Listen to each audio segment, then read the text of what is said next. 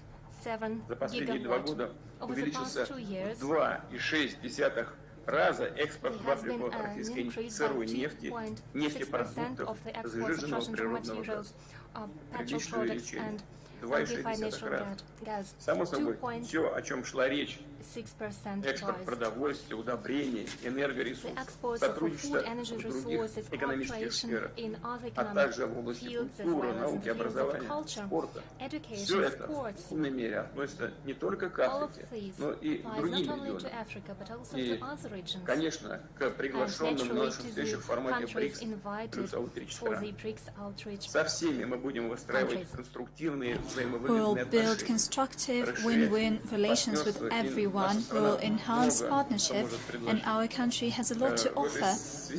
In this regard, let me note that next year, Russia will assume BRICS chairship, Мы по поручению наших and коллег upon instruction of будем our выстраивать colleagues, работу именно прежде всего с ensure странами, которые the working подключаются к нашей conditions and the работе work как раз в with the формате countries BRICS плюс аутрич. that cooperate with us Уважаемые within the коллеги, BRICS Plus and BRICS завершая, outreach formats. хотел бы Dear выразить colleagues, by way уверенность, of что concluding, нынешняя встреча будет I'm очень confident that the current meeting will be very useful. It will help boost the friendly relations between the BRICS 5 countries. But next year, there will be an increasing number of new members.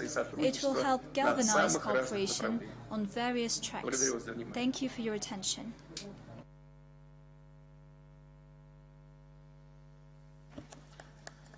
Thank you very much, President Putin.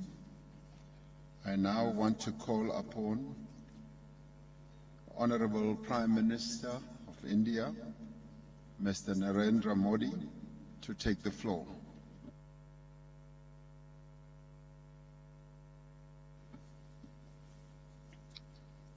Excellency, Africa की भूमि पर आप सभी मित्रों के बीच उपस्थित होकर मुझे बहुत प्रसन्नता हो रही है। मैं राष्ट्रपति रामाफोसा का हृदय से अभिनंदन I wholeheartedly thank President Ramaphosa that in the BRICS Outreach Summit, he has given us the opportunity to share views with countries of Africa, Asia, and Latin America.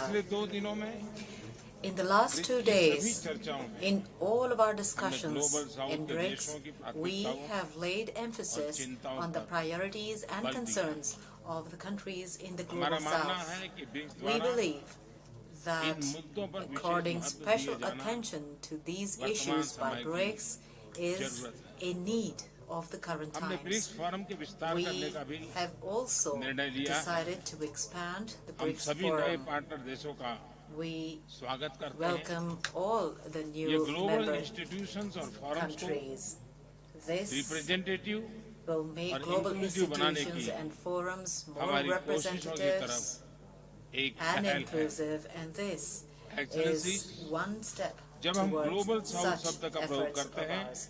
When we use the term Global South, it is not just a new diplomatic term. हमने उपनिवेशवाद और रंगभेद का मिलकर विरोध किया। Africa की भूमि पर ही महात्मा गांधी ने अहिंसा और पीसफुल रेजिस्टेंस जैसी शक्तिशाली अवधारणाओं को विकसित किया और भारत के फ्रीडम स्ट्रगल में इस्तेमाल किया। In India's freedom struggle. His thinking and ideas inspired great leaders like Nelson Mandela. Based on this strong history, we have given a new shape to our modern relations. Excellencies, India has accorded high priority to its relations with Africa. Along with high-level meetings, we have opened 16 new embassies and high commissions in Africa. Today, India is Africa's 4th largest trade partner and 5th largest investor. Sudan, Burundi और Rwanda में It is power projects in Sudan, Burundi, and Rwanda, or sugar plants in Ethiopia and Malawi. Mozambique, Whether Cote d'Ivoire it और is Eswatini में technology parks technology हो parks in Mozambique, या Cote Tanzania d'Ivoire, और and Uganda में Eswatini, or भारतीय campuses विश्वविद्यालयों द्वारा established by Indian बनाए गए universities campus in Tanzania and Bharat ने Uganda. India अफ्रीका के has देशों की always capacity accorded building priority और to infrastructure capacity development building and infrastructure हमेशा development प्राथमिकता दी है। in African countries. एजेंडा 2063 के अंतर्गत Under the Agenda अफ्रीका को 2063, भविष्य का India global is power a house बनाने की reliable यात्रा में and close partner Bharat in Africa's विश्वसनीय journey to make और Africa करीबी a global साझेदार powerhouse है। of the future. अफ्रीका में In डिजिटल order डिवाइड कम करने के to लिए tackle the digital हमने divide in Africa, tele we education have granted और टेली मेडिसिन में more than 15,000 से भी अधिक 15,000 scholarships स्कॉलरशिप in the प्रदान area की है। of teleeducation and हमने Nigeria, telemedicine. We Ethiopia have constructed और Tanzania defense academies Defense and colleges in और Nigeria, चैलेंजेस और Ethiopia, कॉलेजेस का निर्माण and किया। in Tanzania. Botswana, Namibia, We Uganda, have deployed Lesotho, teams to Botswana, Zambia, Namibia, Uganda, Lesotho, Seychelles Zambia, और Tanzania Mauritius, Seychelles, प्रशिक्षण के and लिए Tanzania teams to deploy की। provide training. लगभग Approximately 4,400 4,400 Indian जिनमें महिलाएं भी peacekeepers शामिल that हैं, include women as well Africa में are शांति contributing और स्थिरता बहाल to करने के लिए restoring peace and अपना योगदान दे stability रहे हैं। in Africa.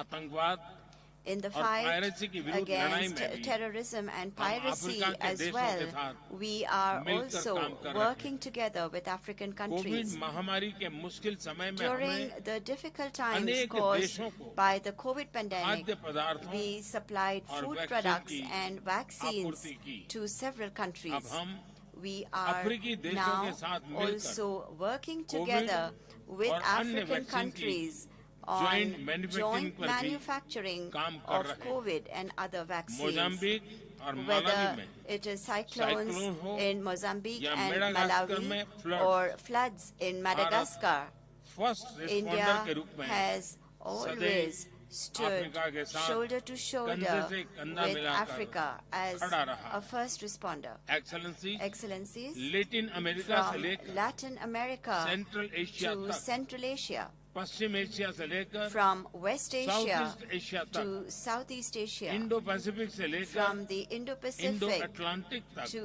the Indo-Atlantic, सभी देशों India sees एक all परिवार के रूप में countries as देखता है। one family. वसुधैव कुटुंबकम Vasudhaiva यानी Kutumbakam, whole world which is a means family, the whole हजारों world वर्षों is से a family, हमारी has जीवन शैली been का for thousands आधार of है। years the basis of our यह lifestyle. हमारी G20 This अध्यक्षता is का भी also मूल मंत्र the है। theme of our global south की G20 चिंताओं presidency. को मुख्य धारा में In शामिल order करने to के लिए mainstream the हमने concerns of the 3 global अफ्रीकी south, देशों we have तथा कई invited विकासशील 3 देशों को African countries गेस्ट कंट्री के and रूप में several developing आमंत्रित countries किया है। as guest countries ने to the G20 African summit. Union को India has also G20 की proposed स्थायी permanent सदस्यता देने का membership of प्रस्ताव भी the रखा है। African Union to the Excellency, G20. मेरा Excellencies, मानना है I believe कि ब्रिक्स that BRICS और आज and उपस्थित सभी all मित्र the देश friendly मिलकर countries present here today multipolar world को can सशक्त करने में work together सहयोग to कर सकते हैं। strengthen a multipolar global world institution को in order to make representative global बनाने institutions और relevant representative बनाने and to keep them बनाए रखने के relevant. लिए उनके They रिफॉर्म्स can को help प्रगति दे ensure सकते हैं। progress in their reforms. Counter terrorism, Counterterrorism, पर्यावरण सुरक्षा, environment security, climate action, climate action, cyber cyber security, security, food and health security, energy security, building resilient supply chains are matters we all have equal interest in. They represent unlimited opportunities for cooperation. I invite all of you to participate in our international initiatives such as the International Solar Alliance, One Sun, One World, One Grid, the Coalition for Disaster Resilient Infrastructure, One Earth, One Health, the Big Cat Alliance, and the Global Center for Traditional Medicine. I invite all of you to join India's digital public infrastructure stack to benefit from it for your development. Yesterday, we will be very pleased to share with you our experience and capabilities in this area. I am sure that our shared efforts will give us new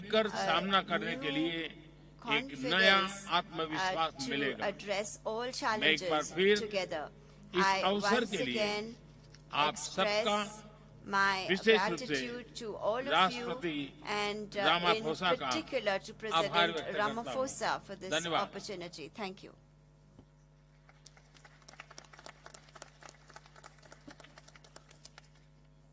Thank you very much, Prime Minister Modi. It now gives me pleasure to ask President Xi Jinping, President of the People's Republic of China, to take the floor.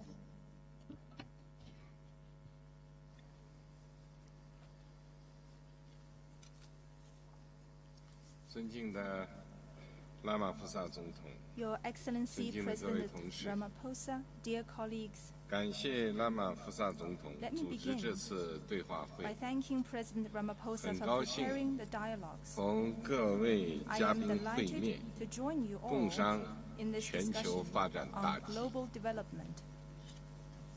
发展承载着人民对 Embodies 美好 our 生活的 people's 向往， aspiration for a better life. 是发展中国 It 家 is 的第一要 the 务， top priority for developing 也 countries 是人类社 and 会 a timeless 永恒主题 theme。for humanity.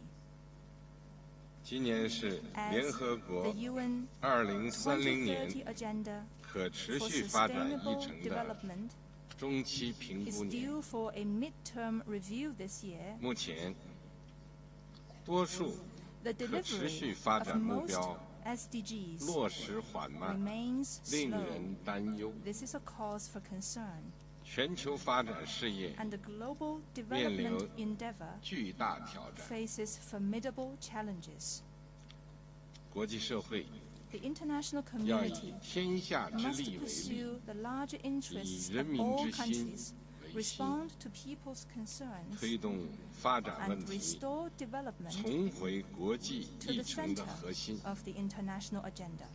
要提高发展中 The 国家 representation and voice 在 of 全 developing 球治理 countries 中的 in 代表 global 性 governance 和 should 发 be 言权， increased, 支持发展中 and 国家 developing countries 实现 be 更好发展 supported。in realizing better development. 要坚持真正的 It 多 is 边主义， also important to 构 uphold 建全球 true 发展伙伴 multilateralism, 关系， forge a global 为共 development 同发展 partnership, and 营造 create 安 a 全稳 secure 定的 and stable 国际环境。 international environment for shared development.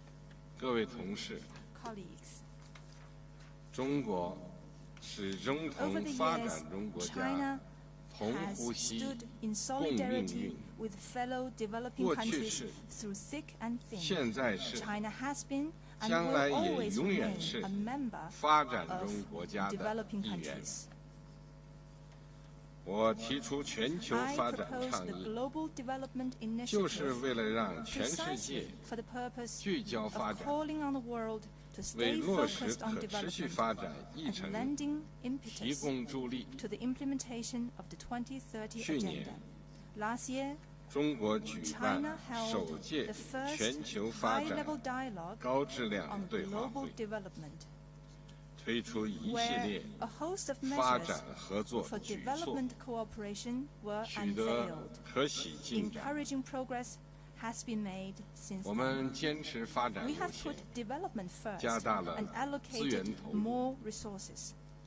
中方已经 China 成 has 立 set up 总额40亿美元的 a 全球 global 发展 development and 和南 South-South 南合作 cooperation 基 fund 金。 with a total funding of 4 billion 中国 US 金融 dollars. 机构 And Chinese 即 financial 将推 institutions 出 will soon set 100 up 亿美 a 元专 special 项资 fund 金， of 10专门 billion 用 US 于落 dollars 实 dedicated 全 to 球 the 发展倡议。 implementation of the GDI. 我们坚持行 We 动 have 导 taken 向， results-oriented 深化了务 actions 实合 and 作， deepened practical cooperation 从 from 亚洲 Asia 到非 to 洲， Africa, 从太 from 平洋岛 Pacific 国 Island countries 到加勒 to 比 the 海岸Caribbean. ，200多 Over 个合作项目 200 cooperation 开 projects 花结 have 果， come to fruition, 减贫、 and cooperation 教育、 mechanisms are 卫生 growing 等领 in 域合作 areas 机 such 制 as poverty 不断 reduction, 拓展。 education, and health. 我们坚持创新 We 驱动， have unleashed the power 增 of 强了 innovation 发 and 展 built 动 up 能。 momentum for development. 全球发展倡议 Under the GDI, 聚焦 we 绿 have 色发展、 prioritized green 新型 development, 工业 new 化、 type 数字 industrialization, 经 the 济 digital 等 economy, 重点 and 领 some 域， other key areas, 推进 and 新 pursued 工业 a 革命 partnership 伙 on 伴 new 关系建 industrial 设， revolution 助力 to 高 boost 质量发 high 展。 quality development. 我们坚持 We 共 have 克时 tided 间， over difficulties 提升 together 了发展韧 and 性、 made development more resilient. 粮食安全 Food and 和 energy 能源安全， security 关乎国 bear 计 on 民 the 生。 economy of a country 我们 and 启 the 动 well-being of its people. 中国 We have launched 联合 a 国粮 China 农组织 FAO 南南合作 South-South 信托基金， Cooperation Trust Fund, 落实促进 implemented 粮食生 the 产 Food Production 专项行动， Enhancement Action, 向许多国 and 家提供 provided 粮食援 food 助， assistance to and 分享 shared 农业 agrotech 技术知识 with。many countries. 我们发起 We have also 全球清洁能源 A 合 global 作伙 clean 伴关 energy 系， cooperation partnership 助力实现 with a view to achieve 能源安全。 energy security. 中国是非洲的可靠朋友 A。friend that Africa can count on. 过去10年， Over the past decade, 向非洲 China has 提 provided 供大量 a large 发展 amount of 援助， development assistance to Africa 参与 and 建设 helped build 6000多 more than 公里铁路、 6,000 kilometers 6000多 railway, 公里 over 公路、 6,000 kilometers 80 of 多个 highway, 大 and 型 80 电力 plus 设施。 large power facilities on the 下 continent. 阶段， Going forward, 中国将 China 同非洲 will 国 carry 家 out 开展 more 更多合 cooperation 作， with African countries 支持 to 非洲 support Africa 增强 in 自主 enhancing 发 its 展 own 能力。 capacity for development. 这包括 Specific measures will be 提供 taken, such 卫 as 星测绘 providing satellite 成套 mapping 数据 data 产品， products, 实施 implementing 智 a 慧海 smart 关 customs 合作伙 cooperation 伴计 partnership, 划，协同 and 联合 launching 国 with 教科 UNESCO 文组织开展全球发展倡议， GDI 助 for 力非洲 Africa's 未来 future 行动， action plan 积极支持 to support 非洲实现可持续发展。 sustainable development in Africa. 各位同事， Colleagues, 激励之所举， Chinese 则 adage 无往 reads, 不胜也； victory is ensured when people 众 pool 志 their 之 strength. 所为， Success is 则 secured 无 when 不成 people 也。 put their heads together. 让我们坚定 Let 信 us 心， stay committed 众志成 and 城， united 携手 to 构 build 建 a community 发展 of 共 shared 同体， development 不让 and 任 make 何一个 sure 国家 that in the process 在世界现代化 global 进程中 modernization, 掉 no 队。 country is left 谢谢大家。 behind. Thank you.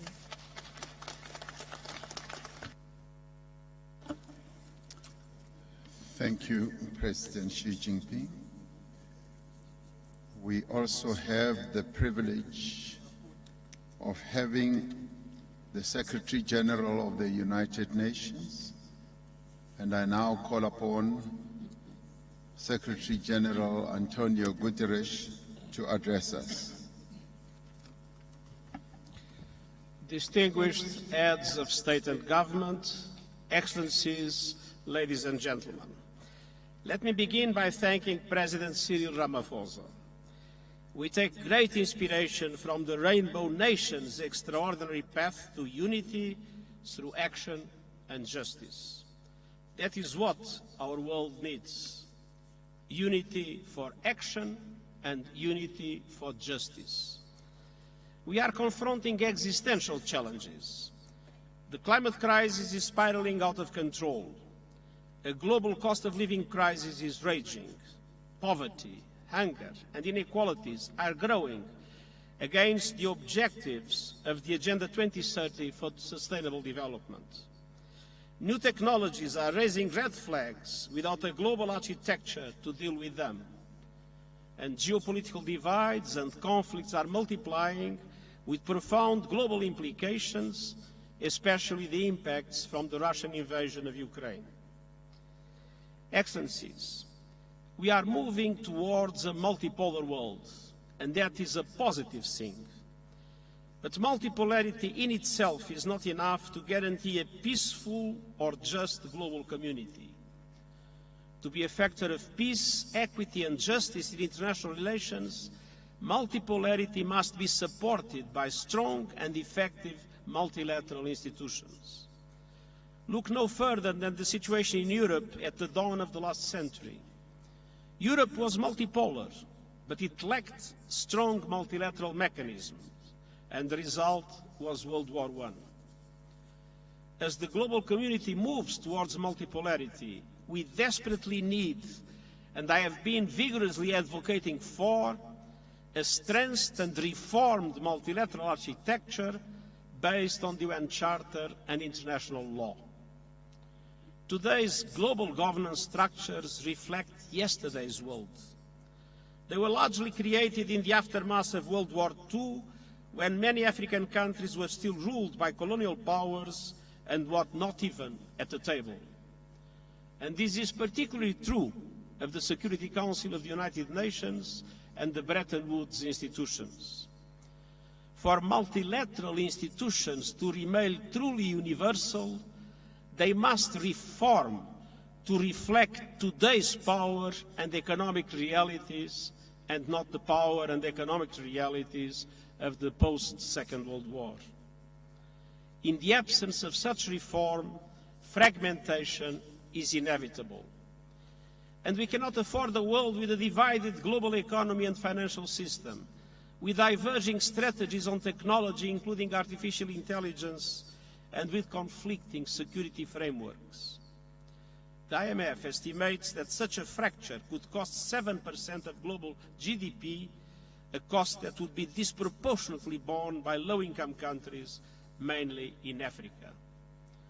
And so I've come to Johannesburg with a simple message. In a fracturing world with overwhelming crises, there is simply no alternative to cooperation. We must urgently restore trust and reinvigorate multilateralism for the 21st century. And this requires the courage to compromise in the reforms that are necessary for the common good. And it requires full respect for the UN Charter, international law, universal values, and all human rights, social, cultural, economic, civil, and political. And it requires much greater solidarity. Of course, none of this is easy, but it is essential. And it is essential especially for Africa. The African continent, a historic victim of slavery and colonialism, continues to confront grave injustices. On average, African countries pay 4 times more for borrowing than the United States and 8 times more than the wealthiest European countries. And African countries accounts for just 4% of global greenhouse gas emissions, but it is an epicenter of climate chaos, suffering disproportionately impacts of climate change. And so looking ahead, I saw two priorities for action and justice. First, on the economic front. Redesigning today's outdated, dysfunctional and unfair global financial architecture is essential, but I know it won't happen overnight. Yet we can and must take practical action now. The Sustainable Development Goals stimulus I have proposed, an effective debt workout mechanism, and other steps necessary to multiply the resources available for developing countries are vital for sustainable development in Africa and to give options to African governments to support the development of their peoples. We must also drastically step up climate action and climate justice. I have put forward a Climate Solidarity Pact in which developed countries provide financial and technical support to help emerging economies in Africa and beyond to promote an equitable and just transition to renewable energy. And I have presented an acceleration agenda to boost these efforts, with developed countries committing to reach net zero emissions as close as possible to 2040 and developing countries as close as possible to 2050. And developed countries must also finally keep their promises to developing countries by meeting the 100 billion goal, doubling adaptation finance, replenishing the Green Climate Fund, and operationalizing the Loss and Damage Fund this year. And as a matter of justice, Africa must be considered a priority in all these efforts. Excellencies, we will not solve our common challenges in a fragmented way. Together, let us work to advance the power of universal action, the imperative for justice, and the promise of a better future, and I thank you.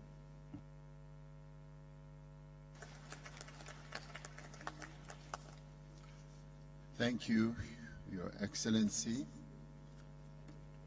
Secretary General of the United Nations. Your Excellencies, there are almost 65 of us, and this forum has been designed so that everyone should be able to make a statement. I will not be making any commentary in between to ensure that we do conserve time.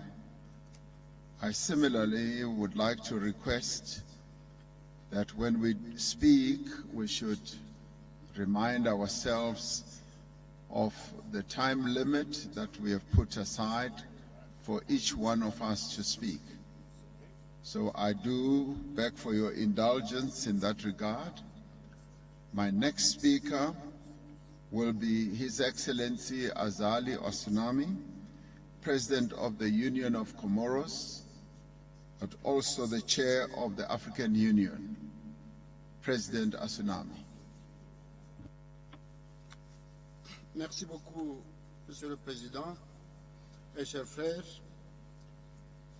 Monsieur Antonio Guterres, Secrétaire général de l'Organisation des Nations Unies, representative of the United Nations, dear colleagues, and then head of a government, all protocol observed, I greet you in the name of God.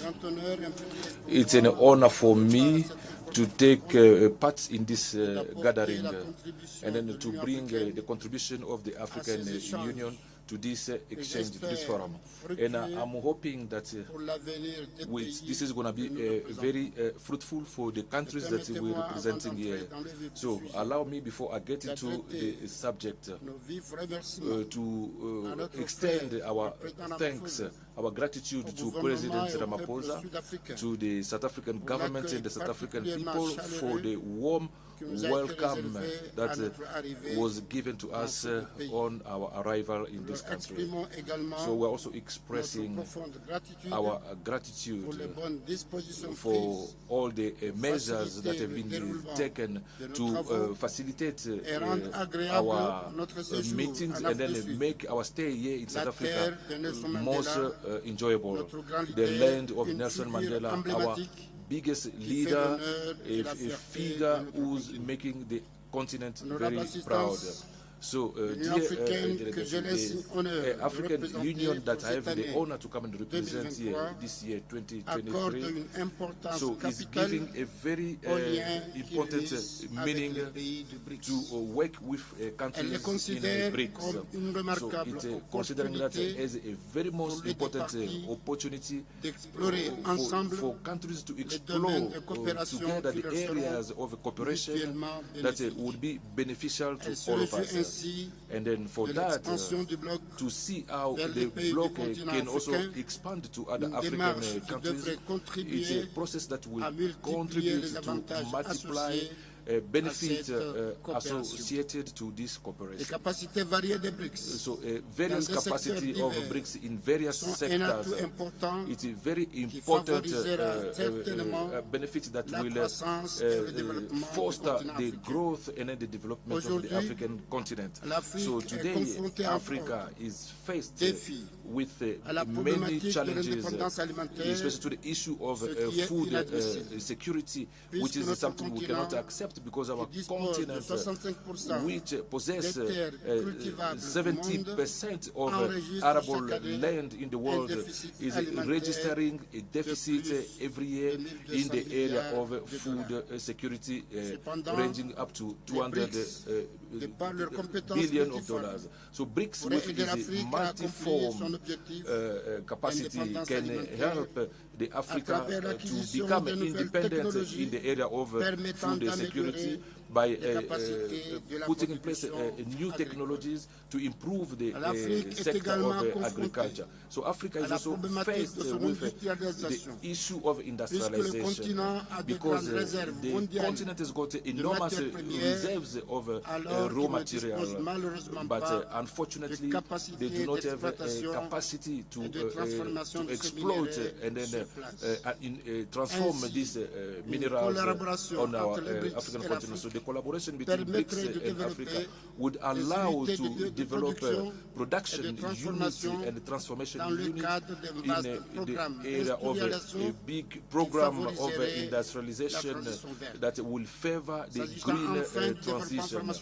Finally, on the pharmaceutical sector, BRICS has got a capacity to develop a partnership with Africa in order to promote research in the pharmaceutical area, but as well encourage the increase of pharmaceutical products. The example of vaccines in South Africa, especially during COVID, that has demonstrated that African countries, not only they've got techniques and necessary technologies, but they also have a capacity to contribute to the world effort to improve the industry. So I'd like to take this opportunity to reiterate the availability of the African Union in this partnership between BRICS and the African Union.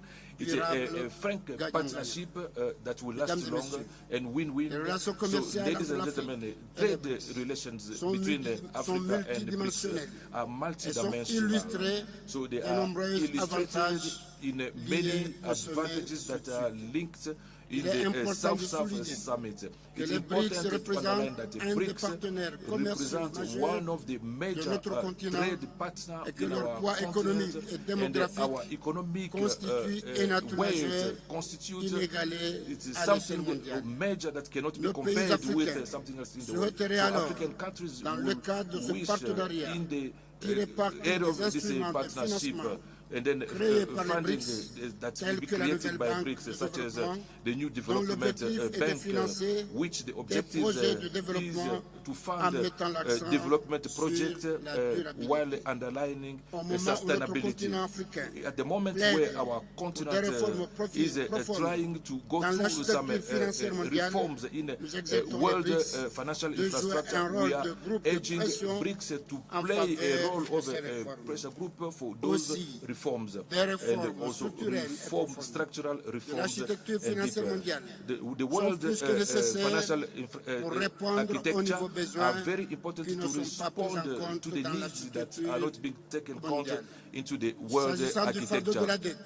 with regard to debt that is putting African countries in trouble, so the African Union is putting in place a working group in order to propose means so that to see how to sort out this African debt.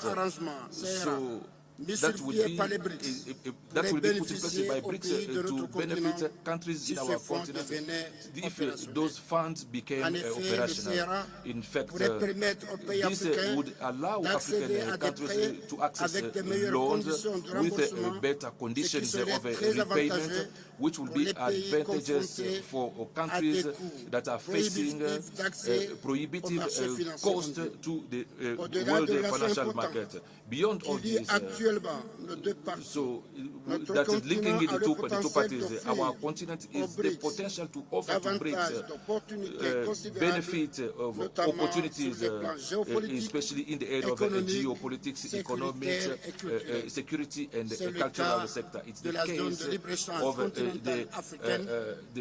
the free trade area that are offering to the countries of BRICS a unique opportunities to reinvigorate their efforts to foster trade relations with emerging and developing countries. In this regard, the political commitment of Africa in favor of the free trade, the African trade area, as it was last year, the year 2023, has been the year of the acceleration of the implementation. I'm inviting the BRICS to be more interested on this instrument, given that from the report from the SIA, the investment activities and trade of BRICS, they are going to offer important opportunities for the major agricultural sector that is not being exploited in Africa.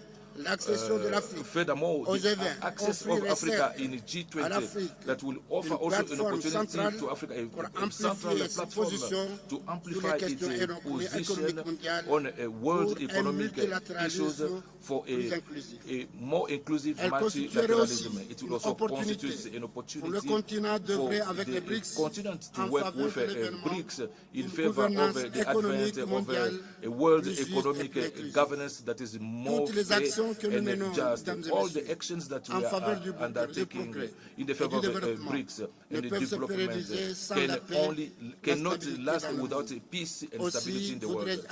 So I would also like to draw our attention on the agency so that we can seek together means to try and put an end to conflict in Africa, in particular for all extremism, the change of unconstitutional changes that is compromising the peace and stability and the prosperity of our continent. So we also need to continue to encourage Russia and Ukraine to put an end to war that is opposing them, given that the consequences of this war is not only affecting Europe, but is also affecting the world in general. So, ladies and gentlemen, opportunities given to us today to put together our effort to continue to make this world more just and prosperous by working together in synergy to build new partnership, frank and then balanced, based on complementarity and not on a form of dependence. And only with that we can constitute a very important force in the world scene, so that we can deal with the challenges that our countries are facing, and then to reach a peace, stability, and economic growth. Thank you.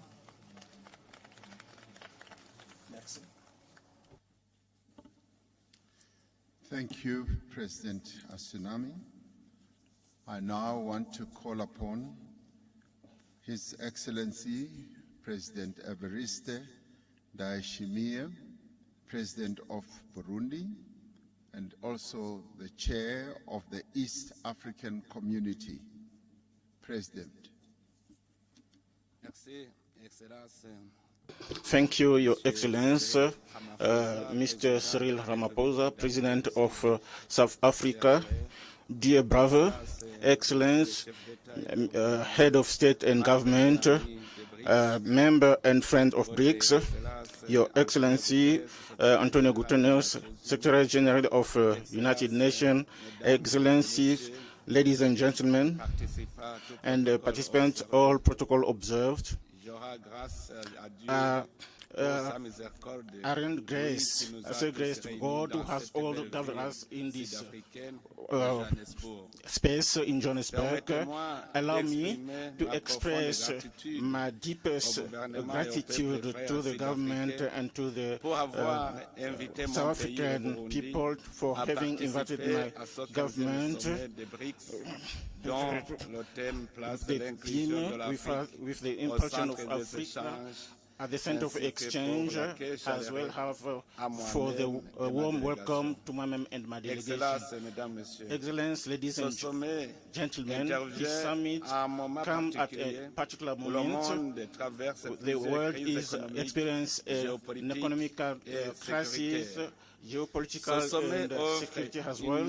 This summit offers soutenu par leurs nombreux amis, de réfléchir à une réponse collective face aux défis contemporains, en réaffirmant les principes de respect et de compréhension mutuelle, d'égalité, de solidarité, d'ouverture et d'inclusion.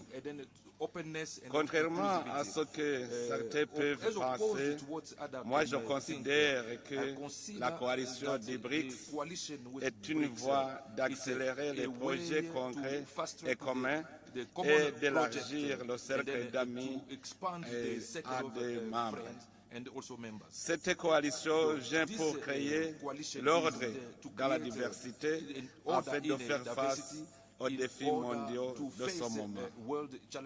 Le Burundi souscrit aux principales conclusions et recommandations issues des réunions informelles sectorielles visant la promotion de la coopération sud-sud, le renforcement des partenariats mutuellement bénéfiques avec l'Afrique dans un monde multipolaire et dans le cadre de la zone de libre-échange africaine. L'approfondissement du multilatéralisme progressiste, la stimulation des réformes de la gouvernance et des institutions mondiales.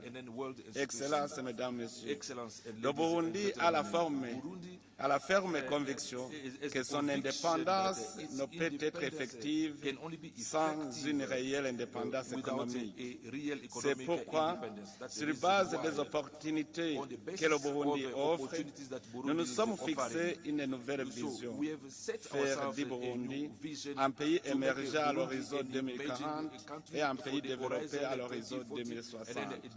Cette vision repose sur l'engagement de l'État burundais à développer et à diversifier l'économie nationale et à stimuler la production afin d'augmenter considérablement les exportations. Pour y parvenir, le Burundi veut nouer et renforcer des partenariats fructueux et mutuellement bénéfiques avec les membres et amis du BRICS pour améliorer nos performances. Dans le secteur minier, le sous-sol burundais reste inexploité. C'est pourtant l'un des secteurs prometteurs sur lequel le Burundi mise pour réaliser une percée économique. La technologie et l'industrie manufacturière restent les grands défis de mon pays, malgré une main-d'œuvre abondante. Je réitère la disponibilité du gouvernement du Burundi à coopérer pleinement avec les partenaires sérieux qui souhaitent appuyer les efforts du développement et investir au Burundi. Pour accélérer le développement socio-économique du Burundi, nous espérons une fructueuse collaboration avec la nouvelle banque de développement afin d'accroître la production d'énergie, le développement des infrastructures, l'économie numérique, la gestion et l'exploitation des ressources naturelles. Excellences, Mesdames, Messieurs, Je suis venu participer à ce sommet des BRICS parce que je crois fermement qu'il constitue un tournant dans la marche du monde, un nouveau chapitre dans l'histoire de l'économie mondiale, dans la mesure où il couvrira de nouvelles opportunités basées sur de nouveaux paradigmes. Il y a beaucoup à dire dans de telles circonstances, mais permettez-moi d'en mentionner à cette heure où des changements significatifs se produisent dans le monde.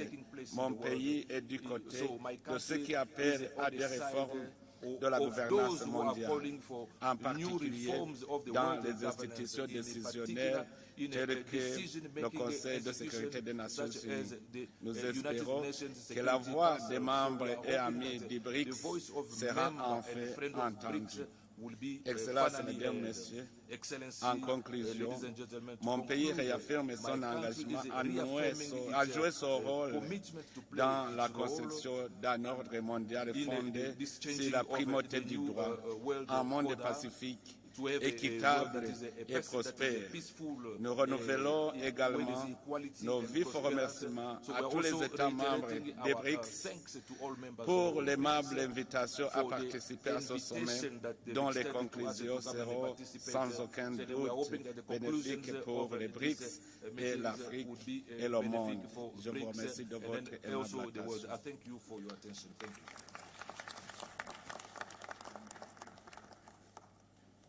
Thank you, President. I now want to call upon His Excellency President Miguel Diaz-Canel, the President of the Republic of Cuba, also Chair of the Group of 77. President Canel. Su Excelencia Cyril Ramaphosa, Presidente de la República de Sudáfrica, distinguidos jefes de Estado y de Gobierno y demás jefes de delegaciones, estimados participantes. Es un alto honor y un privilegio participar en una cumbre de BRICS, un mecanismo de integración que por su novedad y diversidad abre expectativas y esperanzas en el camino del fortalecimiento del multilateralismo que hoy resulta tan urgente como imprescindible para el destino mismo de la humanidad. Valoramos mucho que esta cita acontezca en tierras africanas, cuna de una parte de nuestros ancestros que alimenta de forma fundamental la esencia misma de la identidad cubana. La satisfacción es aún mayor porque nos trae a Sudáfrica, país al que nos unen históricos lazos de hermandad. Cerca de 400.000 compatriotas contribuyeron a la lucha contra el apartheid en tierras africanas. 2.289 de nuestros combatientes internacionalistas cubanos cayeron heroicamente, escribiendo con su sacrificio una de las páginas más hermosas en la historia de la solidaridad entre los pueblos. Quiero citar y recordar un conocido refrán africano: las huellas de los que caminaron juntos jamás se podrán borrar. En el caso de Sudáfrica y Cuba, esas huellas son tan sólidas e imborrables como la memoria de los líderes históricos de ambas naciones. Jamás podremos olvidar el abrazo de Nelson Mandela y Fidel Castro al encontrarse aquí y exigirse mutuamente el reencuentro, como solo ocurre entre hermanos muy entrañables. Asisto a este diálogo con la enorme responsabilidad que representa para Cuba presidir el Grupo de los 77 y China, la más amplia y diversa agrupación de naciones en desarrollo. Somos 134 países, 2/3 de los miembros de la Organización de Naciones Unidas, donde vive casi el 80% de la población del planeta, enfrentando los desafíos colosales de un mundo cada día más desigual, en el que se han multiplicado la exclusión y la pobreza después de 2 años de pandemia, seguidos de dramáticos conflictos. En los últimos 10 años, las naciones del sur han visto duplicarse su deuda externa, ya pagada con creces. Aumentan las medidas coercitivas unilaterales Más de 3.000 millones de personas se ven afectadas por la degradación de los ecosistemas. Más de 1 millón de especies de plantas y animales están en peligro de extinción, según se lee en el mensaje del secretario general por el Día Mundial del Medio Ambiente. Si no actuamos de inmediato, legaremos a nuestros hijos y nietos un planeta no solo irreconocible para quienes venimos del siglo anterior, sino tristemente condenado a resultar inhabitable. A 7 años del plazo fijado para el cumplimiento de los Objetivos de Desarrollo Sostenible de la Agenda 2030, el panorama es desalentador. La mitad de las 169 metas acordadas están muy lejos de ser cumplidas. Más del 30% de ellas no han experimentado ningún avance, o lo que es peor, muestran retrocesos con respecto a 2015, de acuerdo con el más reciente informe de Naciones Unidas. Los países desarrollados de Occidente y las grandes transnacionales han diseñado un orden internacional que no toma para nada en cuenta el progreso de las naciones del sur y solo resulta eficaz para exiguas minorías. El grupo de los 77, China y los BRICS, tenemos la responsabilidad y la posibilidad de actuar por un cambio de ese injusto orden mundial. No es una opción, es la única alternativa. Hoy nadie puede cuestionar la creciente autoridad de los BRICS. Por eso no dudamos en dar la bienvenida a su eventual ampliación, que contribuiría a reforzar su relevancia y representatividad. Ha sido un reclamo histórico del Grupo de los 77, como lo es también de los BRICS, emprender una transformación real de la arquitectura financiera internacional profundamente injusta, anacrónica y disfuncional. Creemos firmemente que el nuevo Banco de Desarrollo creado por los BRICS puede y debe convertirse en una alternativa frente a las actuales instituciones financieras que han aplicado por casi un siglo recetas draconianas para lucrar con las reservas del sur y reproducir sus esquemas de sometimiento y dominación. Saludamos de manera especial la designación de la querida Dilma Rousseff al frente de esa entidad y la loable iniciativa de los BRICS de crear un mecanismo de reserva de monedas extranjeras de base amplia que garantice certidumbre y estabilidad al sur. Seguramente, la extensión de ese mecanismo a otros países contribuiría a paliar los desequilibrios del sistema monetario actual. El establecimiento de líneas de crédito mutuas en monedas locales por los bancos de los países del BRICS y la posibilidad de crear una moneda única para sus operaciones son también iniciativas que pudieran aplicarse en las relaciones con otros países en desarrollo para reducir el abusivo monopolio de la moneda estadounidense que refuerza y garantiza una hegemonía dañina para el resto del mundo. Los países del BRICS son líderes mundiales en la producción agrícola, concentrando alrededor de 1/3 de los alimentos producidos a nivel global. Su acción conjunta con el resto de los países en desarrollo sería un aporte sustancial a la eliminación del hambre que hoy padecen más de 700 millones de personas en el mundo. En materia de cambio climático, enfatizamos en el valor estratégico de la coordinación efectiva entre los BRICS y el Grupo de los 77 para salvaguardar el principio de las responsabilidades comunes, pero diferenciadas en la implementación de la Convención Marco y el Acuerdo de París. En la COP28, que tendrá lugar este año en Dubái, por vez primera se celebrará una cumbre de líderes del Grupo de los 77, convocada por Cuba para reforzar la coordinación estratégica. El desarrollo científico-técnico está hoy monopolizado por un club de países que acaparan la mayoría de las patentes, las tecnologías, los centros de investigación y promueven el drenaje de talento de nuestros países. El G77 y los BRICS deben y pueden hacer más para cambiar esa situación, y en ese espíritu Cuba ha convocado una cumbre de jefes de Estado y Gobierno del Grupo de los 77 y China sobre ciencia, tecnología e innovación como premisa para el desarrollo. Tendrá lugar el 15 y el 16 de septiembre próximo en La Habana. Ahí les esperamos. Para avanzar hacia un futuro más justo y sostenible, el momento de la acción colectiva no es mañana, es ahora. Creemos firmemente en el poder de la unidad en la diversidad y en que es la hora de actuar unidos en defensa de históricos reclamos que por no ser atendidos a tiempo han multiplicado los problemas que enfrentan hoy nuestras naciones. Y ya que estamos en la nación del arco iris, que ha vencido el odio del pasado, integrando su rica diversidad de culturas, idiomas y creencias religiosas, asumamos todos los preceptos de la sabia filosofía humanista africana del Ubuntu, la ética del cuidado del otro, que frente al egoísmo y el individualismo promueve una vida solidaria, fraternal y respetuosa en la que nadie quede atrás. El G77 y los BRICS tenemos la oportunidad de generar una transformación histórica. Por el bien de las futuras generaciones, hagámoslo. Muchas gracias.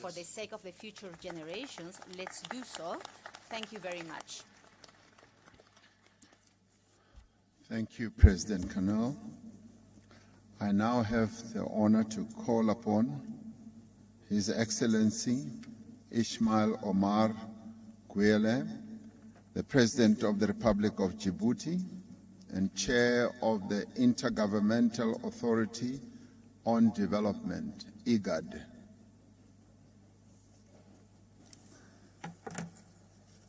Thank you, Chair. Bismillah ar-Rahman ar-Rahim. His Excellency Cyril Ramaphosa, President of the Republic of South Africa, Excellencies, heads of states and governments, distinguished guests, leaders and guests. Firstly, I would like to express my appreciations to His Excellency President Cyril Ramaphosa, the President of the Republic of South Africa, and the people of South Africa for their warm welcome and hospitality during our visit to this beautiful country. On behalf of all members of IGAD, as well as myself, I would like to extend my gratitude to you, Mr. Chairman, for inviting me to attend this 15th BRICS Summit held in Africa under African chairmanship with a focus on our continent. The partnerships between BRICS and Africa goes beyond convenience. It is a strategic imperative. Together, we have the power to reshape the landscape, promote inclusive growth, and eradicate poverty. By joining forces, we can create a world where no nation is left behind, where prosperity is shared equally, and where sustainable development becomes reality. Africa possesses resources, and when combined with the technological capabilities and investment potential of BRICS, it opens up unparalleled opportunities for both regions. By allocating resources to infrastructure, energy, agriculture, and manufacturing sectors, we can generate employment opportunities, enhance productivity, and uplift millions from poverty.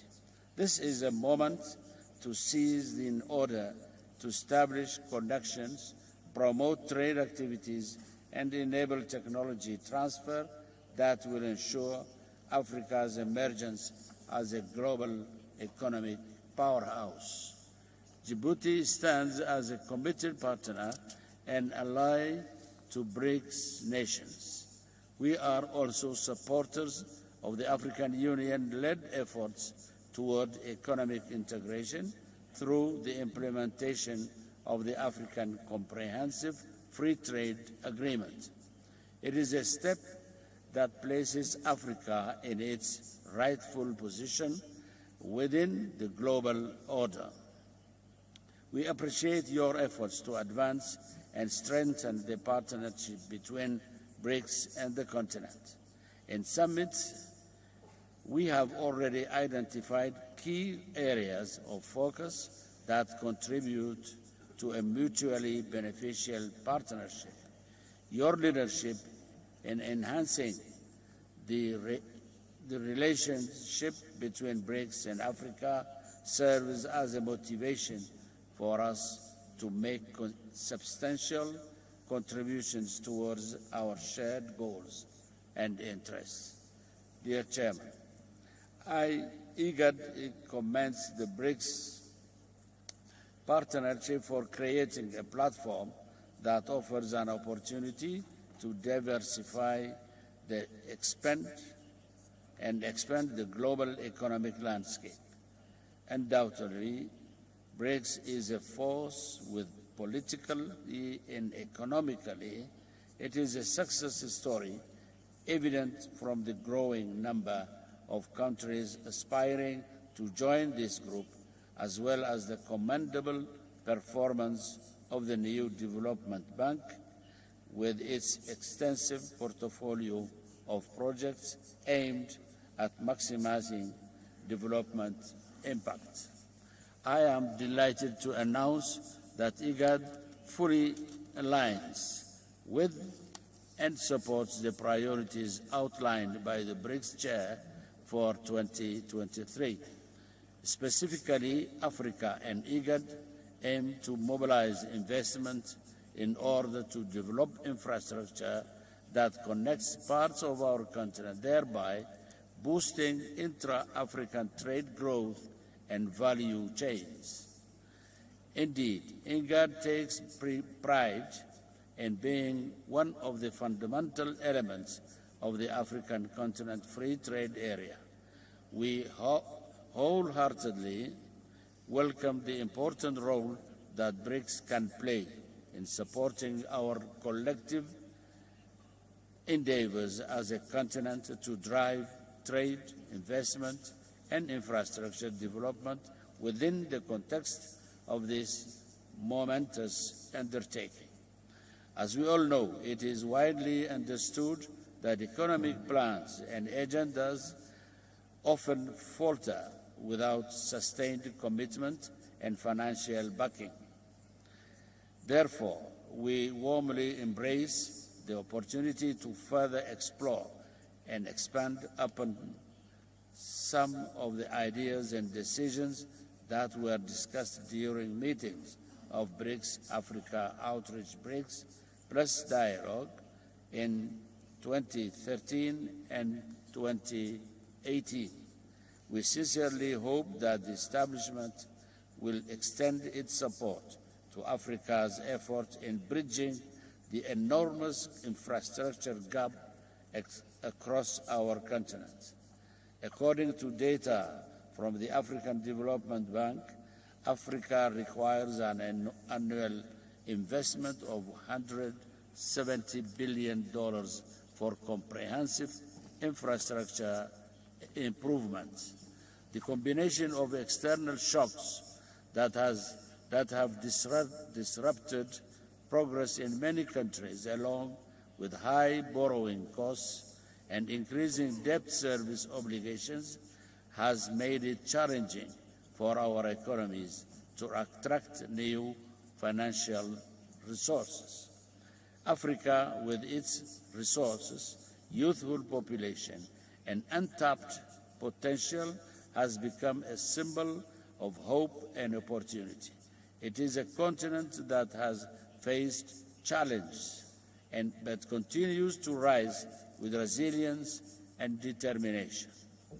Today, Africa finds itself at a turning point where it can unleash its potential and make substantial contributions to the global economy. Mr. Chairman, distinguished guests, at the core of the IGAD mandate is the obligation to strengthen multilateralism. Additionally, one of our principles is enhancing women's participation in peace process. Indeed, it is only last week that we launched the IGAD Women, Peace and Security Forum as part of our unwavering commitment, harness the transformative power of women's contributions to peace building and conflict resolution. Finally, we support the call for reforms to the international architecture and address the ossification of inequalities, gaps, and inefficiencies. We need to relentlessly work together to ensure that the new architecture is reset to be relevant to today's global challenge. Let's take advantage of this partnership today to strengthen the ideals and spirit of growth so that we can pave the way for a brighter and more prosperous future for all our people. I thank you.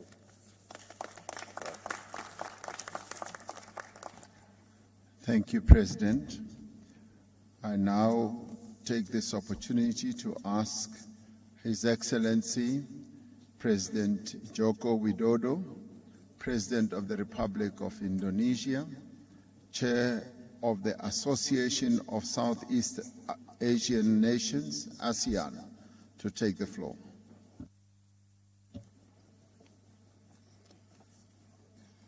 Terima kasih Presiden Ramaphosa.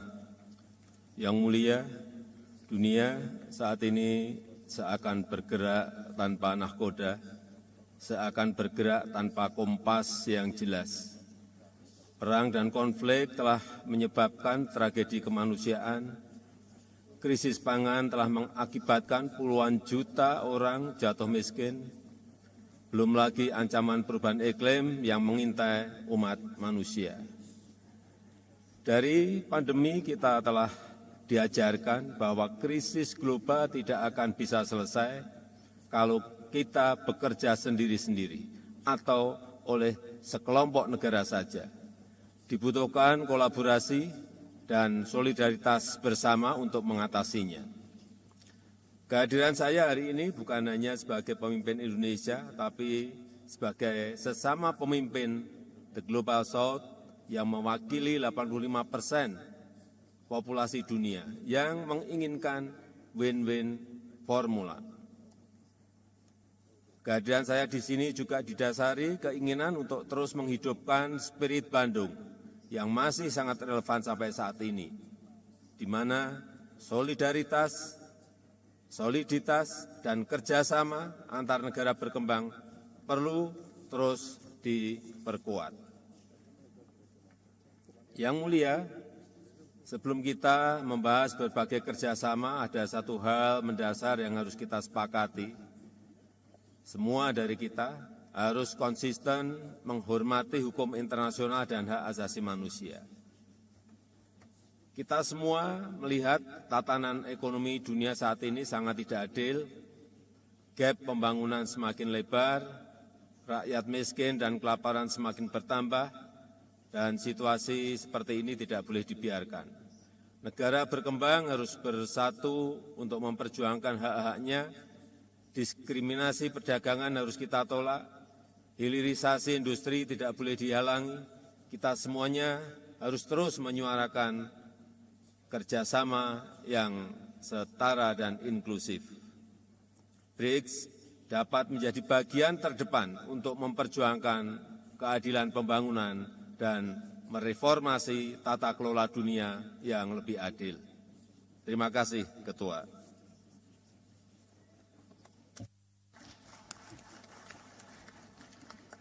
Thank you, President Widodo.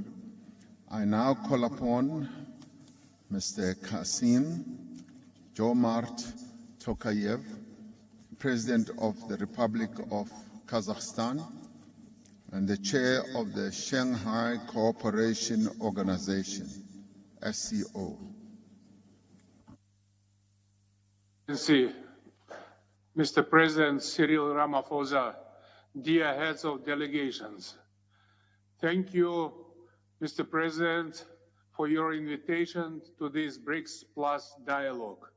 Today's summit can significantly bolster the role of the BRICS and will help tackle a range of urgent global challenges through open dialogue and mutual understanding.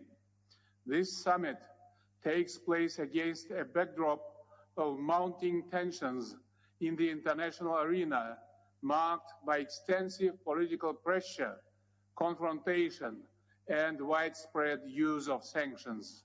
Therefore, as the current chairman of the Shanghai Cooperation Organization, I wish to share our vision on the prospects and converging interests of cross-regional collaboration. The SCO's increasing role is widely acknowledged today. It unites rapidly developing economies with enormous human resources, natural assets, and technological potential. Taking this opportunity, I would like to extend my sincere congratulations to Prime Minister Modi of India on the historic landing of the Indian spacecraft near the moon's South Pole.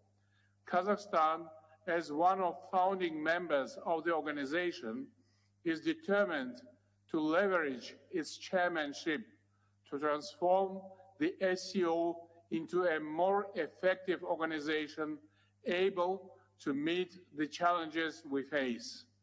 For more than 2 decades, the Shanghai Cooperation Organization has accumulated valuable experience in advancing multilateralism and cooperation at the regional level. Given the interests and priorities shared by the BRICS and the SCO, I propose to combine our efforts in the following key areas. We should seek a suitable formula for peace, stability, and security based on the UN Charter. To this end, at the SCO summit this year, I proposed the initiative on world unity for just peace and harmony. This initiative aims at making progress on global security and stability, as well as establishing a more rational political and economic international order. The BRICS and BRICS Plus partners could cooperate in advancing this initiative for the common good. Next, we should unite the SCO, BRICS, and BRICS Plus countries' record in the critical digital domain, e-commerce, cybersecurity, and increase information exchange. Kazakhstan will host the Shanghai Organization's Digital Forum next year, and I'm pleased to invite the BRICS Plus partners to take an active part in this important event. Kazakhstan calls on all partners to join us in economic trade, transport, and investment projects along the north-south and east-west corridors. The Trans-Caspian International Transport Route, which complements crucial Belt and Road Initiative, offers valuable trade cooperation prospects. This synergy will boost inter-regional trade and unlock the full transit and transportation potential of our respective regions. We all admit that climate change has far-reaching negative effects on the global scale. Over the past few years, the global South and Central Asia have seen an acceleration of severe droughts and other natural disasters. In this context, Kazakhstan has proposed to declare 2024 as the year of ecology in the SCO and spearhead efforts in addressing this pressing issue. The SCO Action Plan for the Year of Ecology is a timely initiative that I hope will resonate with the BRICS family. Finally, against this backdrop, food security is gaining a special importance on the global agenda. Today, 3 of the world's 4 major food producers are BRICS members, and the BRICS countries' total agricultural GDP accounts for more than half of the global total. There is a need to enforce adequate measures to reduce food imbalances in our countries. We must depoliticize the global supply of food and fertilizers and exclude them from any sanctions and restrictions. Dear colleagues, under the BRICS and Africa banner of South Africa's presidency, Kazakhstan is willing to strengthen multifaceted cooperation with the BRICS countries and the African Union. Kazakhstan wishes to contribute to fostering the potential of BRICS as its participating state. I strongly believe that we need to accelerate a collective approach towards global security, sustainable development, and inclusiveness. Thank you.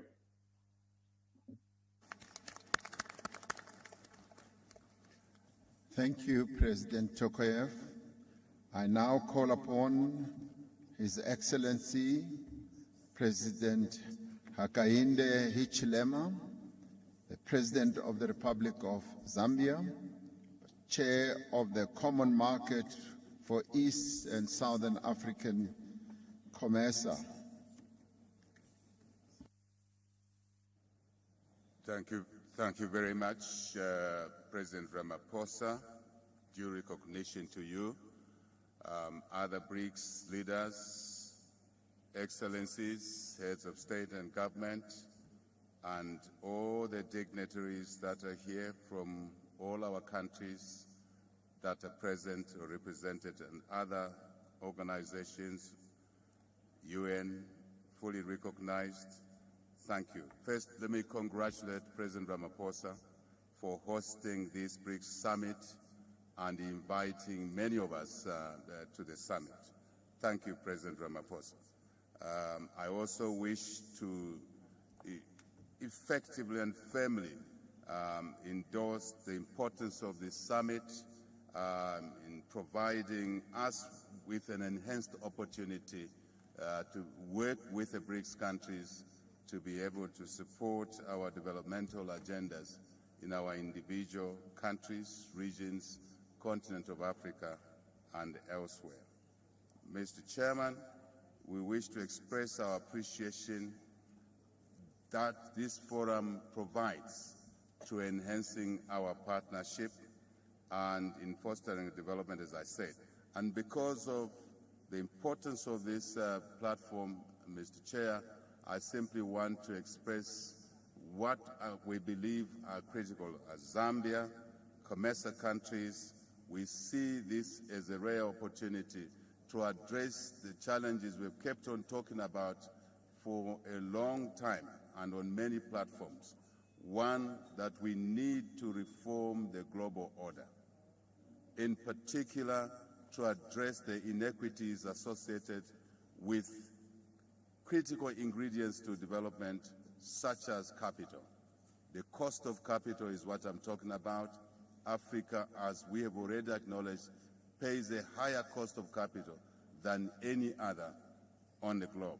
Certainly, the BRICS platform could and should be used to work through, to expedite the reform processes around this issue, which is inhibiting development, which our young populations much need to create opportunities for education, health, business, work, as it were, and other life-improving activities.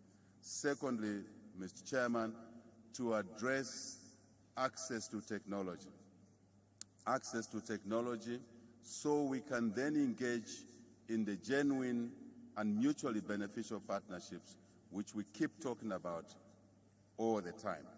Partnership that would deliver value for all our economies, our regions, continent of Africa, as well as obviously contribute positively to world global economic success, which is important because global success, Mr. Chairman, it cannot be talked about in isolation.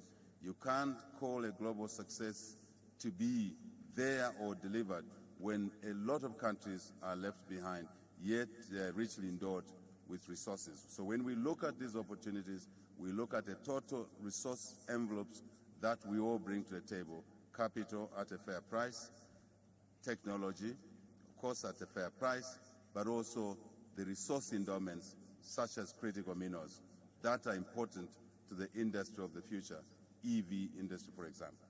So one of the things, Mr. Chairman, that we would like as Zambia, as COMESA, Africa, to endorse firmly is that as the BRICS nations look to enhance relationships with us in Africa and elsewhere, Asia, elsewhere, South America, the Global South, if I may say, we need to consciously agree that relationships must be structured in a manner that allows enhancement of domestic economic growth of those that are associated with the BRICS, and also using BRICS, Mr. Chairman, as an opportunity to correct the relationships that were structured wrongly with the old order.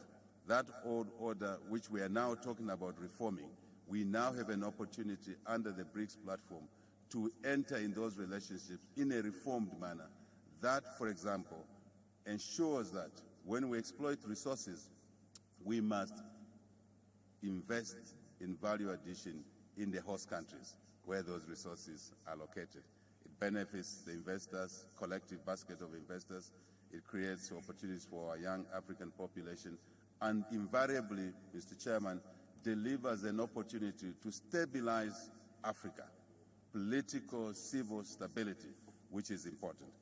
I want to conclude, in the interest of time, Mr. Chairman, to reiterate the fact that we now have an opportunity, once again, the globe has an opportunity once again with the BRICS platform to work together to realize the enormous opportunities within BRICS, Africa, Asia, South America, Global South, let's call it that, that would deliver mutual benefits for all our individual countries and, of course, the continent.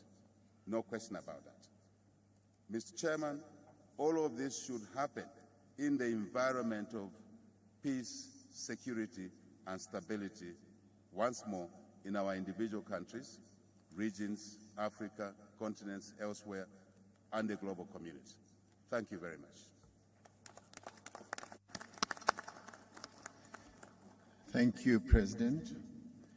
I now call upon Mr. Musa El-Koni, representing the Arab Maghreb Union.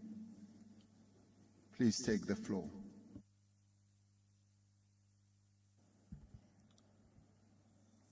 شكرا جزيلا. بسم الله الرحمن الرحيم. اسمحوا لي في البداية لدي مجموعة من الكلمات من المستشارين المرافقين لي، لكن سأتحدث بقلبي لكم جميعا. سأسترجع الكلمة لأن هذا الحدث هو هام وتنتظره شعوبنا منذ فترة طويلة، كما أشار السيد رئيس إندونيسيا بأن مناطقنا أو عالمنا كان يفتقد إلى القادة، وهذه المجموعة الخمس والتي تمثل القادة الجدد لدولنا عليه. هذه تعتبر منطلق هام جدا ممكن البناء عليه وتخرجنا من الأزمات التي تعانيها دولنا. فتجربة الدول الخمس هامة جدا، لأنها أيضا نهضت من الأزمات التي كنا نحن نعيشها. فكانت أزمة كبيرة تعاني منها جنوب أفريقيا، والصين أيضا فرضت نفسها كأهم اقتصادات العالم بعد عدة إجراءات ونضال كبير خاضته لرفع معيشة المواطن الصيني. لذا نحن نريد من الدول الخمس أن يساعدوا هذا العالم الشبيه لعالمهم الذي كانوا فيه، بمعنى بالخبرة، بالإدارة، بالإمكانيات. نعم، أفريقيا غنية وهي الأفقر، إذ في أفريقيا يباع الكيلو الكاكاو $1 لكي تشتري قطعة من الشوكولاتة $15. بمعنى نحن محتاجين إلى الصناعات التحويلية.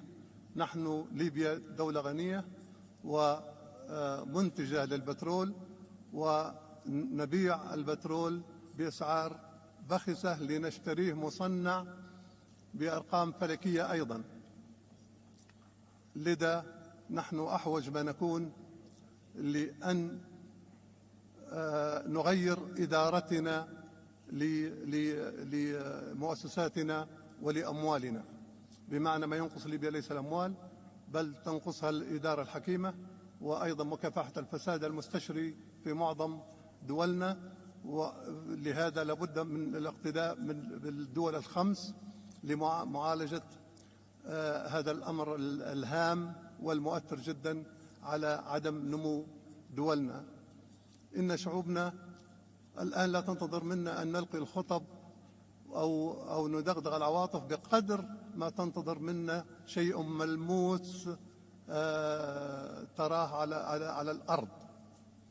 لذا هذا التجمع الكبير ولقائه اليوم مع مجموعة البريكس يعني أن نحن ندعم هذه المجموعة، بل يستعد الجميع للانضمام عليها، ولا يعني هذا بأي حال من الأحوال استعداء أي طرف كان أو أي طرف خارج هذه المجموعة أو محاولة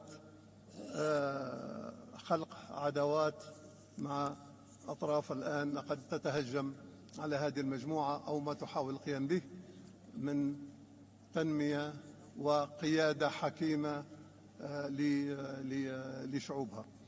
نحن في ليبيا كما تعلمون صبر الشعب الليبي طويلا ثم انتفض، وكما ترون في دول الساحل أيضا الشعوب تنتفض يوميا، وهناك الكثير من الدول قد يحصل فيها ما حصل في ليبيا أو غيرها. عليه لابد من معالجة هذا الأمر من الأساس، وهو توفير الوظائف. أقول توفير الوظائف، وهذا موجه للدول الأخرى التي يهاجر إليها أبنائنا. نحن لسنا سعداء بأن يموتوا أبنائنا في الصحاري وفي المناطق التي تشهد اقتتال ويتعرضون للخطر، أو يموتون في البحار أو يتشردون في شوارع أوروبا. نحن نريد منكم أن تساعدونا في إقامة الصناعات الصغرى والمتوسطة والاهتمام بالزراعة والصيد البحري وسواها. فنحن نريد أبناؤنا أن يبقوا في أوطاننا.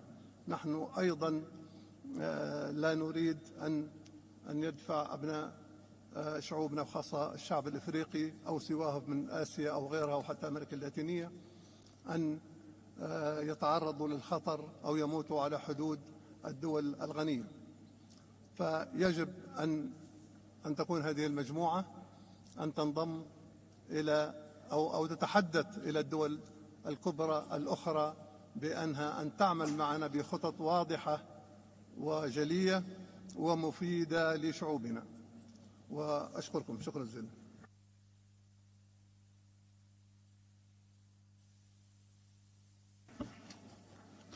Thank you very much. I now call upon His Royal Highness Prince Faisal bin Farhan bin Abdullah Al Saud to take the floor, representing the League of Arab States and President of the Organization of Islamic Cooperation. Thank you, Chair. بسم الله الرحمن الرحيم، والصلاة والسلام على خاتم الأنبياء والمرسلين، فخامة الرئيس سيريل رامافوزا، أصحاب الفخامة والمعالي، السلام عليكم ورحمة الله وبركاته.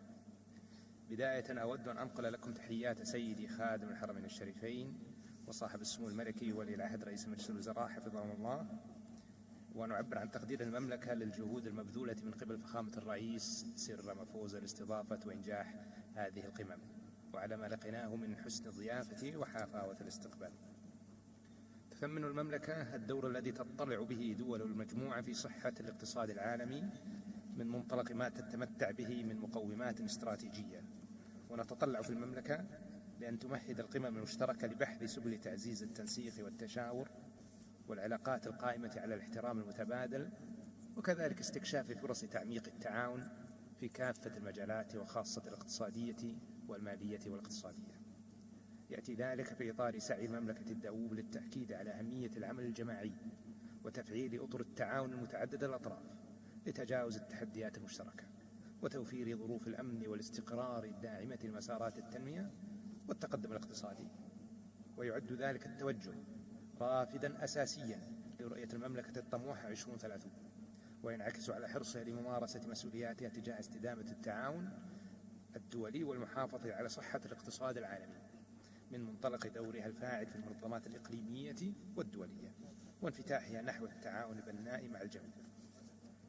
تمتلك المملكة الإمكانيات التي تجعل اقتصادها واعدا من حيث المساحة والكثافة السكانية والموقع الجغرافي الذي يربط بين 3 قارات، وما تتيح الممرات المائية المحاذية لها من دور في تيسير حركة التجارة العالمية، علاوة على ما تتمتع به من موارد طبيعية ممكنة لمشاريع الطاقة والتعدين والطاقة المجددة والبنية التحتية.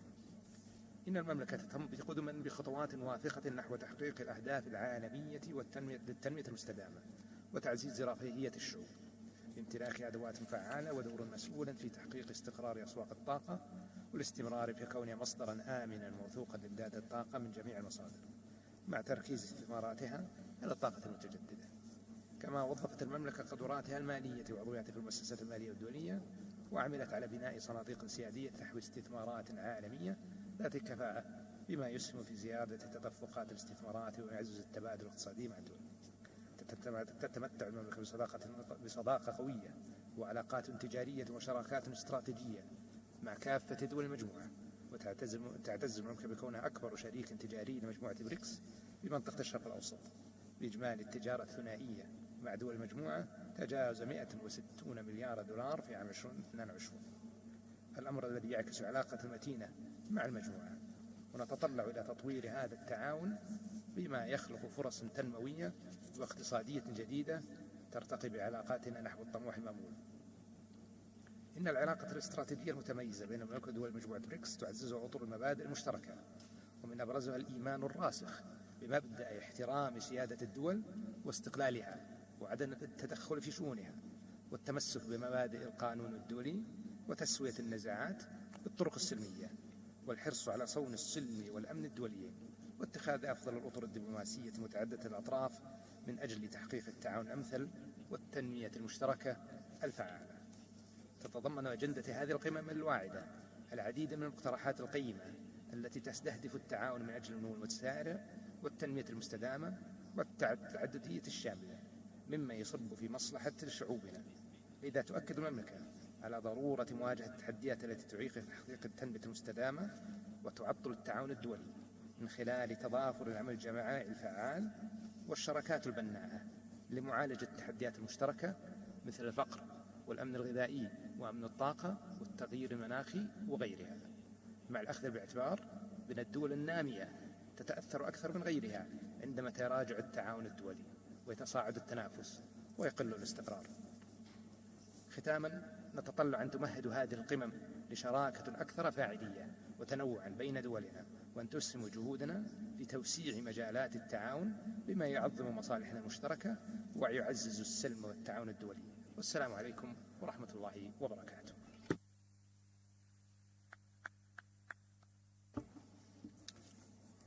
Thank you, Your Royal Highness. I now call upon His Excellency Ms. Dilma Rousseff, President of the New Development Bank.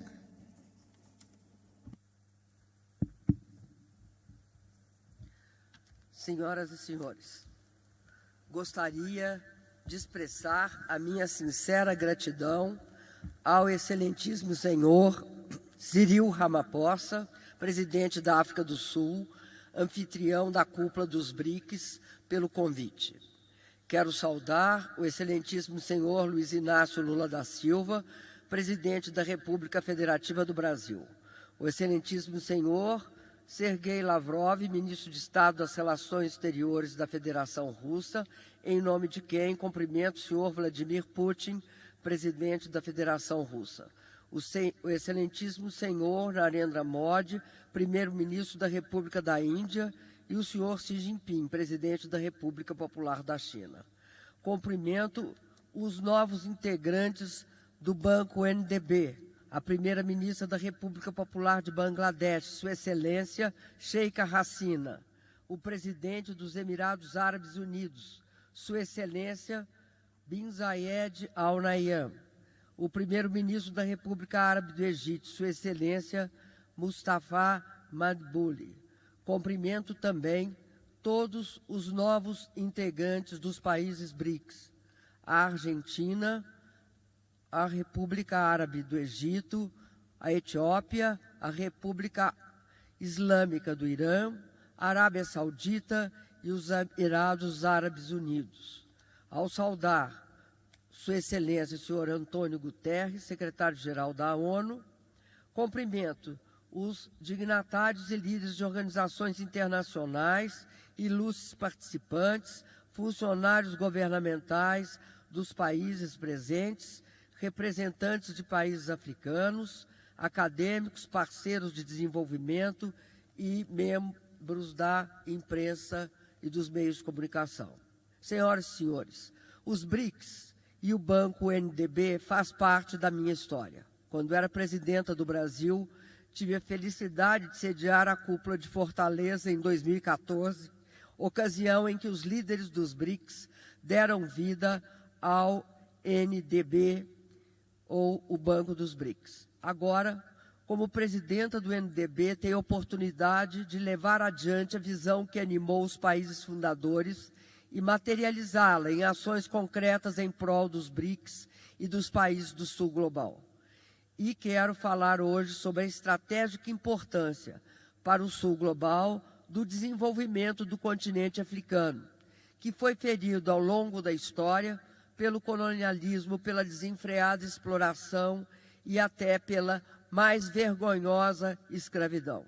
A África é de onde viemos, e este século XXI é o resgate definitivo deste continente. Por isso, é um grande prazer, como presidente do NDB, me dirigir ao BRICS Africa Outreach and BRICS Plus Dialogue. O mundo passa por um momento muito difícil. Vivemos uma crise de múltiplas dimensões.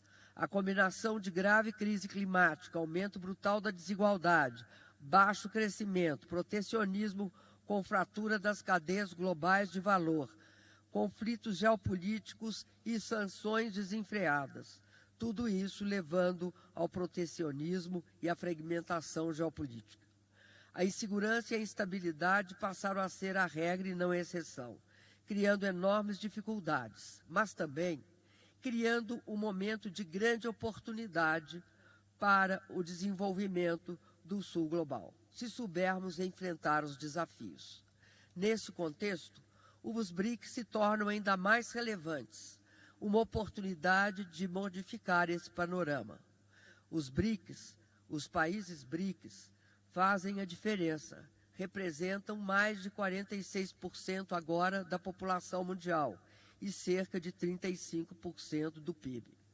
Em termos de paridade de poder de compra, estima-se que as economias do BRICS sejam coletivamente maiores do que a economia agregada dos países do G7. A expansão dos BRICS é uma força do Sul Global que jamais poderá ser ignorada. Nesse sentido, as relações econômicas, sociais e culturais entre os países dos BRICS, o Sul Global e especificamente agora o continente africano, têm uma base histórica profunda. A África, como já disse, é o berço da humanidade e também uma parte fundamental da solução para o nosso futuro. O advento dos BRICS e o crescente aumento do protagonismo da África como ator global suscita a esperança de novas possibilidades ao desenvolvimento do continente e do mundo. Os BRICS e os países africanos compartilham uma visão comum de uma comunidade global, dinâmica, inclusiva e sustentável. A legítima busca dos países africanos por agregar valor às suas riquezas vai gerar a necessária prosperidade. É urgente uma nova arquitetura financeira que canalize os recursos necessários para explorar a infraestrutura física e digital, viabilize a ampliação da educação, apoie o empreendedorismo.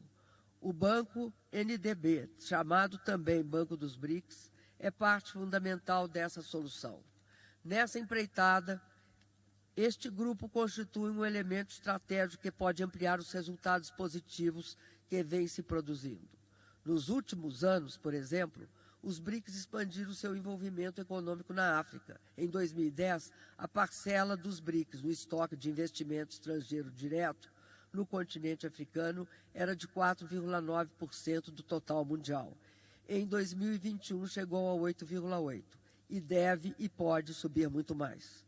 Quanto ao comércio internacional, entre 2010 e 2022, a compra e venda de mercadoria entre os países dos BRICS e a África aumentou de 280 bilhões de dólares para 473 bilhões de dólares. Os BRICS são bons parceiros comerciais da África e têm muito espaço e oportunidades para avançar. Sabemos que, apesar desses resultados alcançados, não são poucos os desafios a superar. Um deles está relacionado, como já disse, à expansão dos mecanismos de financiamento, notadamente utilizando as moedas locais e outros instrumentos financeiros que eventualmente possam ser criados, de forma a constituir um novo sistema financeiro mais multilateral e inclusivo. Outro aspecto é permitir cada vez mais que projetos conjuntos entre vários países possam ser realizados, como é o caso dos projetos de infraestrutura de caráter interregional. Aqui, no continente africano, por exemplo, temos o maior potencial hidrelétrico não aproveitado do planeta. Trata-se da bacia hidrográfica do complexo de Inga, que pode garantir energia renovável, contínua, de base segura e módica. Este aproveitamento é 3 vezes o aproveitamento de Itaipu no Brasil e 2 vezes o de Três Gargantas na China, que são os 2 maiores do mundo até agora. Inga é capaz de servir de lastro energético a todo um continente, porque é 2 vezes, como eu disse, Três Gargantas e 3 vezes Itaipu. Vale destacar ainda que o Sul Global precisa buscar agregar valor às suas riquezas e ao seu manancial de sustentabilidade. E, nesse sentido, é hora também de buscarmos uma reindustrialização com novas características. Torna-se evidente a necessidade de estabelecer, portanto, um novo modelo de financiamento que promova esses projetos renováveis, eficientes e que tenham conexão com o desenvolvimento das pessoas e também dos países. Isso permitirá acelerar o rumo da integração regional, além de aprofundar as parcerias do Sul Global. As plataformas multilaterais, como o Banco Asiático de Investimento em Infraestrutura, o Banco Africano de Desenvolvimento, o Banco Islâmico de Desenvolvimento e o NDB, por exemplo, são estratégicas na busca de um reequilíbrio mais justo e inclusivo da ordem financeira internacional. O MDB é o primeiro banco de desenvolvimento criado por e para economias emergentes. As prioridades do NDB estão alinhadas com a Agenda 2063 da União Africana. O NDB apoia projetos que reduzam as desigualdades sociais e de gêneros, garantam acesso aos serviços de saúde, educação e moradia e contribuam para melhorar os padrões de vida das grandes comunidades de pessoas excluídas que ainda existem nos países do Sul Global, na África, na Ásia e na minha América Latina. Mais uma vez, quero dizer, sinto-me profundamente honrada por ser presidenta do novo Banco de desenvolvimento e por estar aqui na África. Estamos juntos para trabalhar pela redução das desigualdades, a geração de empregos, o crescimento econômico dos países membros. E nós sabemos que desenvolvimento só tem sentido se for sustentável e inclusivo. O NDB tem o potencial de ser um líder no financiamento de projetos que abordem os desafios mais urgentes dos países do sul global aqui, hoje, em especial no continente africano. Estou confiante de que juntos podemos realizar esta visão e esta missão. Muito obrigada. Thank you very much. We now move forward to a statement by the Vice President of the African Development Bank, Mr. Solomon Kino, who will take the floor. Thank you very much, Your Excellencies, leaders of the BRICS nations, Your Excellencies, leaders from across Africa, Your Excellencies, leaders of the Global South, all other dignitaries. I'm here representing President Akinwumi Adesina, President of the African Development Bank Group, who unfortunately could not attend in person because of extenuating circumstances. So I will therefore read the following statement on his behalf.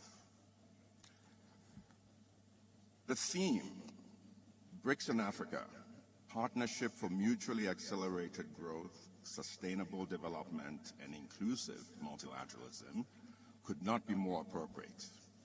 In a world that is moving and changing at hyperspeed, growth and development require the proverbial village working in tandem.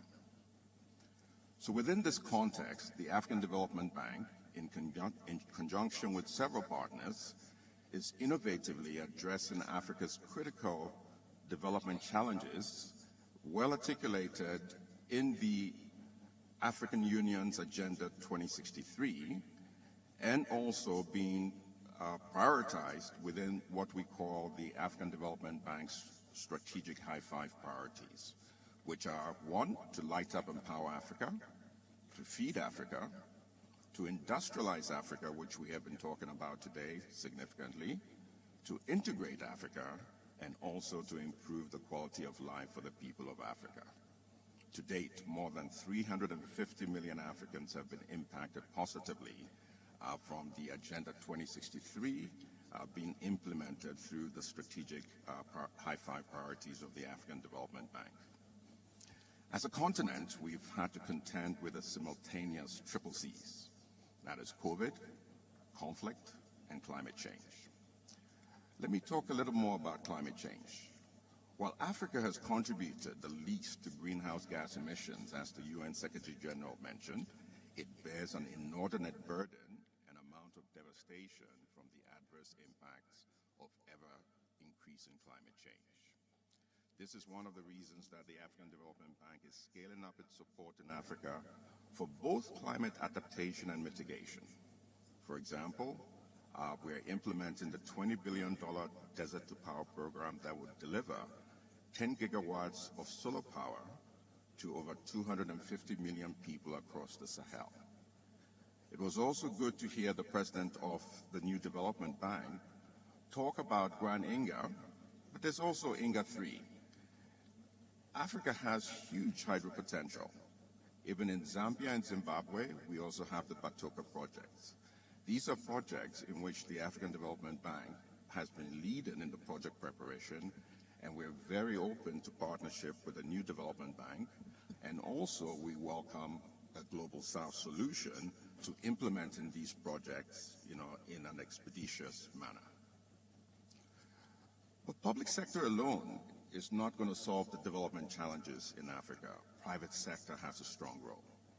This is why in 2018, the African Development Bank founded an innovative and highly acclaimed Africa Investment Forum, which to date has mobilized investment interest in excess of $142 billion. We would like to thank His Excellency President Ramaphosa for graciously chairing and hosting the first two forums. I take this opportunity to invite all of you to this year's forum in Morocco on November 8th to 10th. We continue to provide leadership as the African Union's anchor institution on the goal of integrating Africa. We have built several thousands of kilometers of cross-border roads and electricity transmission lines, and are also investing in railways and waterways. Through the African Stock Exchanges Linkages Project, we have connected 8 African stock exchanges with an aggregated market capitalization of $1.3 billion from Johannesburg to Cairo, and we have also supported the African Continental Free Trade Area Secretariat in its establishment and also to operationalize the CFTA. For decades, I've remained adamant: no bird can fly with one wing. Likewise, nations and institutions. To address inequitable growth head-on, our Affirmative Finance Action for Women in Africa, popularly called AFAWA, has deployed over $1.1 billion of financing to women-owned businesses, and we have also started rolling out the innovative Youth Entrepreneurship Investment Banks to provide opportunities for youth entrepreneurs, given the youth democratic and demographic dividend that we have in Africa.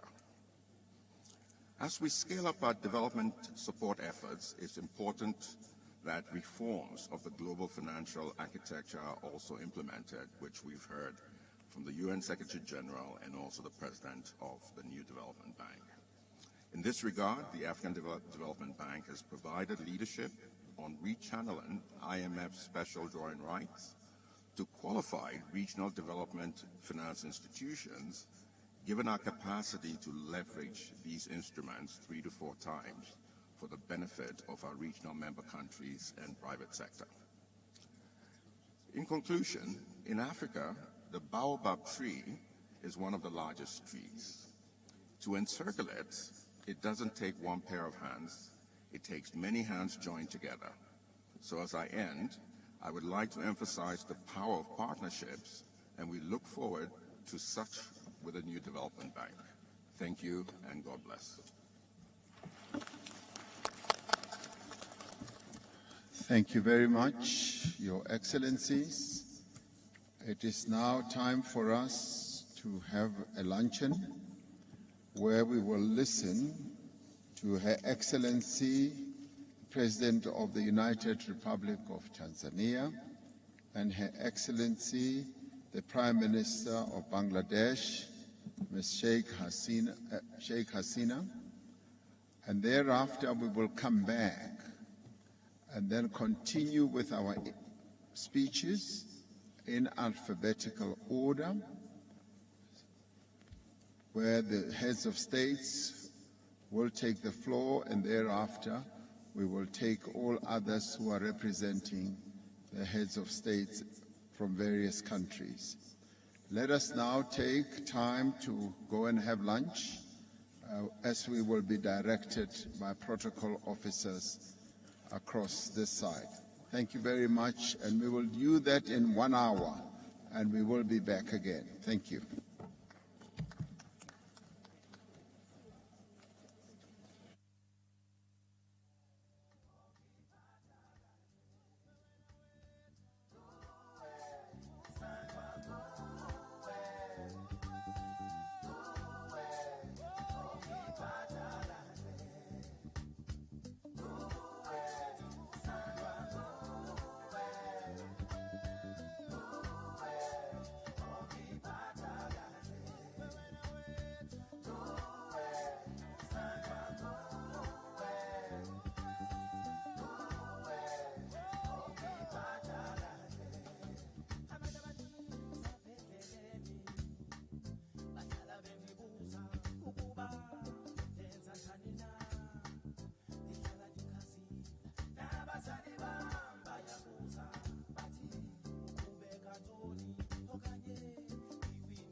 testing microphone.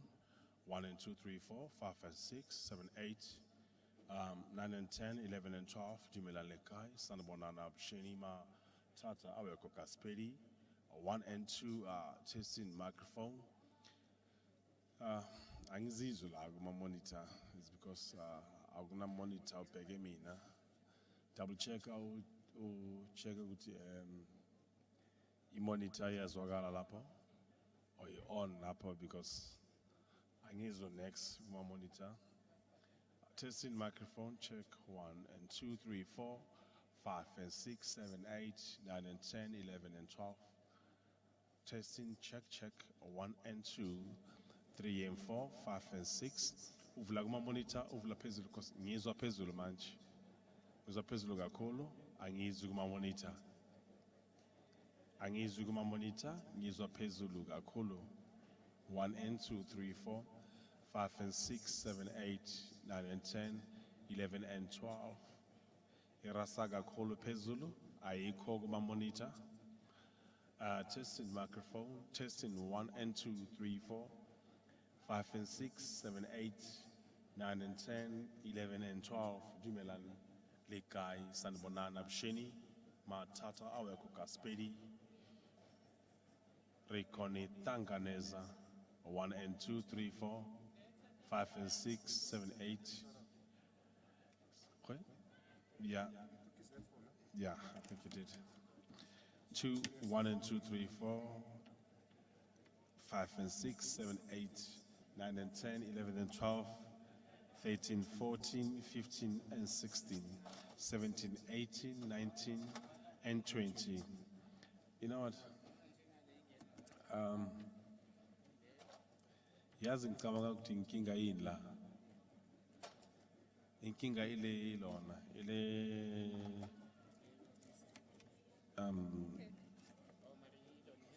give me 2 seconds, let me think.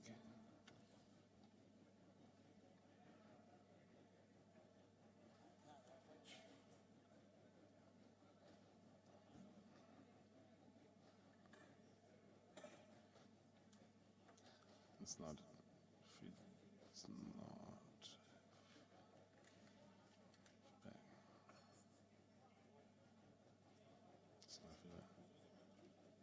yeah?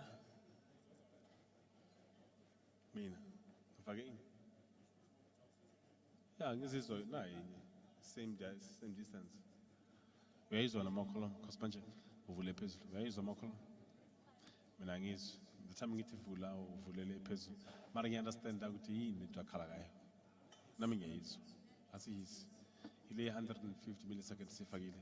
So for na match at the screen. Yam paises. I think chele ulona si keep. Who flip? Vetu. Ya koloma la. Wana awiz kosa ukolomi. Ma ukoloma wa ya koloma eno yazizwa after. Into paisa ile. Ile 100 milliseconds si fagile. No. This is not a problem. Sinjala po ya yazwagala. On the hot mic. Okay, yeah. That mic gave feedback. I think, hello.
klomp BRICS, ek dink is 10 van laas jy kyk op die stelsel laas, BRICS 1 to 10. Jy kan het kopie op BRICS 1 to 10 ook. Dankie Ilse. Bye bye.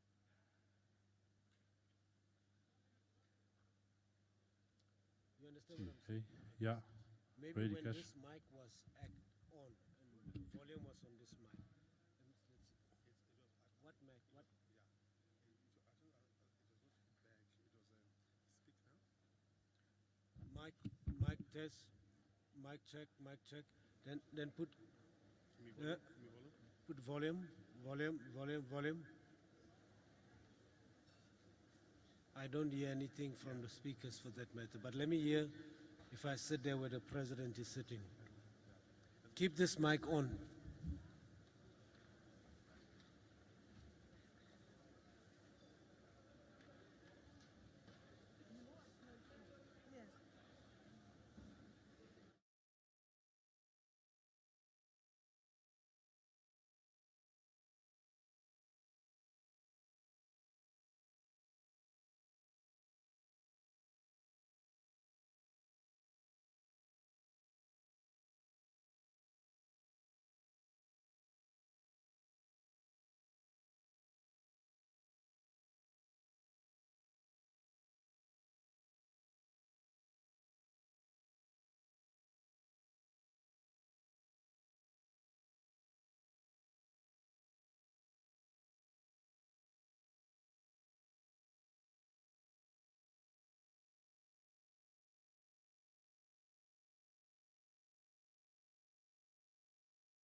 Okay, what is this going? English. Yes, English. 1 2 1 2 1 2 1 2 1 2 1 2 1 2 1. English. Okay, going to because I've got English and French here. Can I do French or I must get there according to numbering? Do the language, Tina. We just wanted coming up on the right channel. All right, okay. I'm doing French. Standing by.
Other languages, I don't know, or that's all they have up there. This is all they have here, Madonna. Okay, thank you, Madonna. And then your English backup. 1 2 1 2 1 2 1 2. Check it, Madonna. Yeah. English backup. English backup. English backup. English backup. 1 2 1 2. Yeah. Are you happy? Madonna, I got you. Okay, happiness.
Sure. Yeah. It's yeah. Yes, part. What did you call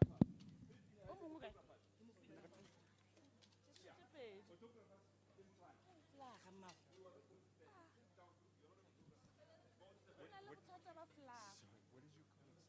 Photographer. What? Nelson. Ke fetše go founela Joel ebile o mfelela le pelo ore ke Joel bo o bolele mang kgantsi o mfelela pelo Might go on. Oh,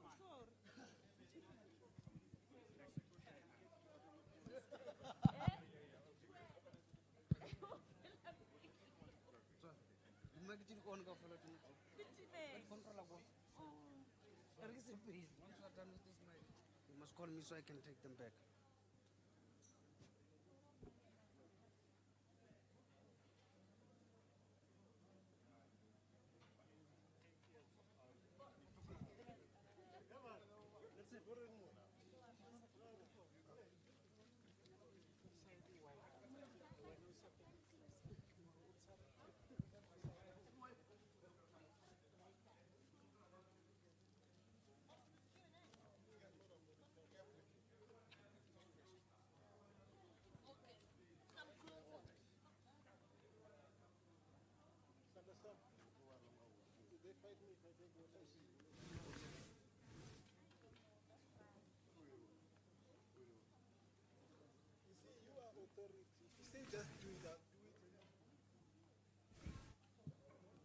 Well, flick everyone.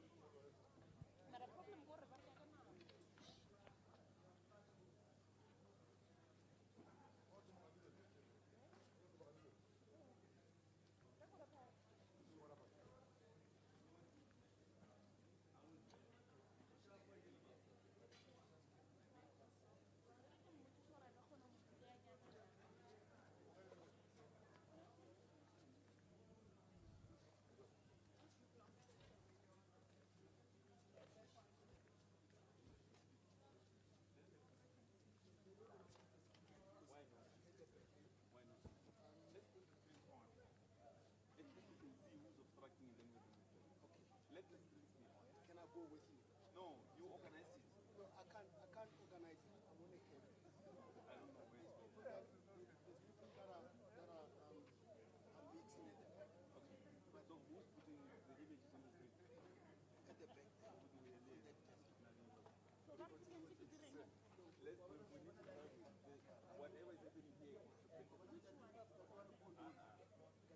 Don't confuse. Okay. I'm saying let's get reflecting what's happening here and see. So look at that. Yeah. I don't want to show the face. I don't want to show the face. Is there a problem?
after I helped you on Tuesday. Apparently those from Dobsonville Bra are Christopher. with Shady. All good, Bra Christopher. They call him Ntewa. I call him Bra Christopher. Hi. Good to see you guys.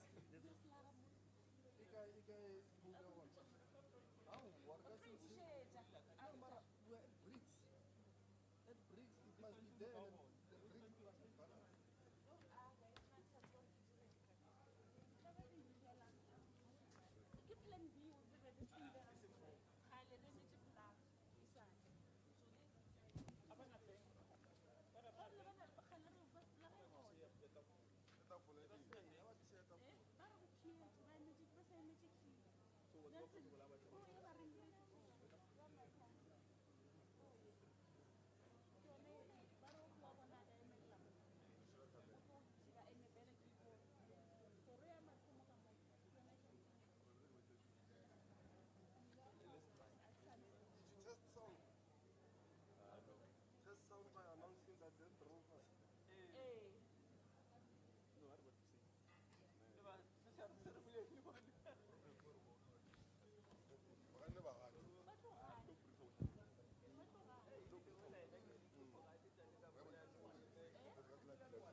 Testing 1, 2. Brauba. How's it, Brauba? Not in front here. How are you? I have a challenge. Colleagues at the back there, they are requesting that you should not stand up. If you feel like you're going to stand up, maybe take another position. There is a main camera at the back there that is in your line. Similar to this line here, colleagues. I'm also testing sound at the same time. We're killing two birds with one stone. Testing sound for you at the back. Thumbs up. Thumbs up. Can I see thumbs up at the back? Thank you. Thank you. Papas, are you going to stand up there? You are not going to stand up, right? No taking off your camera up, my brother. At the back. Yes? Paye? Tige?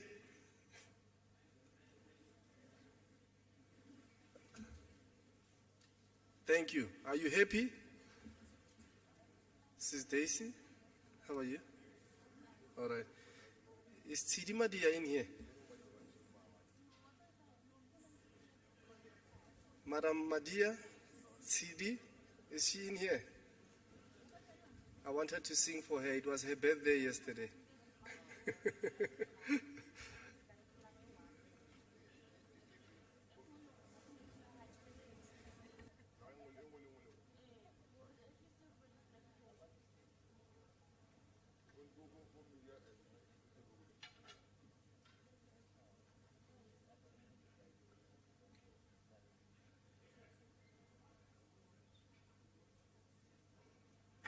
Brauba.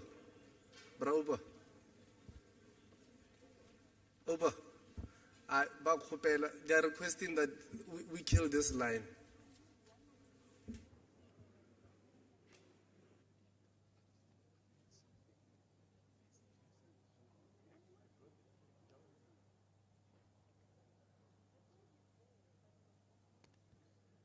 Colleagues,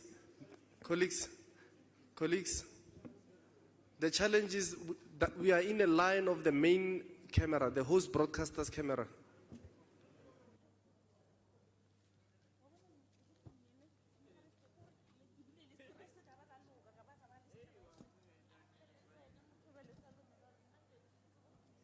We are moving them slightly to my right. Are you happy with this arrangement at the back? Thumbs up.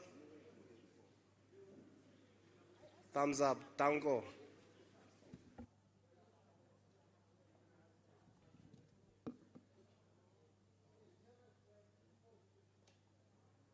So, I will have one of the mics, right? Thank you very much. I just... Oh, okay, thank you.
Colleagues, this entire section must not stand up and move around during the press conference because the camera operators says the shots become silhouette.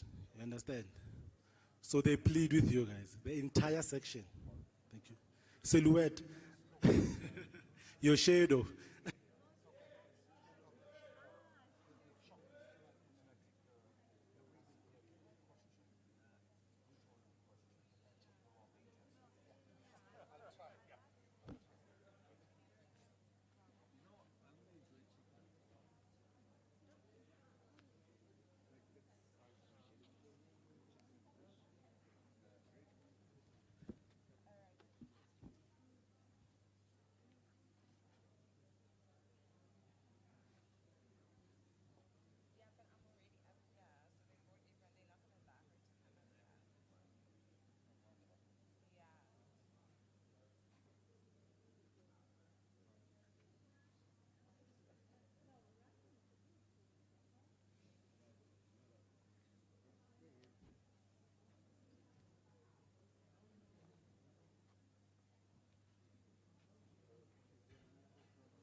Good afternoon.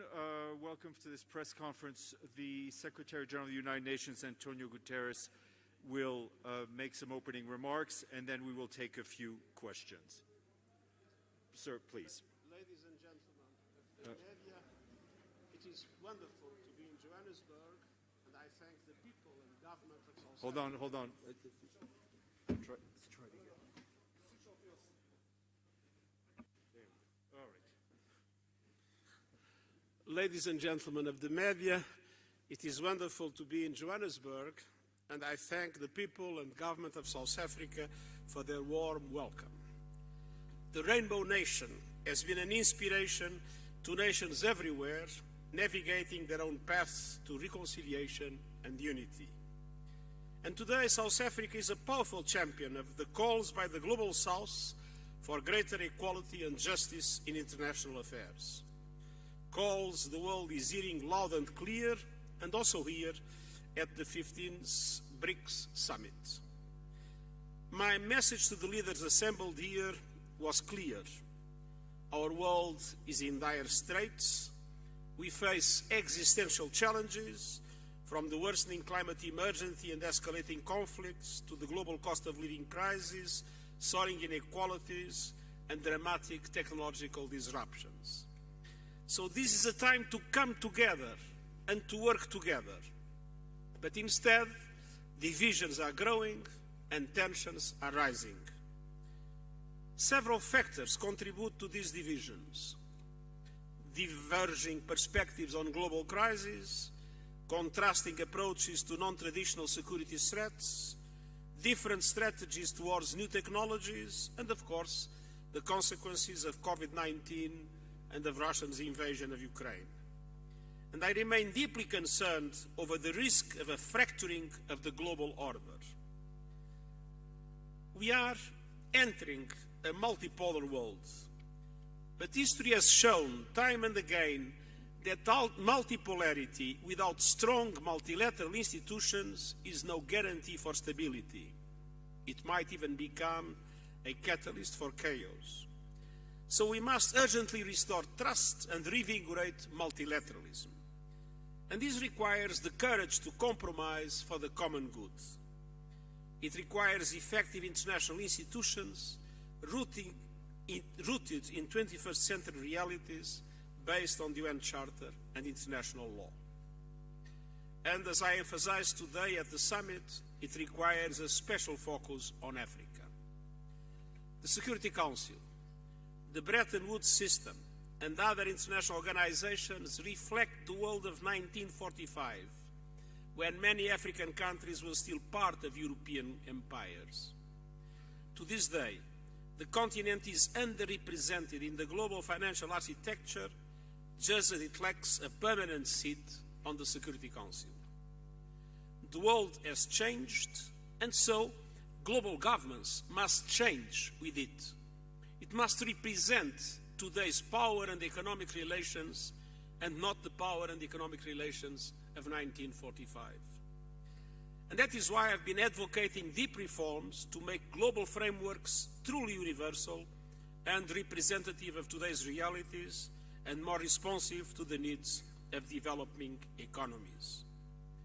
We need more inclusive institutions at every level, including through greater representation of women and young people. But all this in a context in which I believe two areas require a particularly important reform effort.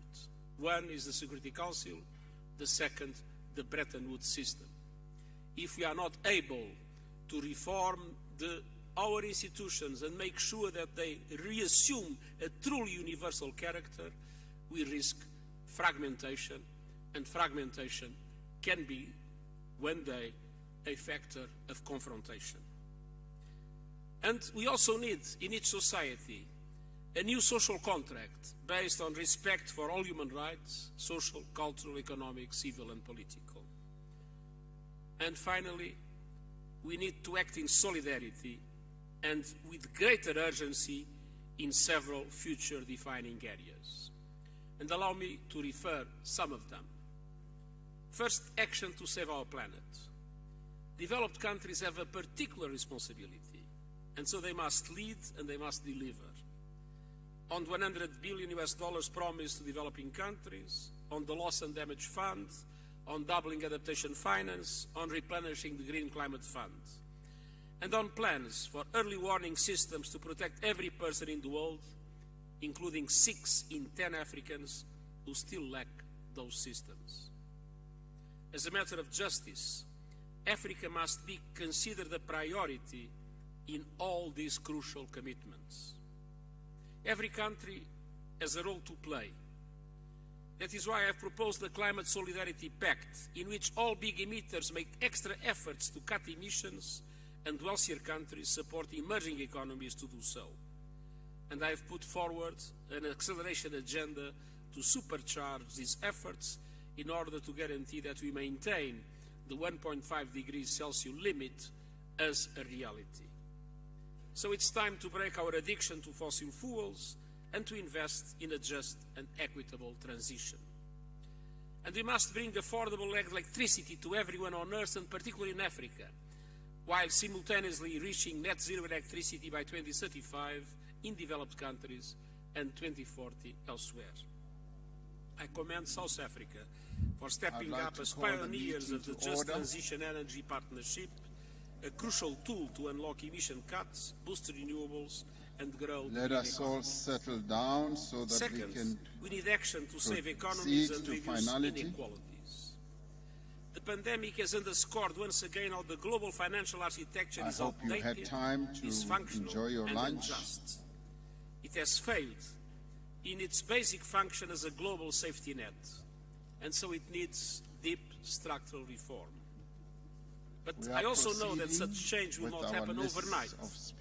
And so I have proposed a number of measures we can take right now, and they include providing Sustainable Development Goals stimulus to direct investments towards the Sustainable Development Goals, with a funding equivalent of $500 billion, overhauling the business models of multilateral development banks so that they massively increase affordable financing and leverage far more private finance to the developing world, including also the need to increase their own capital. Establishing an effective debt workout mechanism to support payment suspensions, longer lending terms, and lower rates.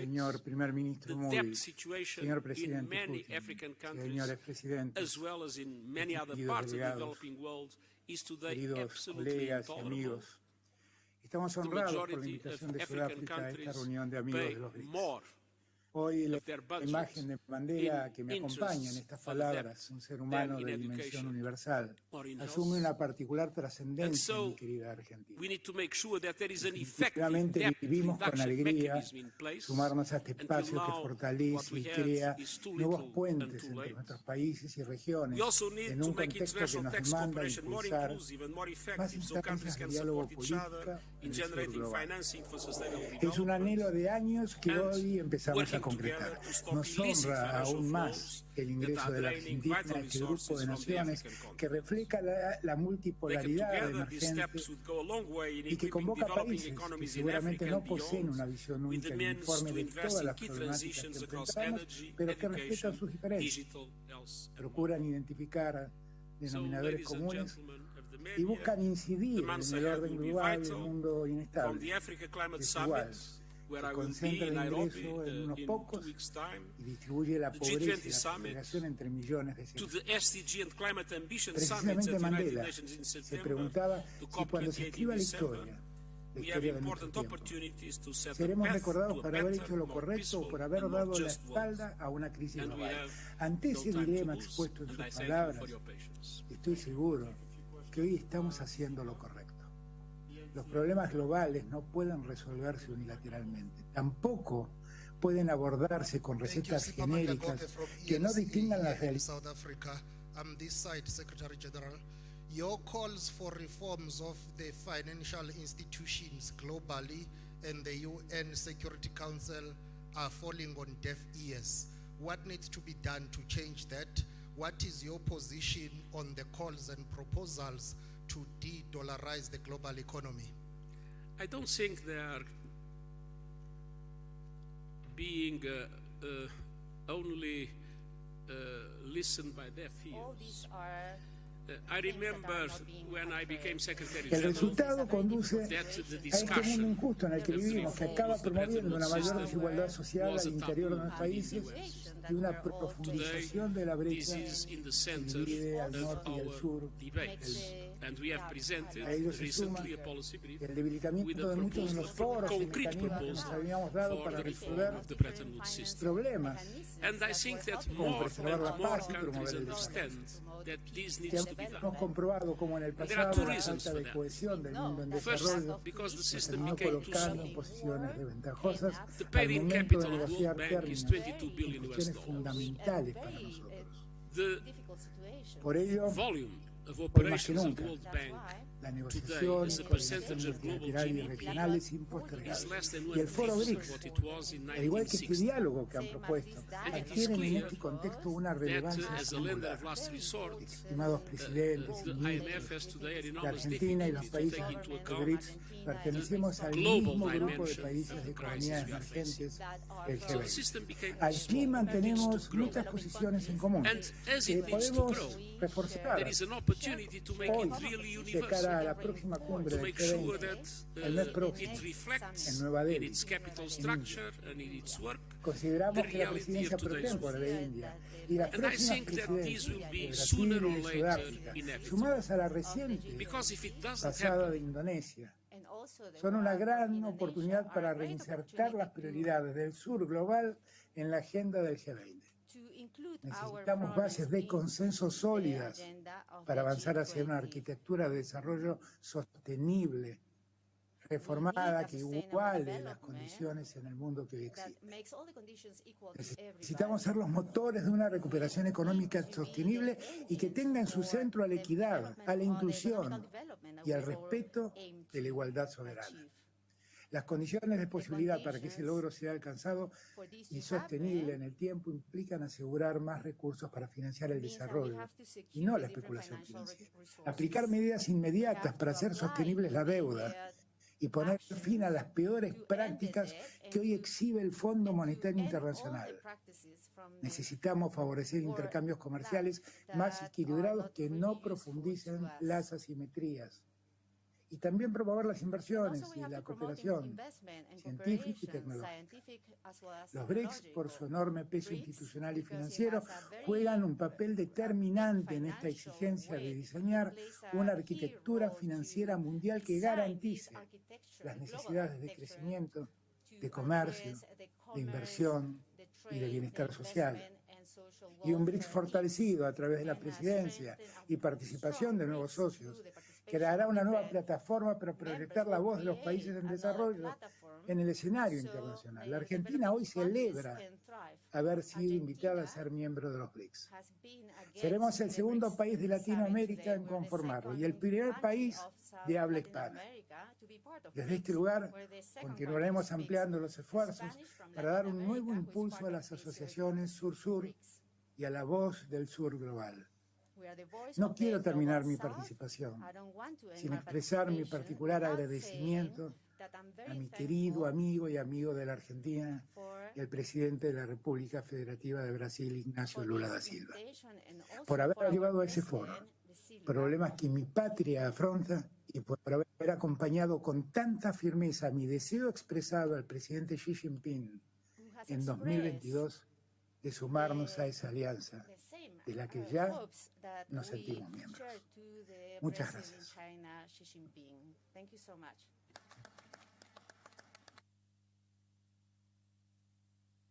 Thank you. It's now my honor to call upon Her Excellency, Ms. Sheikh Hasina, the Prime Minister of the People's Republic of Bangladesh. Very much. Bismillahirrahmanirrahim, Mr. Chair, Excellencies, ladies and gentlemen, Assalamu alaikum. I thank President Mr. Ramaphosa for his invitation. I feel a personal attachment to South Africa, having enjoyed the affection and blessings of President Mandela. I recall his joining our celebration for the 25th anniversary of Bangladesh's independence in 1997. Like him, our father of the nation, Bangabandhu Sheikh Mujibur Rahman, lived a life of sacrifice for his nation. He has spent more than 13 years in prison to secure our people's right of self-determination. In 1974, at the UN General Assembly, he condemned apartheid as a crime against humanity and called for decolonizing Zimbabwe, Namibia, and Palestine. Following his legacy, we have come here to BRICS outreach to reaffirm our solidarity with Global South. We also maintain a spirit of friendship to all nations of the world with malice towards none. The lesson we take from the global health, cost of living, and climate crisis is that none of us is secure until everyone is. Mr. Chair, Bangladesh is now the world's 35th largest economy with a strong commitment to sustainable development.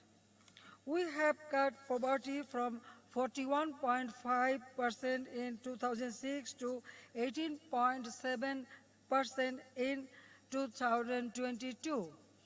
We have reduced extreme poverty from 25.1% to 5.6% in the same period. We have provided electricity to all households. We are about to eliminate the curse of homelessness under my free social housing project, Ashrayam.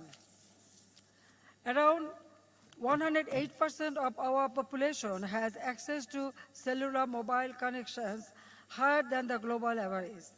In the last fiscal year, the mobile financial systems recorded transactions with US $111.27 billion.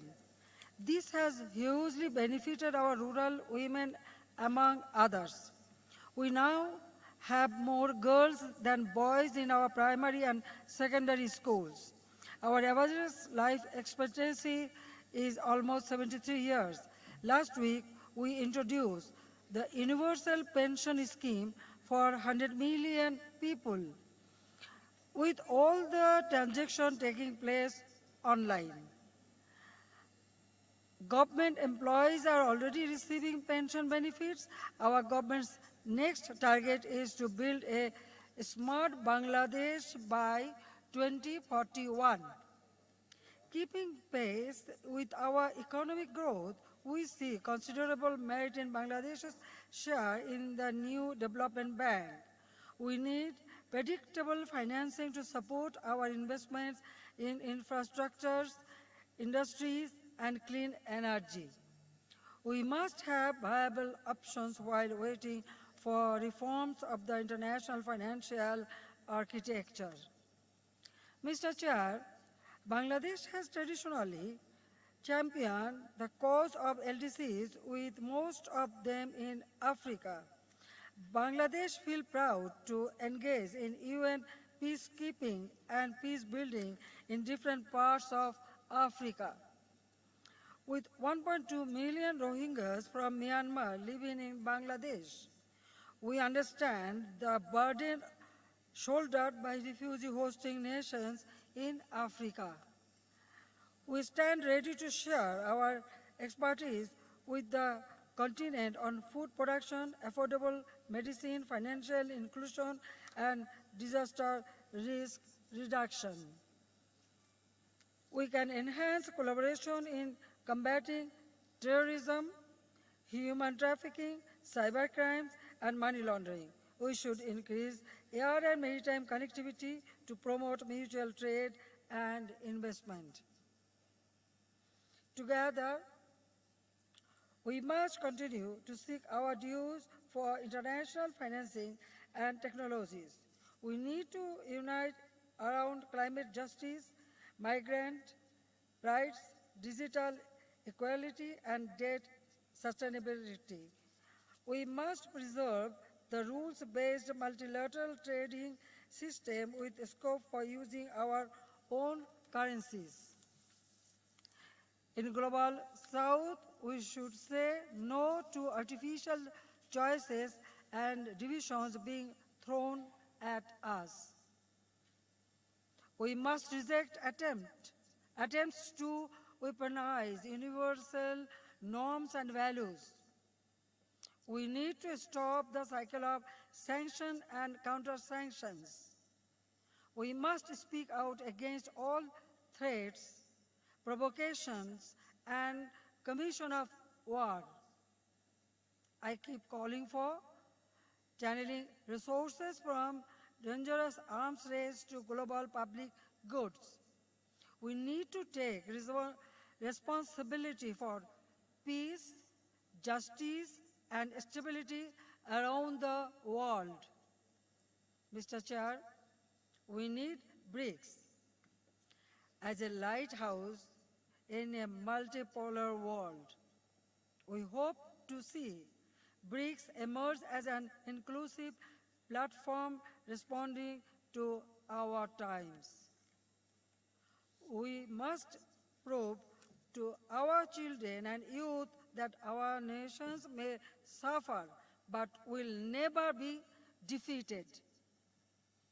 I conclude with the parting words of our father of the nation, my father, Bangabandhu Sheikh Mujibur Rahman, at UNGA, and I quote, "For us in the emerging world, we must have faith in ourselves and in our capacity to fulfill our destiny and to build for ourselves a better future," unquote. The message he conveyed 50 years ago still rings true. I thank you all. Thank you very much, Mr. President, for giving me this opportunity. Thank you.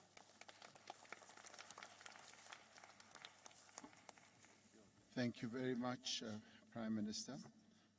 I now call upon Mr. Luis Alberto Catacora, the President of the plurinational state of Bolivia. Muchas gracias, presidente. Thank you very Primero, much, Mr. President. quiero agradecerle First of all, por la I invitación would a like to este foro. thank you for this invitation to Expreso this un platform. saludo I a todos express los my greetings to all the presidentes, presidents, dignatarios de Estado dignitaries, y personalidades que and están acá different presentes. personalities who are present today. Hoy aquí, en el continente Today, africano, here on the African continent, los bolivianos nos sentimos the como en people casa, of Bolivia feel entre at home. hermanos, We feel among brothers, pues compartimos because con los we países share africanos with the African una misma countries historia a de common luchas history populares of popular contra el struggle colonialismo, against la colonialism, servidumbre y la explotación de nuestros pueblos y nuestros recursos and our naturales. natural resources. Los movimientos de liberación lucharon durante los primeros años del siglo XIX hasta entrado el siglo XX para culminar con nuestras respectivas independencias nacionales. Tenemos más de un siglo de incansables batallas por fortalecer nuestros estados nacionales. Y hoy somos pueblos heroicos que seguimos luchando no solo por nuestra independencia política, sino también buscamos nuestra independencia económica, científica y cultural, acorde a la nueva realidad mundial. Tampoco olvidar que como parte del nefasto proceso de colonización europea en América, miles de africanos fueron traídos por la fuerza para trabajar como esclavos en las plantaciones, minas o en las haciendas, generalmente en condiciones infrahumanas.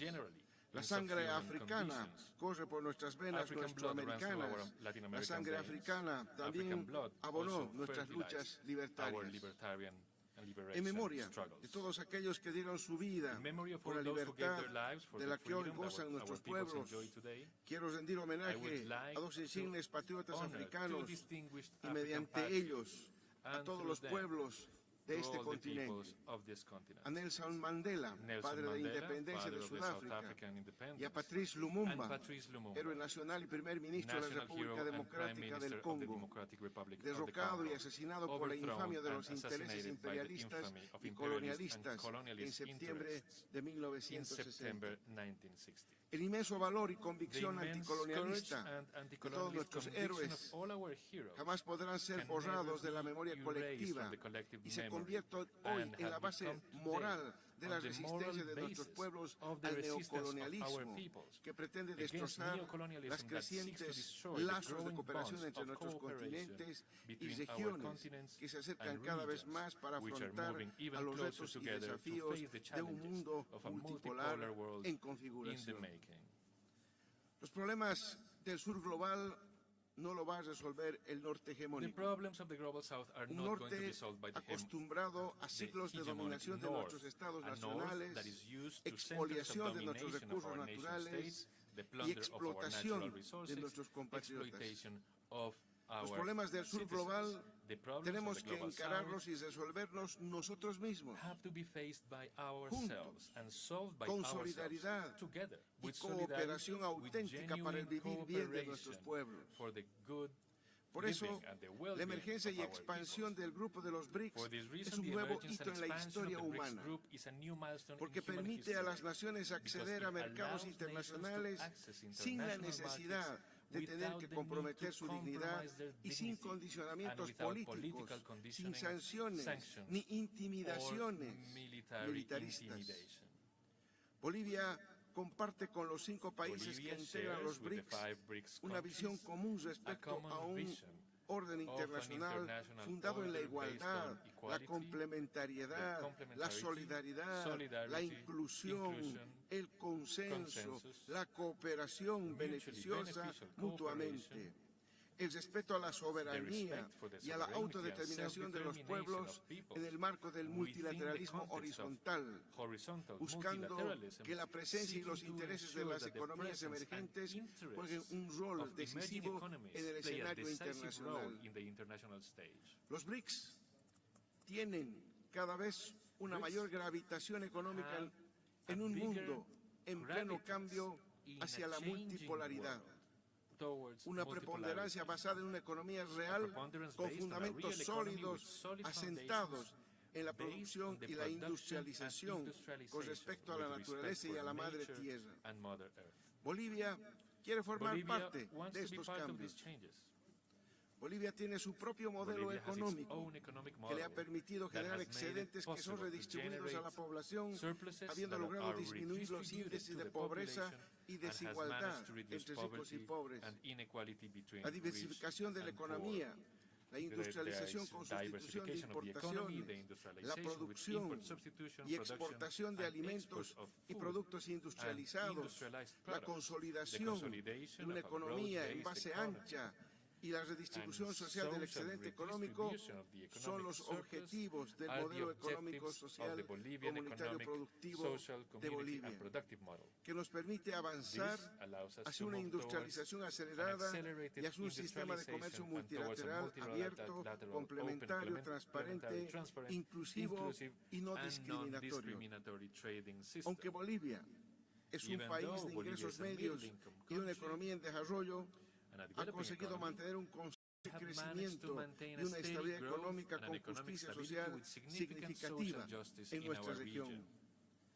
Creemos firmemente que la incorporación de Bolivia a los BRICS sería mutuamente beneficiosa por la concurrencia en áreas estratégicas como la energía, los recursos naturales, la agricultura, la producción de alimentos para la exportación, la ciencia y la tecnología, así como nuevos enfoques de cooperación, financiamiento e inversiones estratégicas en infraestructuras críticas para la integración, dada la privilegiada posición geográfica que tiene Bolivia.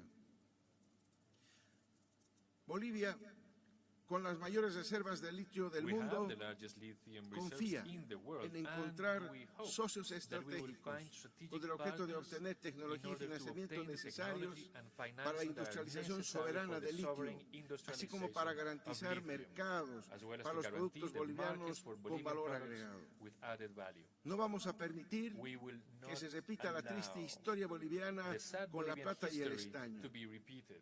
Imborrables History of the silver cicatrices and tin de pobreza de nuestros that left mineros indelible y de scars todo of el poverty in pueblo. our miners El litio and all of boliviano our citizens. no puede correr la misma Bolivian suerte que lithium la plata cannot have the same explotada en la fate as the silver colonia, exploited la goma during the o el colonial estaño period, or the que same se as rubber expolió de or nuestro tin, territorio which was como plundered materia from our prima territory y que as a nos raw dejó en la material, pobreza, and which left us in igual que poverty. pasó con el uranio The same de thing Níger, happened with con el uranium cobalto in de la Niger, hermana República del Congo with cobalt y con otros in our tantos sister otros recursos Republic naturales of the expoliados Congo, and with durante so many other siglos de natural los países resources that were africanos plundered for y centuries from nuestroamericanos. African and our American countries. El aseguramiento de cadenas de suministros de We need to recursos secure the energéticos supply y chain minerales y of metales energy críticos resources and no critical pueden minerals continuar and siendo metals un that pretexto cannot- para el this cannot intervencionismo continue y la expansión to be a colonial. pretext for interventionism Deploramos and cualquier colonial intervención expansion. militar We extranjera en deplore África, any foreign en nuestra military América intervention in Africa, y en cualquier in our parte del Americas, mundo. and in any Y other part of apelamos the al world, respeto a la and we call soberanía for de the los respect of estados,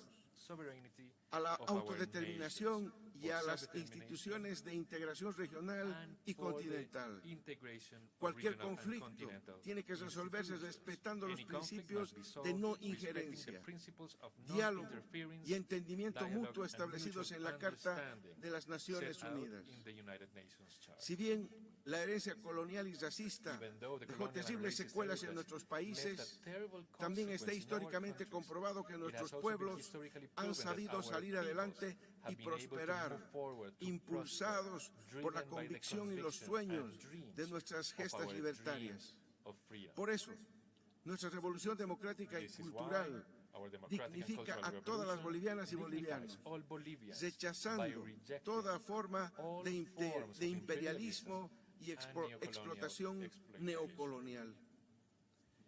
En poco tiempo más, Soon, en in 2025, 2025, Bolivia celebrará Bolivia will sus celebrate 200 its años de 200 years independencia, of independence. más comprometida que nunca con la And is integración more committed sudamericana, than ever to de South Caribe American, y del sur Caribbean, global. and global South integration. Quiero aprovechar I would like esta to take this ocasión opportunity para invitar to invite a the todos los BRICS países de countries, BRICS, así como a as todos los well países de as América the Latina, countries África of Latin y del America, mundo a que nos Asia, acompañen a and Africa, celebrar and the world to el join us in bicentenario celebrating de Bolivia, Bolivia's en el bicentenary camino a su segunda y on the road to definitiva its second independencia, and definitive con plena soberanía independence, económica y with full política. economic and political Están sovereignty. ustedes invitados a You are compartir invited to los share the 200 20 años de years of libertad freedom del pueblo of the boliviano. Bolivian people with Muchísimas us. gracias. Thank you very much. Thank you very much. We move on, and I'd like to call upon His Excellency, President Faustin Touadera, the President of the Central African Republic, to take the floor.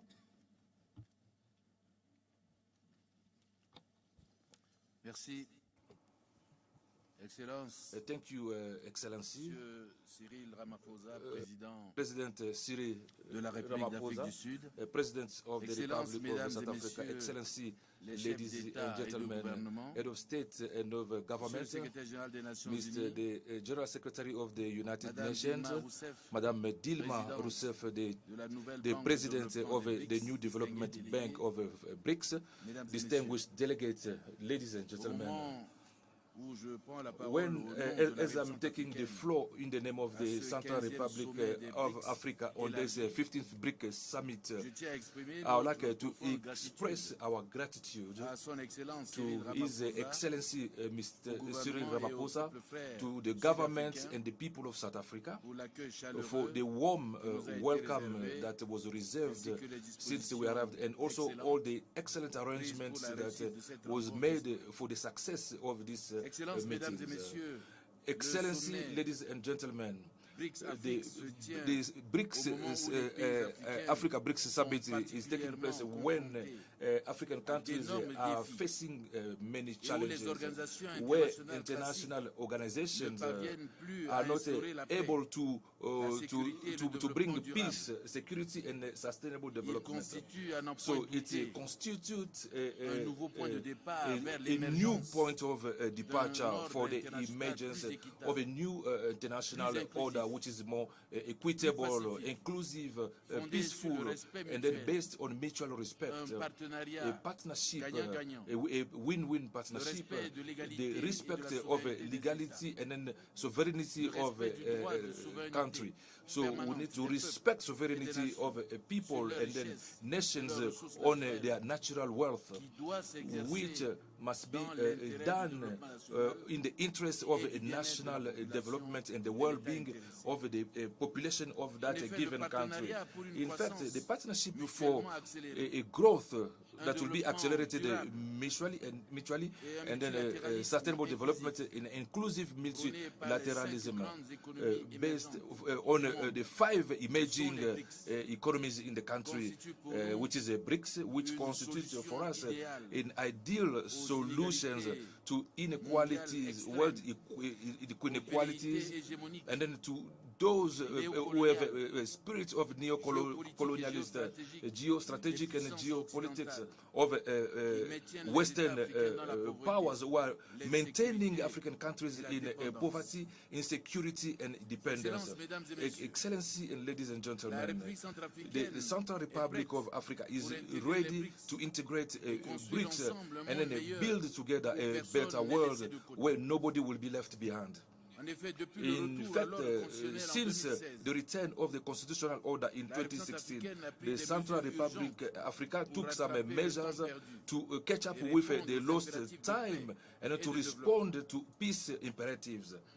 So my country is giving itself a new legislative framework by adopting laws that are relative to cryptocurrency and then natural resources and the land, and a new constitution that was adopted by 95% of the Central African Republic people, with a rate that has never been realized in the country.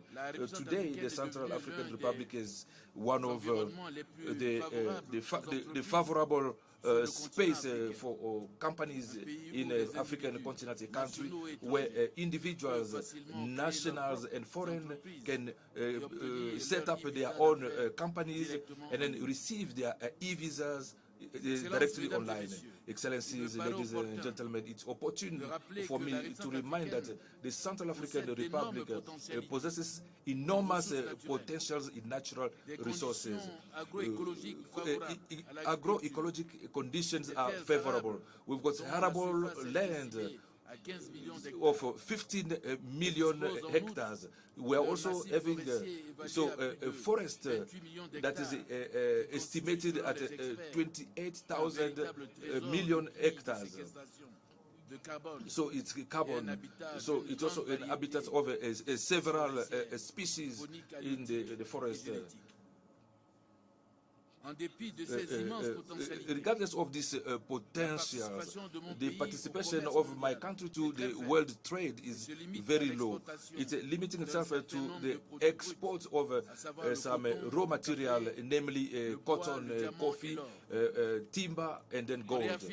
By reaffirming its support to the BRICS initiative and its willingness to join. So we're asking the BRICS to build a win-win partnership in view for the exploitation of immense resources at the national and the well-being of its population. And then we're also urging BRICS to continue to support its requests so that they can raise the embargo on weapons and then diamond, and also by legitimating the terrorist groups.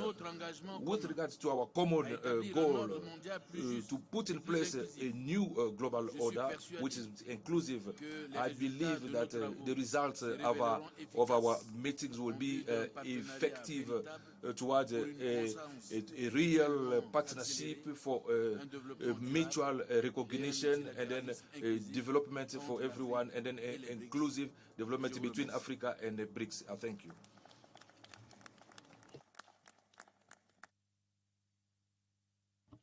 Thank you very much, President. I now call upon His Excellency President Denis Sassou Nguesso, the President of the Republic of the Congo.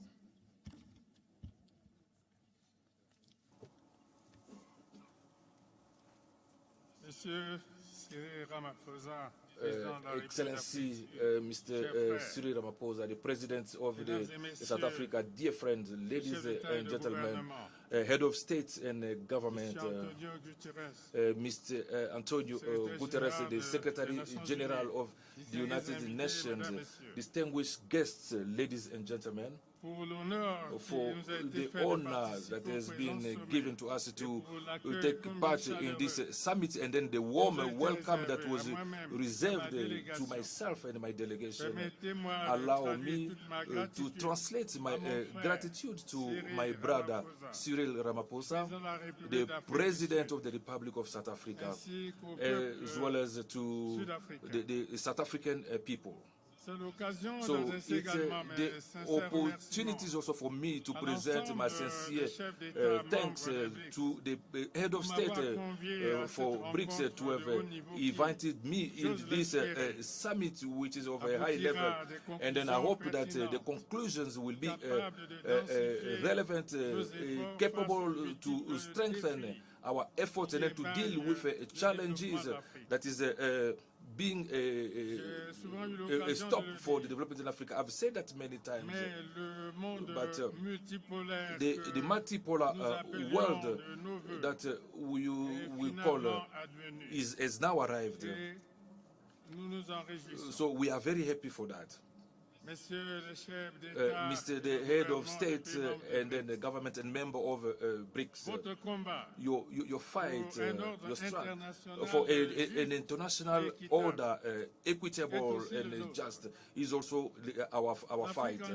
The Africa in general, the Congo, my country in particular, subscribe to your objectives of a multilateral partnership that is inclusive and representing the world as it is today. With you, so we are sharing the idea that international cooperation need to be established on the basis of respect and then mutual benefit.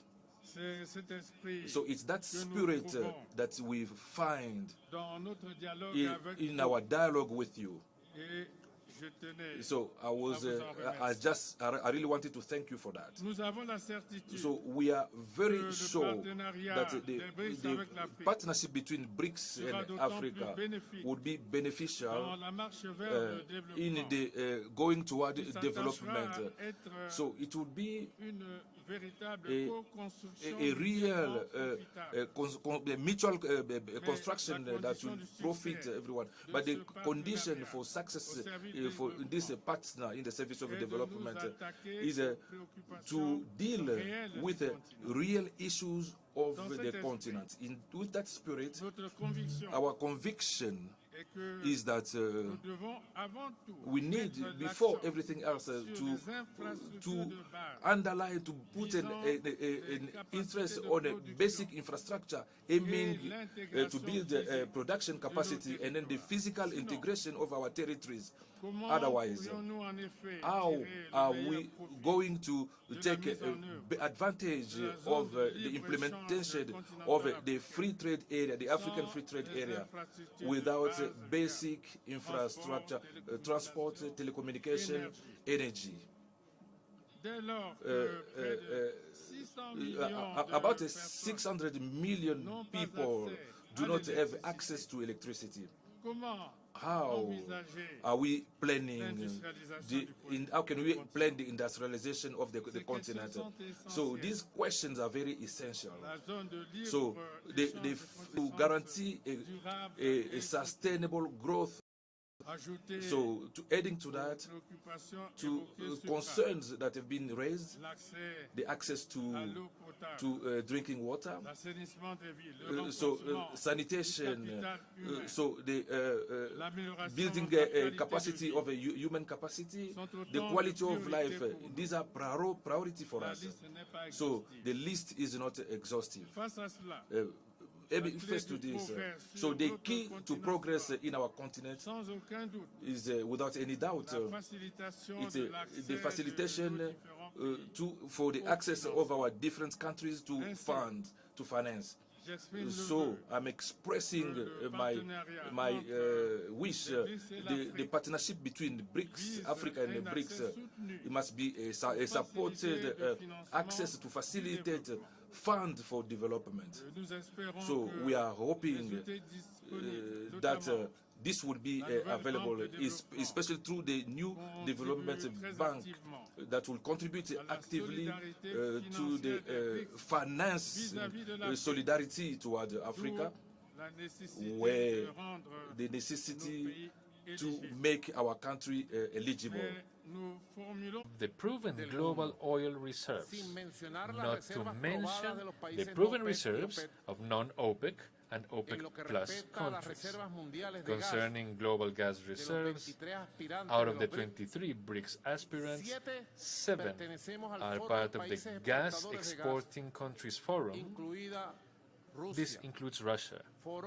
This forum manages 72% of the world's gas reserves and supplies 44% of the global markets.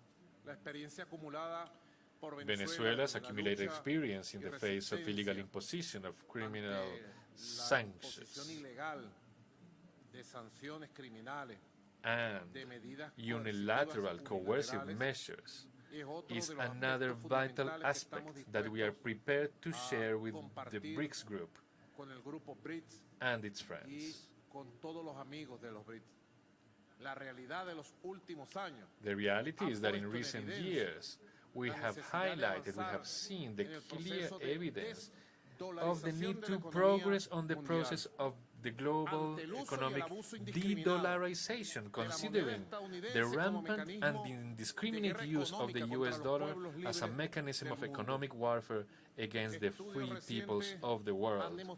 Recent studies have shown that at least 30 nations, representing 28% of the global population, which is around 2,178 billion human beings, are affected by imperialist sanctions and other extortionary measures and economic warfare. The damage to our economies and development models is undeniable. The implementation of these measures negatively impacts the enjoyment of human rights, as recognized by the UN Human Rights Council in March 2023.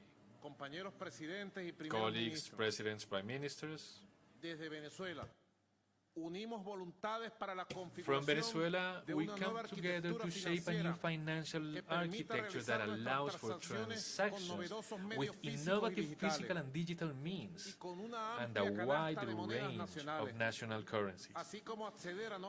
This would provide access to new forms of financing that contribute to the recovery and growth of our economies. In Venezuela's case, the growth projection of over 5% in 2023 is the highest in the region, according to the United Nations Economic Commission for Latin America and the Caribbean. It is our desire, Mr. President, to join the BRICS Think Tanks Council to contribute our modest experience to counteract the harmful effects of Western sanctions on the world economies, as well as to dismantle the financial and commercial domination system. Furthermore, we undertake the responsibility of promoting political and economic relations between the BRICS architecture and the key mechanisms of consultation and cooperation in Latin America and the Caribbean. Among these, I am talking about the Bolivarian Alliance for the peoples of our America, the People's Trade Treaty, this is ALBA, TCP, and the Community of Latin American and Caribbean States, CELAC, aiming to advance the formation of regional blocs, as was envisaged in the historic Summit 2014 between BRICS and UNASUR. The consolidation of these ambitious alliances requires a high level of people's awareness about realities, strengths, and capacities for united progress. To that end, we propose strengthening the communicational alliance by revitalizing cooperation between the BRICS and Telesur and the Latin American Caribbean Multimedia and Multi-State Platform. Colleagues, Excellencies, since its inception, BRICS has been conceived with an inclusive and complementary vision, with the multilateral system at its core, including the World Trade Organization and its reform.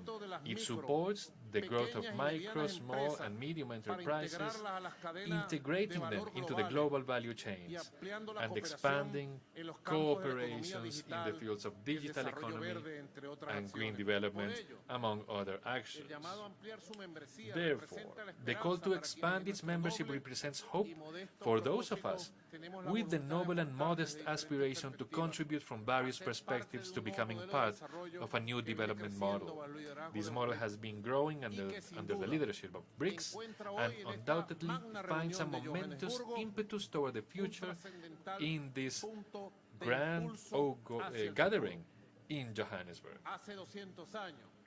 200 years ago, during the struggle of our independence, the independence of the Americans, actually, our liberator, Simón Bolívar, envisioned the construction of what we could call now a multipolar and pluricentric world.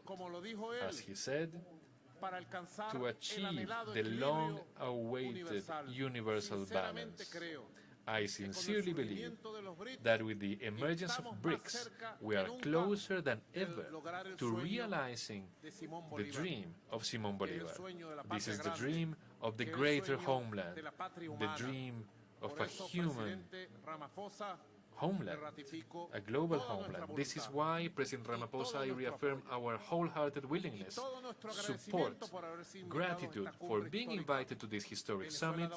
Venezuela takes a step forward with BRICS towards a world of peace, cooperation, the world of the 21st century. We say it from the heart, long live the peoples of the Global South. Thank you very much.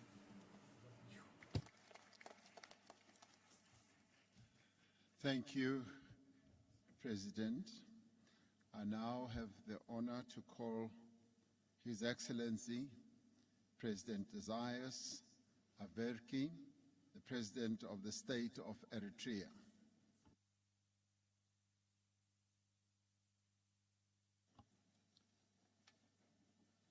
Excellency, thank you. May I first join previous speakers to express our gratitude to Your Excellency and other heads of state and governments of BRICS for convening this 15th summit. Our deepest thanks too for the people and government of South Africa for their renowned hospitality. This meeting is taking place at a critical time when our global community is at a veritable crossroads. The flaws and deficits of the prevailing global governance architecture, whose defining features are dysfunctional, non-inclusive, and unfair rules and regulations, are too evident to merit emphasis. U.S. exceptionalism, or Pax Americana, has unleashed malaise that have gravely impaired global progress for almost a century now.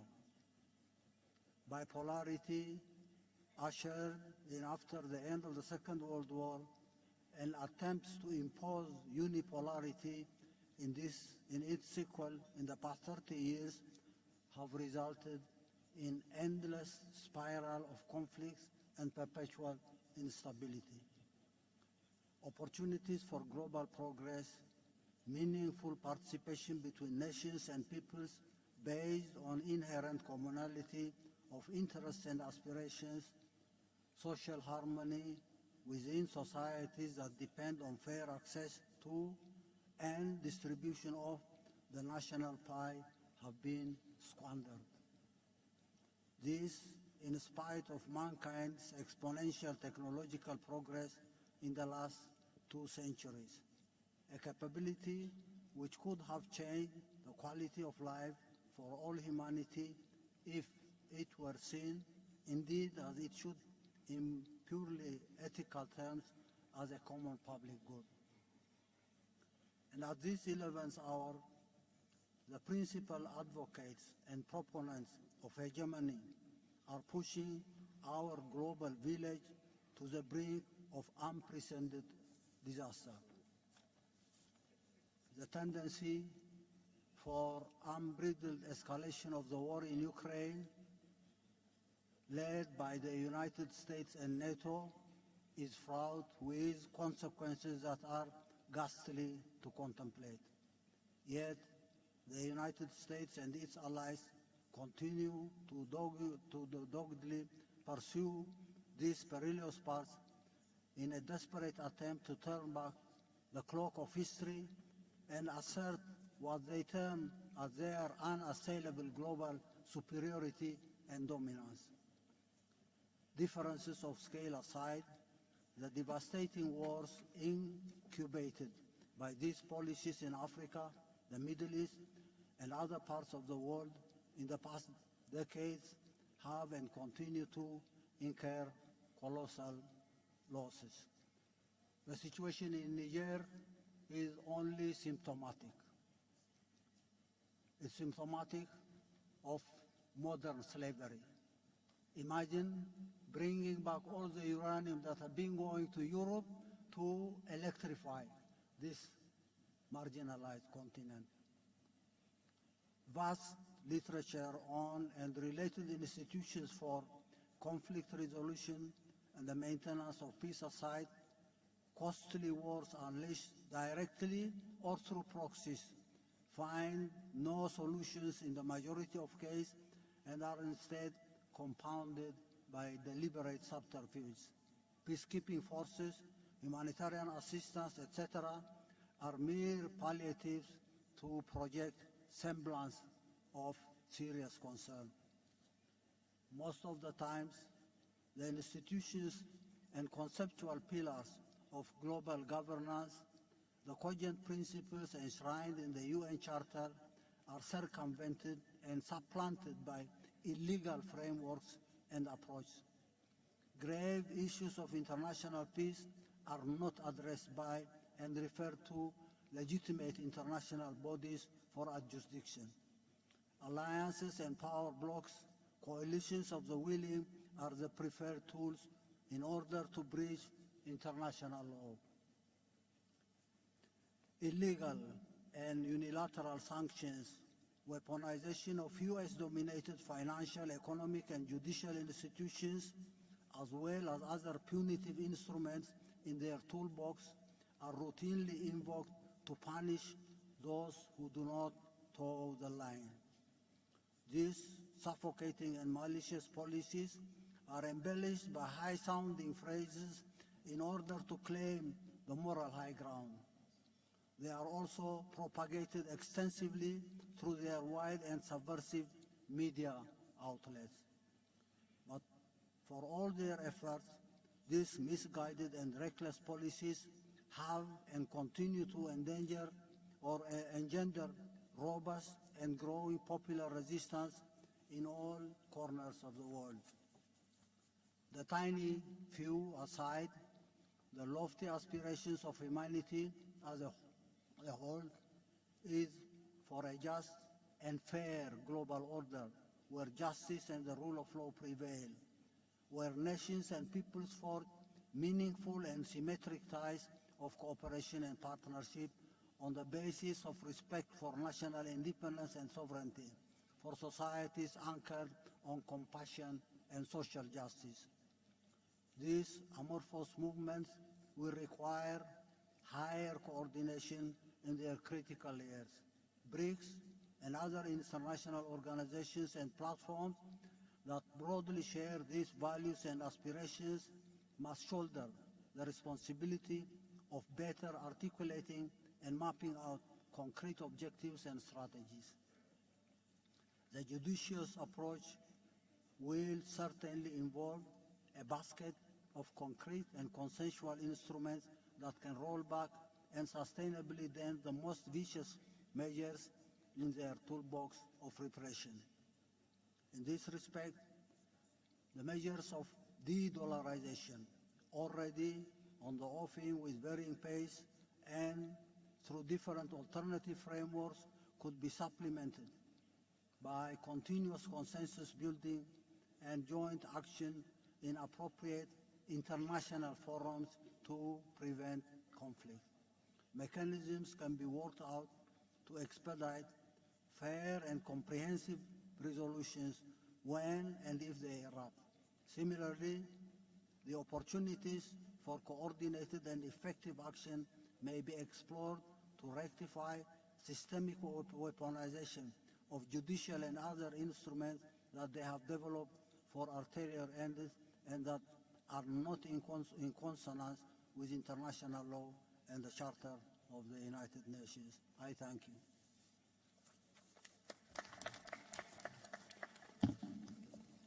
Thank you very much, Your Excellency. I now call upon Your Excellency Dr. Abiy Ahmed Ali, Prime Minister of the Federal Democratic Republic of Ethiopia.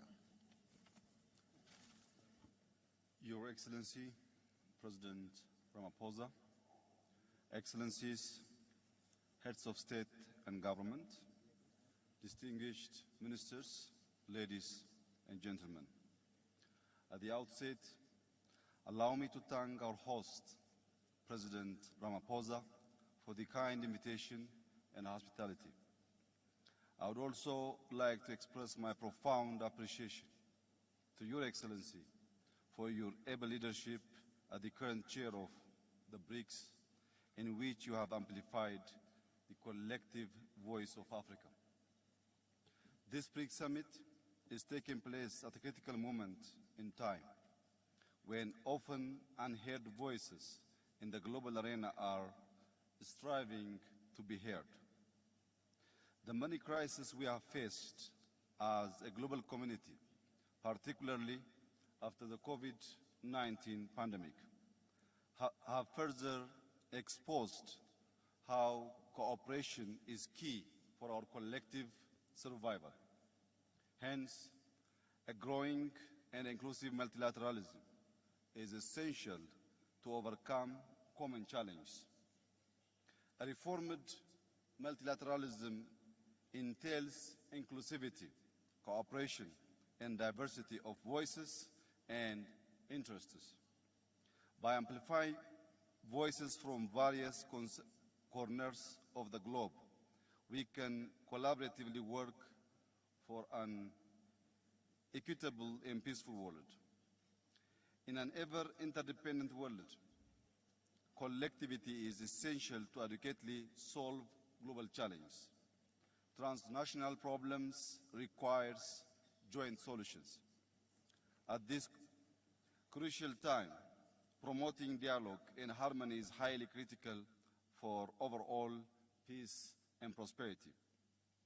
That's why Ethiopia has always been a champion and a defender of multilateralism. And the BRICS is indeed one key initiative, responding to the repeated calls for a new and inclusive multilateralism.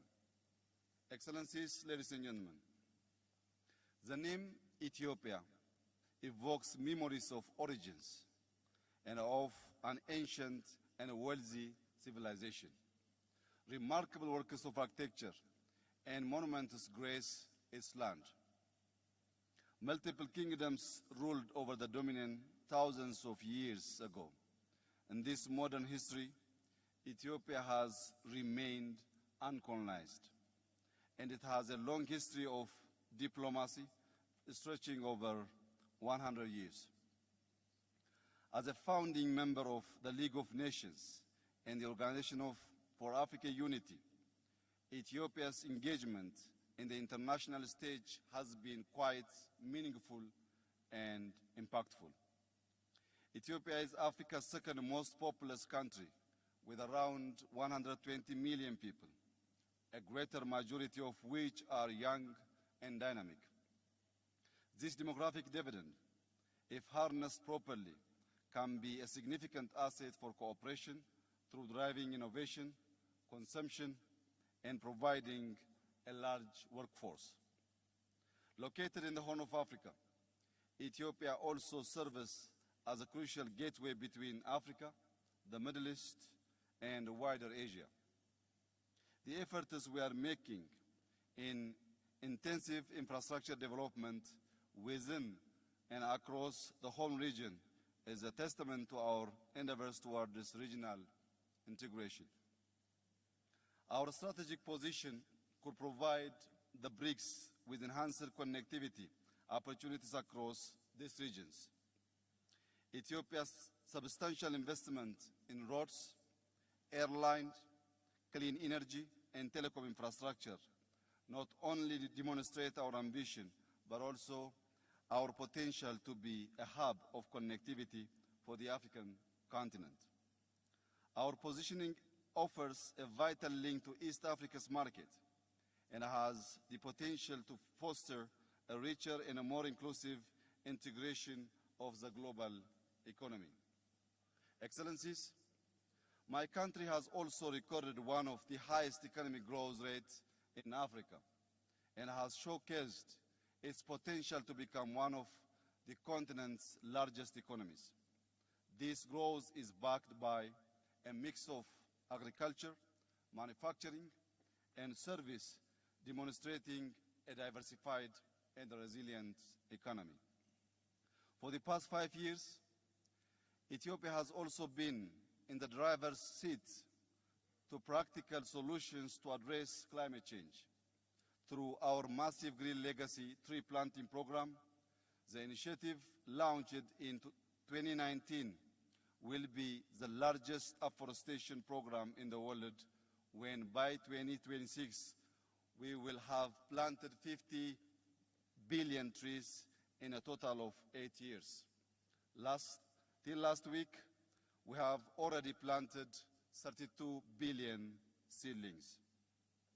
Over the past 2 years itself, our Green Legacy program has spread to neighboring countries in the home region as we collaboratively work on green diplomacy. Furthermore, Ethiopia has been an active participant in regional and international diplomacy, including its long-standing contribution to UN peacekeeping missions. Therefore, Excellencies, our rich historic past, the breadth and depth of our bilateral ties across the world, as well as being forerunners in the establishment of key global and regional multilateral institutions, not only makes Ethiopia instrumental to BRICS bloc, but a key voice for inclusivity in the global arena. Excellencies, in joining hands with the BRICS, Ethiopia aspires to build BRICS, foster understanding, and work towards a shared future that benefits all. As I reiterate my gratitude to you once again, Mr. President, let me conclude by reaffirming Ethiopia's commitment to further enhancing multilateralism towards inclusivity. I thank you. Thank you, Prime Minister. I now ask His Excellency President Nana Akufo-Addo, President of the Republic of Ghana.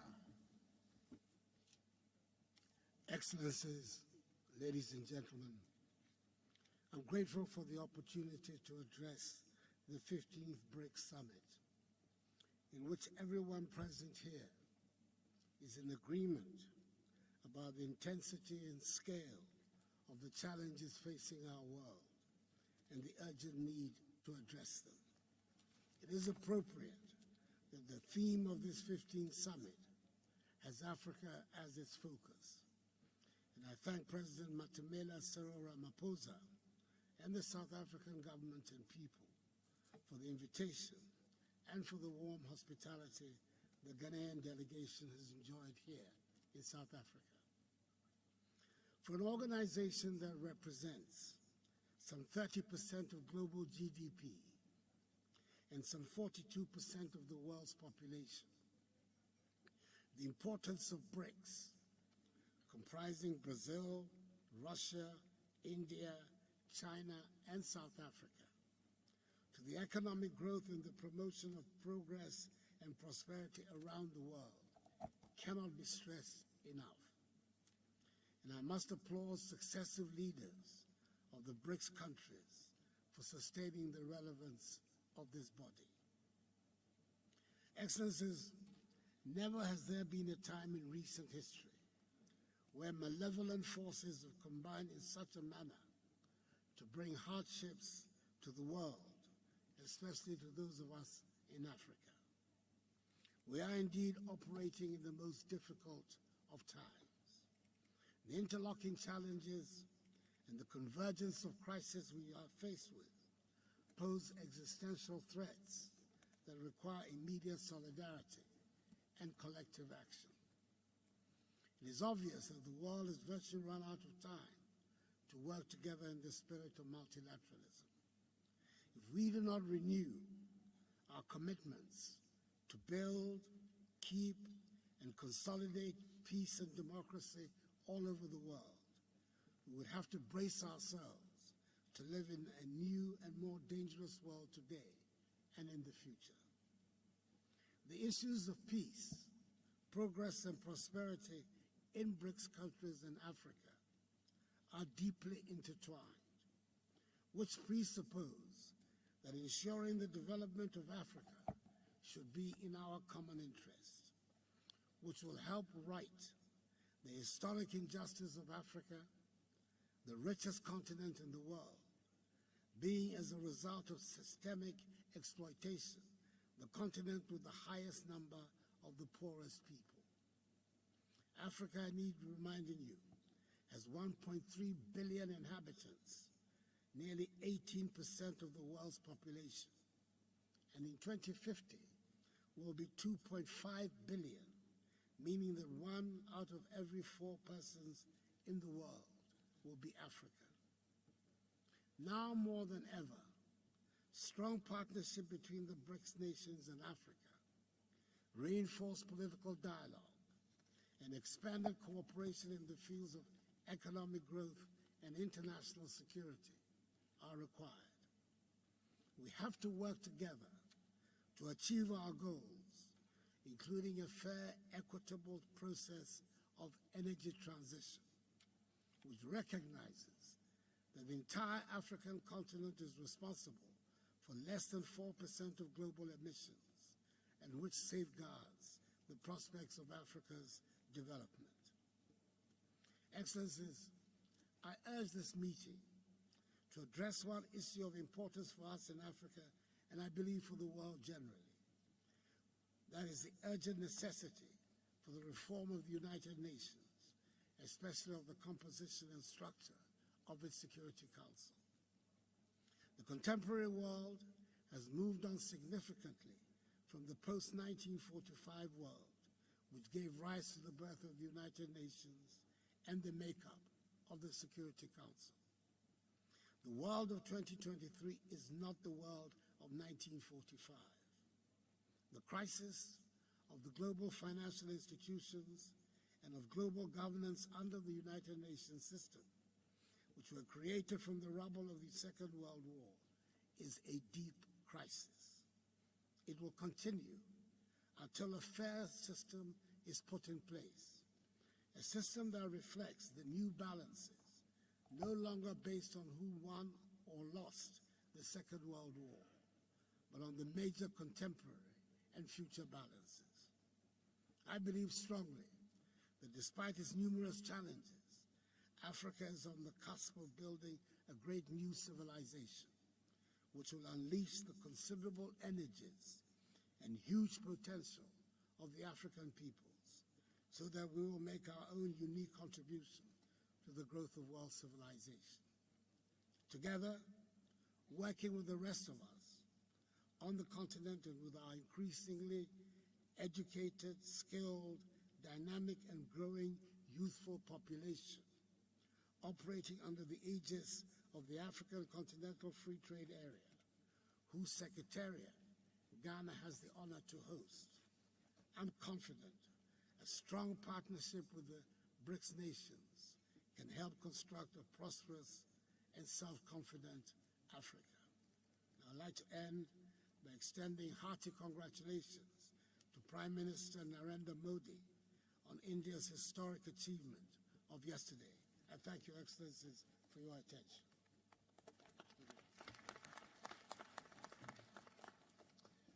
Thank you, President. I now have the honor of asking Dr. Said Ibrahim Raisi, President of the Islamic Republic of Iran.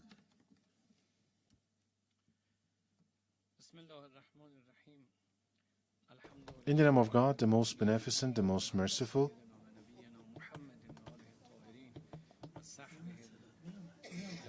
صدای رئیس رو نمیشنوم. نه فلو رو ندارم. و the Honorable President of the South Africa, at the outset, I deem it necessary to thank you and the government and the people of South Africa for inviting me and for the warm reception that has been accorded to me and my delegation. I need to thank you and also the presidents of Russia, China, and Brazil, and Honorable Prime Minister of India for providing this opportunity. My gratitude to you, and express my pleasure and delight for being amongst my colleagues from the African continent and the friendly countries of BRICS. Without any doubt, the decision made by the members of BRICS for expanding this group was a commendable move that paves the ground for the global expansion within the framework of justice, and the benefits of Iran's membership to BRICS is going to make history and open a new chapter and a stronger step towards justice, fairness, ethics, and sustainable and lasting peace on the international stage. And Mr. Chair, this is the third time that South Africa assumes the chairmanship of BRICS. And in each and every one of these times, the good efforts and determination of South Africa for bring about more cooperation, not just in the BRICS, but also in the African continent, is praiseworthy. And the African continent is one of the main capitals of the global South, and there is this culture diversity, ethnic diversity, richness, and also the languages, and also natural attractions and the rich mineral resources. These have all made this continent distinct from others. Fortunately, the political and economic weight of the African continent is increasing on a daily basis, and the most important portion of the future of the world, the developing world within this geography, is happening.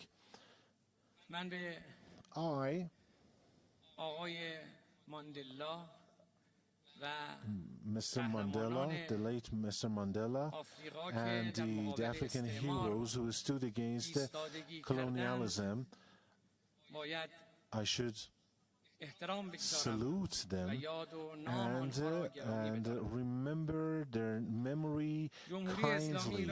The Islamic Republic of Iran, since a long time ago, has been a friend and an ally of Africa, and is strengthening economic interactions and cooperation has been very high on our agenda. And bilaterally and multilaterally, we have had different plans to cooperate with different countries of African continent. Honorable audience, dear participants, hegemony, injustice, the discriminations and ethical crisis have put the world in a complicated and difficult position. The emergence of problems like hunger, the global changes, and no access to energy and medicine and medical equipment, coupled with cyber insecurity and cultural threats and to the values and identities, are just some of these challenges faced by the world, and they require more convergence and a global drive to deepen the dialogue of justice and to have a fair order that is coming from the collective interests of the people of the world. BRICS is the symbol of such a change and transformation into international equations that can and is capable enough to contribute positively to the resolution of the global problems, especially considering the fact that it has its effectiveness and the trust in the world is increasing. The expansion of the BRICS to other parts of the developing and the global south is making this vision more consistent and more globalized. The Islamic Republic of Iran believes that the political, economic has cooperation, significant one with each and every 5 main members of BRICS, and in the current era we are clearly seeing the rise and the deepening of such cooperation. And the different strategic cooperation between Iran and the members of BRICS, especially when it comes to transit, energy, and trade. It is and that is on the agenda of BRICS.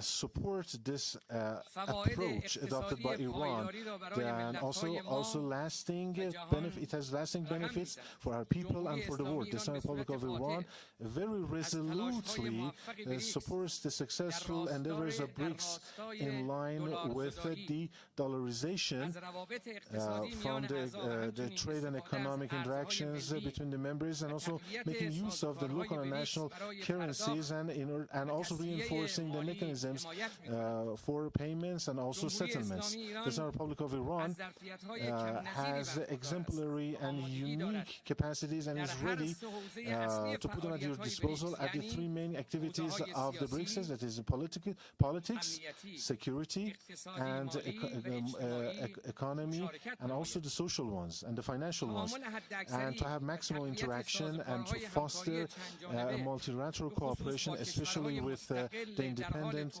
developing countries.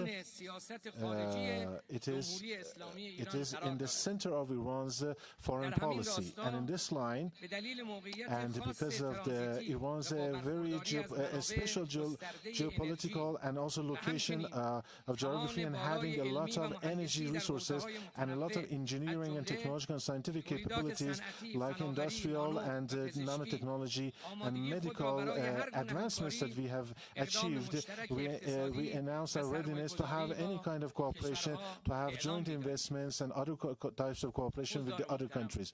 Honorable participants, in conclusion, I would like to make mention that one of the existing challenges in the global south is the continuation of the racist policies and the insecurities emanating from the occupation and operations and the hegemony and terrorism, state terrorism, especially by the Zionist regime, that has not only deprived the people of Palestine from the right to determination, but also the right to development.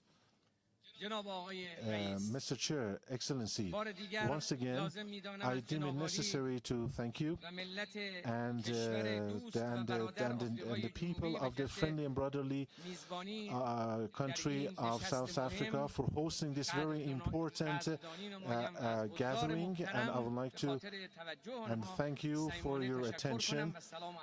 That's it. Thank you for listening.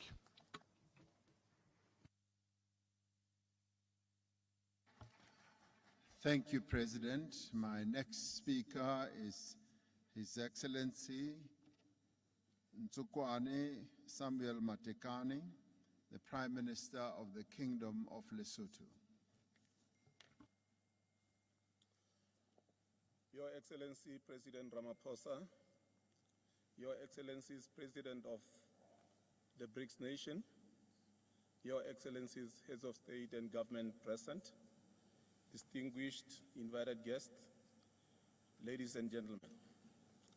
I'm deeply honored to address you on this momentous occasion of the BRICS Africa Outreach and the BRICS Plus Dialogue. On behalf of the people and the government of the Kingdom of Lesotho, I would like to express our gratitude to President Ramaphosa for inviting us to this historic summit and for the foresight to dedicate this session to the Africa Outreach. In a like manner, I wish to applaud the BRICS leadership for striving to create a better world. We pledge our support to them and cooperation in building a stronger and more cohesive South-South cooperation.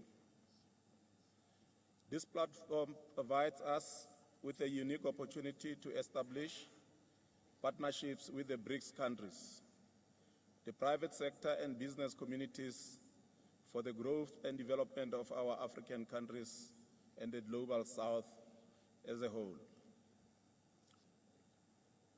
Excellencies, today we gather against a backdrop of uncertainty as the world grapples unprecedented multitude of global crises. The prevailing geopolitical tensions, global pandemics, and the far-reaching effects of climate change continue to have a devastating impact on human life, livelihoods, economies, and communities around the world. This is further compounded by soaring food and fuel prices, as well as the unsustainable levels of debt. Tragically, it is the people in the global South who bear the heaviest brand of all these challenges. Therefore, the urgency of a dialogue among developing countries to promote economic development, peace and prosperity has never been greater. We call for dialogue and negotiation as fundamental tools for achieving economic development and peaceful resolution of conflicts around the world. In this regard, the reform of the UN security is central to the achievement of sustainable peace. We call on the BRICS countries to support the African common position in this regard. In the same token, the reform of the Bretton Woods institution is key to ensuring equitable economic growth. This is an agenda that we must all join hands in pursuing. Excellencies, we commend the rising influence of the BRICS bloc in recent years and believe it can serve as a valuable platform for addressing the key challenges faced by the Global South. By fostering stronger relations among developing countries, we can unlock considerable opportunities for trade, investment, and technological development. BRICS countries are among the largest export markets in the world, and their role and influence in global trade cannot be overstated. There are considerable opportunities for BRICS countries to pursue in Africa, including opening up the markets for products from smaller countries, investing in key sectors such as manufacturing, agriculture and agro-processing, services industries, energy, tourism, transport and general infrastructure in small countries like Lesotho, and extending support to our countries as they strive for industrialization and technological advancement. Excellencies, as we approach the 78th session of the United Nations General Assembly, it is evident that many countries lag behind in our collective pursuit of the Sustainable Development Goals, SDGs. To address this situation, Lesotho recently signed the United Nations Sustainable Development Cooperation Framework 2024-2028, aptly entitled Kalebelo la Ntshege, and loosely translated as fast-paced implementation. This serves as a testament to our resolve to accelerate progress towards achieving the SDGs. In addition, we are actively engaging the youth to explore more innovative approaches to ensure swift yet effective implementation of the UN Agenda 2030 for the benefit of current and future generations. Excellencies, the need for immediate action is crucial when addressing global challenges like climate change. Our ability to confront these challenges relies on our collective unity. In addressing climate change, Lesotho has embarked on an ambitious clean energy initiative. In the current public sector investment program, there are several infrastructure projects that are aimed at addressing the gaps in the energy and transport infrastructure. Lesotho is endowed with natural resources, specifically water and diamonds. Moreover, we have a huge potential for green energy generation, such as hydro, solar and wind power for domestic markets and export into the Southern African power pool. We therefore invite BRICS countries to partner with us and invest in these ventures which offer guaranteed lucrative returns on investment. Allow me also, Excellencies, to inform you that we are planning to convene the Water and Hydrogen Conference and Expo in Maseru, Lesotho from 12 and 13 October 2023. This conference will showcase the steps and action that Lesotho is undertaking towards becoming the world's first sustainable digital hydro nation. We welcome strategic partners with like-minded nations and institutions. We invite all of you to grace this groundbreaking conference with your presence. Further, we recognize the importance of infrastructure as catalyst for promoting economic growth and attracting private investment. Therefore, the development of air transport and road network is equally important. In light of this, the government has prioritized the construction of interconnecting roads that will link Lesotho and certain parts of South Africa with the Port of Durban. Moreover, efforts are being made to enhance and upgrade the international airport.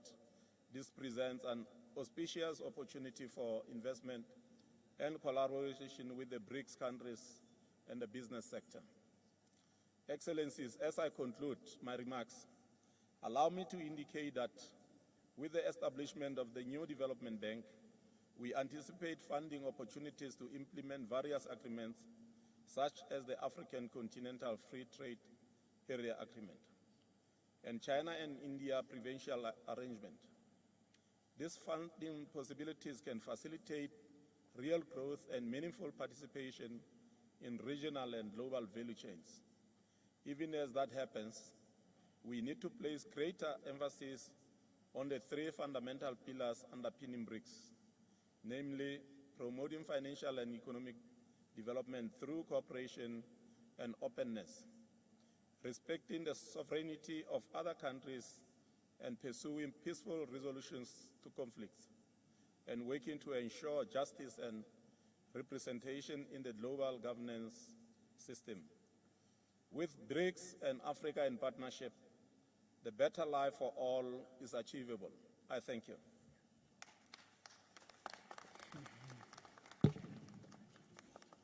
Thank you. Somebody has lost their wristwatch. If you have lost your wristwatch, please come to the table or send somebody to come and pick it up. My next speaker will be His Excellency Dr. Lazarus Chakwera, the President of the Republic of Malawi.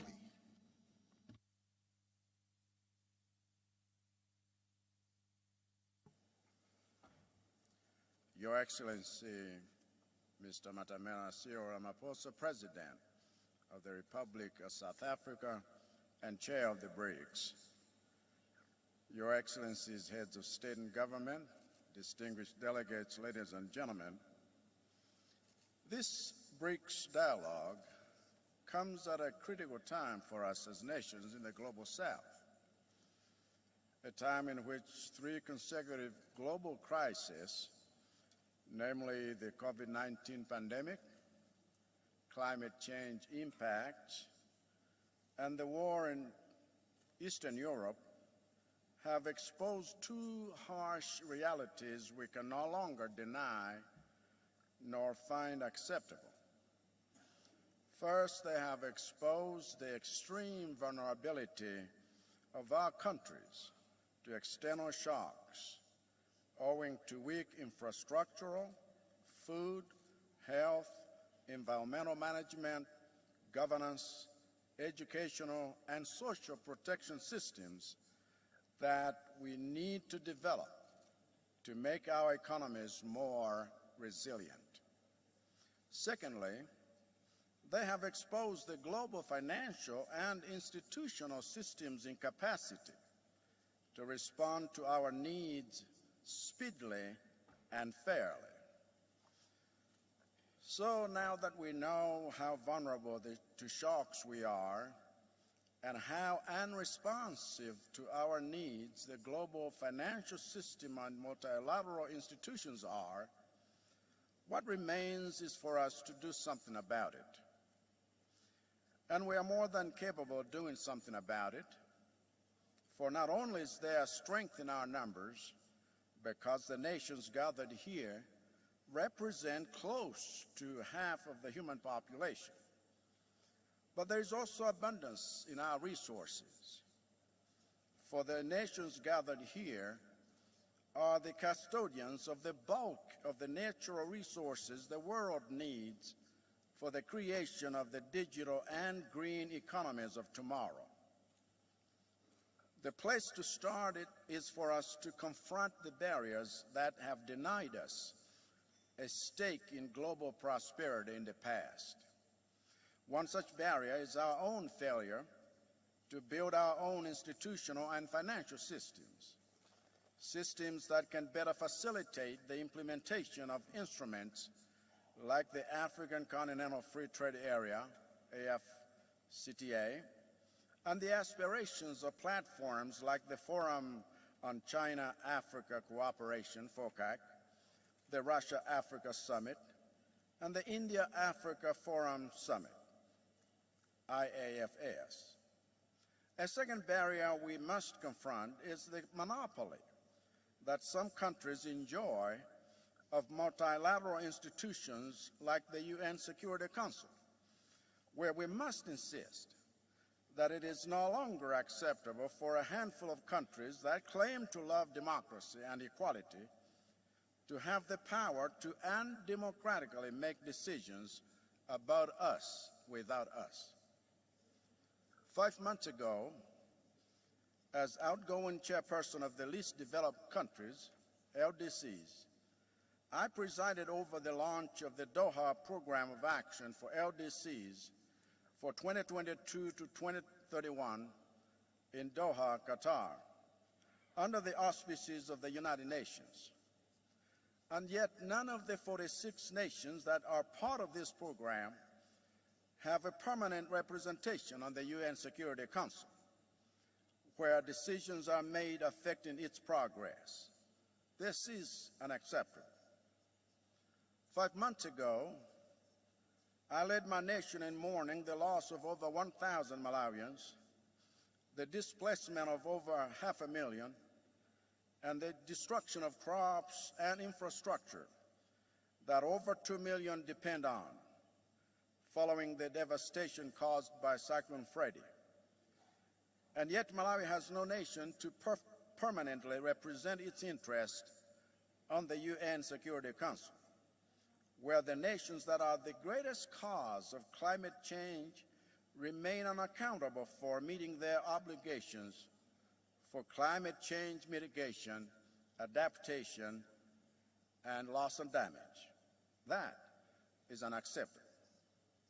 In the face of these global challenges, Malawi is determined to work with BRICS nations to promote multilateralism and uphold international law in a new and better framework, because Malawi is not satisfied with a post-colonial geopolitical framework that has failed to deliver equitable prosperity for our people. We must reboot the system. We must reboot it now. And we are here to help BRICS nations design the software. I thank you for your attention.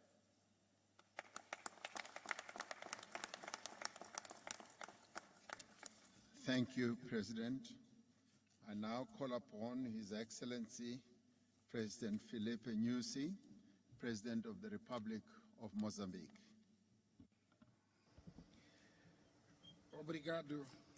Thank you very much, Caro irmão e bom my vizinho, dear brother and First good Excellency neighbor, Cyril Ramaphosa, Your Excellency Cyril Ramaphosa, Presidente da President República of de the África Republic do of Sul South Africa, e presidente and de exercício, the chairperson BRICS. of the BRICS nations, senhores presidentes e Your chefes de Excellencies, governos das nações presidents and BRICS, heads of government of BRICS nations, senhores presidentes e ministros Your dos Excellencies, estados convidados, presidents and ministers Excelências, of minhas invited senhoras e meus senhores. states, Your Excellencies, ladies and Ao gentlemen, iniciar a minha intervenção como as Estado I begin my convidado remarks a esta as semana invited dos BRICS, state to this outreach quero em nome BRICS da summit, República de I Moçambique wish on behalf of the Republic e of em meu Mozambique and próprio on my agradecer own o behalf, honroso wish convite to thank endereçado for the por Sua Excelência gracious Cyril Ramaphosa, invitation presidente extended to me by President Cyril República de África do Ramaphosa, Sul. President of the Republic of South Africa. Esta participação This confere-me a participation oportunidade provides me with an de opportunity participar nos diálogos BRICS Plus e BRICS participate in Outreach, the BRICS Plus fórum que and constitui BRICS dos Outreach mecanismos Dialogue, a importantes forum which is an de important mechanism fortalecimento da to cooperação strengthen internacional international cooperation e promoção de and aceleração do promote crescimento econômico dos países acceleration of emergentes economic e em development desenvolvimento. of emerging and developing Senhor countries. Presidente, na dinâmica da President, atualidade, a cooperação under multilateral the current para o dynamics, multilateral desenvolvimento cooperation for constitui development grande desafio is para a esfera a major, das relações challenge in the sphere entre of os Estados na relations between perspectiva states in de inclusão do Sul prospect of global, the inclusivity, nos sistemas inclusion of the multilaterais global como South forma in de multilateral promover o systems as a crescimento way of econômico. promoting economic growth. Permitam-me que Allow ressalte me to highlight alguns aspectos que, a a few nosso ver, são aspects críticos no that contexto in atual. our view are critical. Primeiro, First, aspecto relevante que relevant decorre aspect de which is recuperação arises econômica no período pós-Covid-19, economic cooperation in the period apesar de haver post-COVID-19, indícios de uma despite trajetória de there melhoria being na maioria dos países, indication of a trajectory ainda of most of the prevalecem countries fatores of negativos growth, there are still que amortecem negative a factors velocidade de that, crescimento, hamper nomeadamente the speed of a development, persistência da namely inflação the em persistence quase of todo o mundo inflation almost e a all over alta the das world, taxas de and juros the dos high, países credores interest acarretou rate of o aumento de custo de financiamento para os countries países which has africanos. brought up, Esta realidade has implica o increased aumento the do price serviço of, da dívida, a loans, quebra das and this increases reservas debts, externas, and also com consequência the na disruption of depreciação cambial. external reserves Segundo, and depreciation of aspecto exchange crítico que rates. se relaciona Secondly, com a a transição critical aspect energética which is related to e as mudanças energy transition climáticas. and climate change. O efeito, As o a nosso matter of continente fact, tem our contributo continent has insignificante an das emissões do insignificant carbono contribution e é in habitado por milhões de carbon pessoas que emissions, ainda and não it têm is acesso à inhabited by energia. millions of people who have no Ao mesmo access tempo, to power. os nossos países são At the same vítimas de time, our ciclones countries tropicais are e secas victims of recorrentes, tropical com impacto na cyclones produção and agrícola, o emprego droughts, which are para os cyclical, jovens, a qualidade employment da for vida das pessoas youth e a and quality of deslocação life for people, de and milhares de also pessoas dentro do displacement of continente a em relação million à of people Europa. within the continent and Assim, to Europe. torna-se premente Therefore, que se it is adote uma transição energética justa important that we adopt que permita a fair capitalização do energy potencial transition econômico that dos will países africanos unlock the com potential recursos of African energéticos em countries with desenvolvimento e energy resources for indubitavelmente their jogam development, papel which fundamental plays na key segurança role energética global in nas the próximas global décadas. energy Terceiro, security for the next a decades. industrialização Third, por via da industrialization consolidação de through the cadeias de valor consolidation of regionais de diversos regional produtos, value chains of tendo por different base commodities a or products, edificação de infraestruturas que having liguem o continente as a africano basis the para potenciar a zona building de of comércio livre infrastructures continental. in the African continent Ressalta como importante to o leverage processamento de produtos the African agrícolas e free trade minerais area, estratégicos and there are nos nossos strategic países, minerals in combinando our recursos countries de which will vários combine países para resources ganhos from de different economia, countries de for economias de gains, escala for e acesso à economies of energia em scale condições and access viáveis, to onde energy in Moçambique feasible conditions deverá where desempenhar Mozambique papel importante could face play an ao important potencial role da sua matriz due to energética its e potential of the localização geográfica energy estratégica. matrix and due to Senhores its geographic presidentes e location. chefes de Estados dos Mr. BRICS, Presidents and heads of state a of BRICS iniciativa de nations, the cooperação initiative BRICS com of países cooperation não of BRICS BRICS with como non-BRIC Moçambique, members aliada à sua like expansão, Mozambique, configura uma mais-valia para a coupled with its materialização das expansion, iniciativas africanas is one of the refletidas na Agenda initiatives of the African 2063 Africans, which is para o reflected on the desenvolvimento de Agenda África em 2063 consonância for com as the agendas development das of Africa, comunidades regionais. which is in line with Este desenvolvimento sub-regional só serão agendas, and this possíveis development will only be paz possible e estabilidade. with peace and stability. O combate cerrado ao terrorismo, Fight a pirataria on marítima terrorism no continente and africano maritime piracy e on no the mundo, continent tendo por base os and fóruns on the world, multilaterais based com on participação multilateral ativa dos fora países with menos the desenvolvidos, active em participation linha of least com os developed countries in ditames da line lei with internacional e the sem provisions of influências the de rivalidades international law geopolíticas. without the influence of Por último, geopolitical gostaria de mais uma rivalries. vez saudar a iniciativa Last, I do would BRICS like to commend the relativas ao initiative of novo BRICS Banco de Desenvolvimento regarding the new que deverá development reduzir o bank, déficit which de should infraestruturas reduce no the continente deficit africano. of infrastructures in Saudamos on the African o fato de continent. privilegiar We o commend componente the de fact that financiamento you de prioritize the infraestruturas component of econômicas e sociais financing of vitais, sendo de destacar vital a socio-economic necessidade concreta infrastructure. de construção Therefore, de there is a estradas need e for the pontes, construction of roads and escolas e bridges, hospitais, schools and barragens hospitals, e outros dams, sistemas de and detenção other e gestão da água, systems for entre outros. retention and water Estas management. infraestruturas From bastante these importante no impulso important do infrastructures progresso for econômico, leveraging poderá criar o economic bem-estar progress. aos moçambicanos. This can bring about Senhores welfare Presidentes, for the Excelências, Mozambican. ao Mr. President, associar-se Your a estes Excellency, diálogos as we Moçambique, associate to this falo dialogue, com a Mozambique convicção de does que it BRICS with the pode conviction construir that mais uma forma BRICS de destaque can para constitute compartilhar an important interesses e platform to esforços share através interests de and ações efforts through concretas, concrete and propiciando tangible benefícios actions mútuos which will num ambiente de provide complementaridade mutual e benefits in an solidariedade environment of que complementarity caracteriza o and Sul global solidarity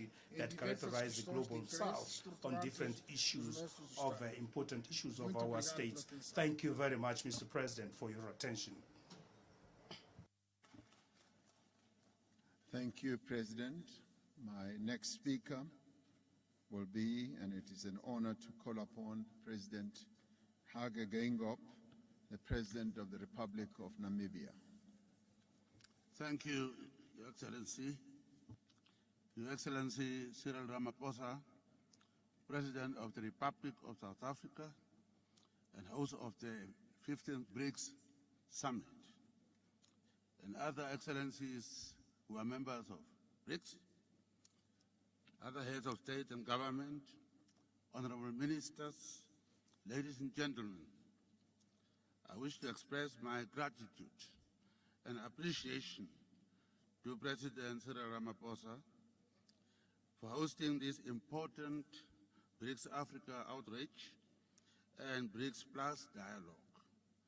The attendance of so many African nations today under the BRICS Africa outreach initiative is testimony to the strong desire and commitment of Your Excellencies to the expansion of BRICS through greater African and South-South participation and cooperation in global economic and financial affairs. The historical dominance of the Bretton Woods financial institutions, whose modus operandi is built on low conditionalities and political prescriptions, which has at times bordered on disregard for national sovereignty, has increased the appetite among many nations for a counterweight, such as BRICS. Hence, BRICS offers that alternative option by assuring like-minded countries an opportunity to participate and do business in an international economic and financial system which is based on universally recognized international principles and values such as non-interference in domestic affairs, mutual respect, and win-win cooperation. In Namibia, we too hold dear these principles as a condition sine qua non to build a shared, peaceful, and prosperous global community in which all countries, big and small, interact as sovereigns on equal footing, without any country being left out or subjected to the forceful imposition of particular value system. The African Union has themed this year the year of the acceleration of the African Continental Free Trade Area implementation. Namibia is at an advanced stage in the development of its green hydrogen industry and the supply of critical raw materials, including lithium, which is needed for the green energy transition as part of our fight against climate change. We invite you to come and invest and assist us in the development of the green energy infrastructure to consolidate regional energy value chains and off-take agreements. We are open for business. In conclusion, I trust that this dialogue will elaborate on some of the crucial modalities of how an expanded BRICS Plus will function in the best interests of all its members. We hope that BRICS will not be divided like United Nations, which has a Security Council for the few of the veto powers and a General Assembly for the majority of member states who don't enjoy the same privilege of a veto.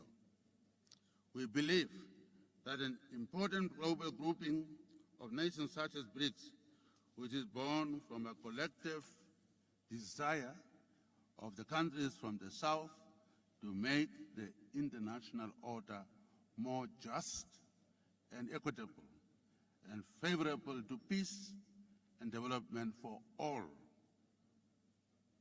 will, if that would do that, will go down or break down the barriers of division, confrontation, and conflicts. I wouldn't like, if we are going to have, and I don't know the conditions for membership for others, I wouldn't like to see we're going to have a BRICS, the original members, to be like the United Nations Security Council, and the rest will be others, will be General Assembly members, no veto right. In that case, we are not adding anything. We are going to have a group of original members who will be the Security Council 5 with veto rights, and we come in, if you come in as BRICS and others. Are you going to be named one by one, or just others who don't have any veto power or say? We must first report to you maybe, and then you approve, and then we can then say we are members. That kind of a situation is not going to be good. So since we are starting a new organization of equals, I'm not saying because Namibia is very small, but I'm saying because Namibia fought for freedom against South Africa, not serial South Africa, the other one. And we won. So therefore, I want equality.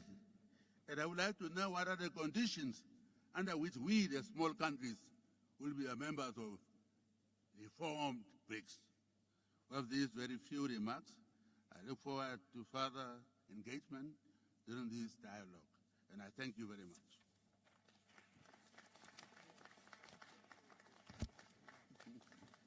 Thank you, President Gengop.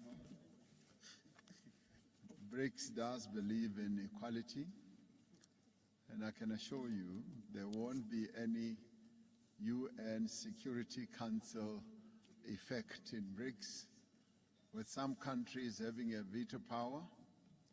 Our belief in equality and respect is what really defines what BRICS is all about. So be rest assured, your fears must be waylaid. So fear not, my dear President. I now want to call upon His Excellency President Ibrahim Ghali, President of the Sahrawi Arab Democratic Republic, to take the floor.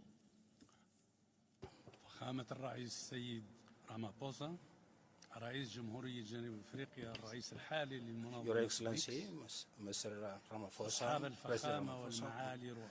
President of the Republic of South Africa and the current chair of BRICS, Excellencies and honored presidents of BRICS member states, distinguished heads of delegations representing the BRICS group, colleagues, Your Excellency,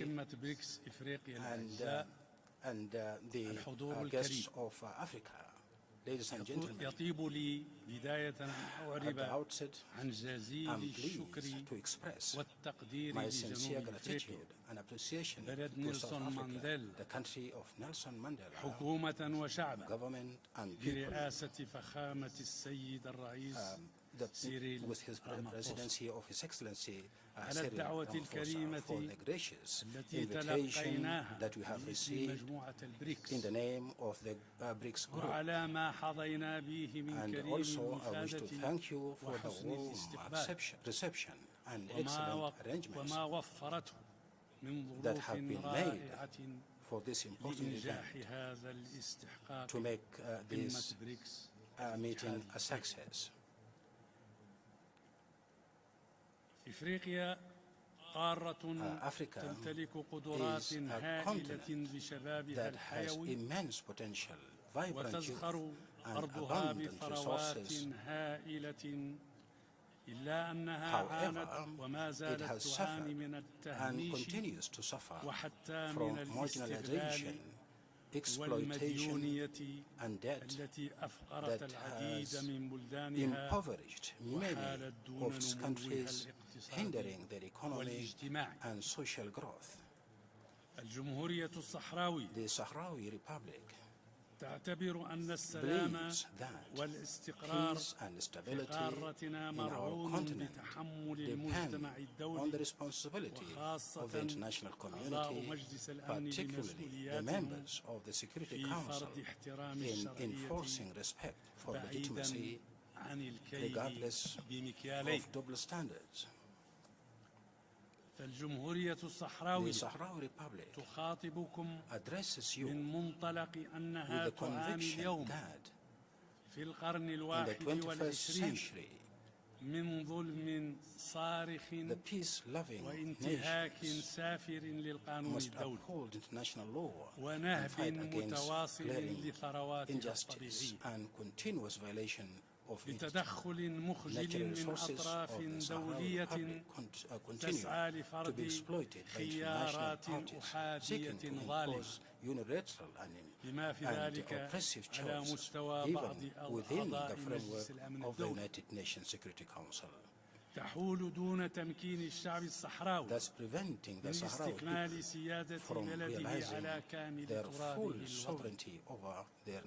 وهكذا أصحاب الفخامة والمعالي والسعادة فإن الجمهورية الصحراوية تعتبر أن نظاما عالميا متعدد الأطراف لكي يلبي اليوم تطلعات البشرية يجب أن يكون قائما على العدالة وسيادة القانون الدولي it is guaranteed, or this, it must be guaranteed that the right of people to self-determination, independence, decolonization, and its ramifications as key pillars. This system should ensure the creation of a new dynamic that eradicates unjust political, social, and economic disparities between different regions of the world, ultimately serving the collective interest of humanity. This distinction that will set the BRICS group apart. Wishing you all success and prosperity. Thank you, and may peace be with you.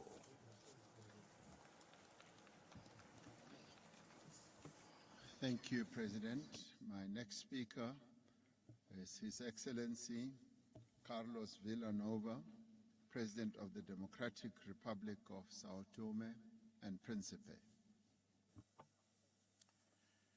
Sua Excelência Cyril Ramaphosa, Presidente da República da África do Sul, Excelências, chefes de Estado e de Governo do Brasil, da Rússia, da Índia e da China, ilustres chefes de Estado convidados, minhas senhoras e meus senhores, quero em primeiro lugar agradecer o honroso convite que me foi formulado pelo Presidente Cyril Ramaphosa, Presidente da República da África do Sul e Presidente pro tempore dos BRICS, para, na minha qualidade de chefe de Estado de São Tomé e Príncipe, um pequeno Estado insular, participar nesta prestigiada 15ª Cimeira dos BRICS, nomeadamente nesta reunião BRICS-África Outreach.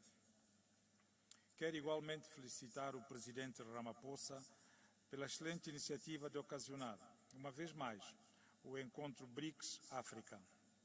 A nossa presença aqui sublinha a importância de forjar parcerias entre os BRICS e as nações de África, um continente repleto de potencial e oportunidades de crescimento, com vista ao desenvolvimento sustentável. Excelências, minhas senhoras e meus senhores, a Aliança BRICS emergiu como uma força poderosa na cena mundial.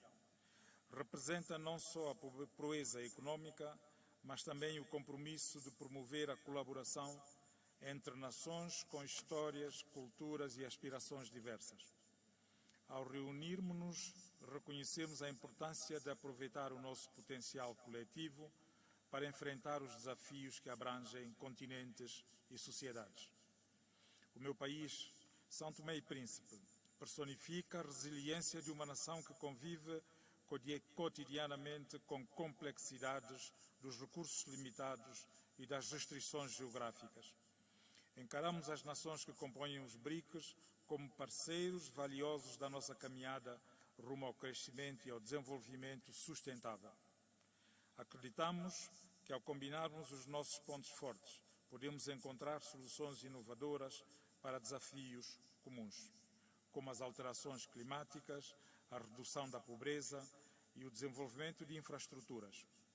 Na verdade, uma abordagem colaborativa entre os BRICS e a África pode conduzir a avanços transformadores que proporcionarão a melhoria das condições de vida das nossas populações, no respeito da salvaguarda do nosso planeta. Excelências, o desenvolvimento sustentável não é apenas uma simples retórica, é um imperativo moral e uma responsabilidade partilhada. Os países que compõem o BRICS vêm demonstrando a sua dedicação a esta causa, por exemplo, através de iniciativas que promovem as energias renováveis, a transferência de tecnologia e o investimento responsável.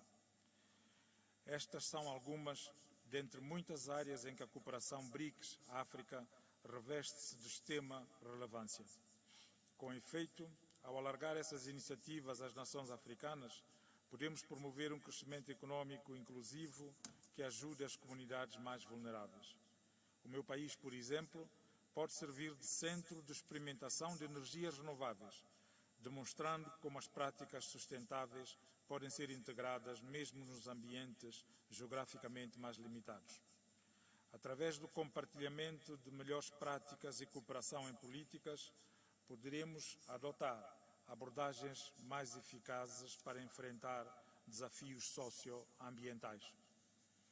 O princípio do multilateralismo inclusivo está no centro das nossas aspirações. Num mundo cada vez mais interligado, é imperativo que os nossos parceiros reflitam a diversidade de perspectivas e vozes. A ênfase dos países BRICS numa ordem mundial multipolar alinha-se perfeitamente com o desejo de África de ter uma plataforma onde cada nação, independentemente da sua dimensão, possa contribuir de forma significativa. Assim, a parceria com os BRICS, além de configurar um espaço de cooperação mutuamente vantajosa, pode representar para as nações africanas uma plataforma para ampliar a sua presença no palco global, assegurando que as nossas preocupações são ouvidas e que as nossas soluções são integradas no discurso mais alargado. Ao concluir, e na convicção plena de que os nossos desafios, embora numerosos, não são insuperáveis, quero aqui reforçar a parceria entre os BRICS e a África. É um farol de esperança, um testemunho do poder de colaboração e dos objetivos partilhados. Juntos, podemos forjar um conjunto para o crescimento e desenvolvimento sustentável, a paz e o multilateralismo inclusivo.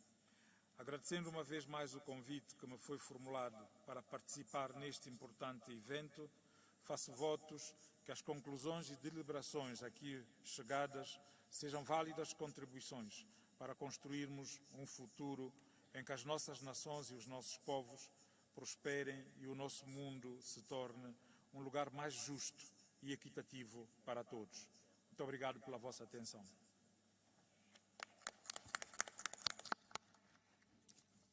Thank you, President. We now move on to my next speaker, and I ask His Excellency, President Macky Sall, President of the Republic of Senegal. Merci beaucoup, Président. Thank you very much, President Cyril Ramaphosa, dear colleagues of member states of BRICS, and then invited nations, Mr. the General Secretary of the United Nations, ladies and gentlemen. Thank you, President Cyril Ramaphosa, for your kind invitation and then the generous hospitality that we received during this 15th BRICS Summit. I would like, before I start, to extend my gratitude, my warm gratitude and congratulations to the member states that have just joined BRICS as a full member, namely Saudi Arabia, Argentina, Egypt, United Arab Emirates, Ethiopia, and then the Islamic Republic of Iran. That is an indication that BRICS is working in the direction of history. So we need to continue with this journey to expand more. So Senegal is saluting the spirit because we would like a new world order that will be more inclusive, more just, and then equitable. In a global context of a world crisis aggravated with the impact of a high-intensity conflict. So I would like to raise 4 priorities that I think are more crucial. First of all, it's very important for us to work on a peaceful world environment in order to attenuate the effect of a crisis and then to avoid an escalation that can lead the humanity to a major crisis. Secondly, Senegal wish that BRICS support fully advocacy of countries from the south for the implementation of a financial commitment agreed in regard to the Paris Agreement in relation to climate and also for the energy transition by taking into account responsibility, each one a responsibility, and also this is like it's a delay in our process of industrialization, and also to have universal access to electricity, which more than 600 million Africans who do not have access to electricity. Thirdly, we are calling for the mobilization of a special draw for eligible countries and for the consequent implementation of G20 initiatives post-COVID in the relation for the funding of South economies. So these issues are very pressing because from United Nations estimate 50 countries are behind with payment. So the majority of these countries, the least developed, the most vulnerable countries in climate change. Fourthly, the reform of political governance, political, economic, and financial governance is an imperative. Everybody knows that the composition of main international institutions, their working method, including their process of making decisions, do not reflect the world realities.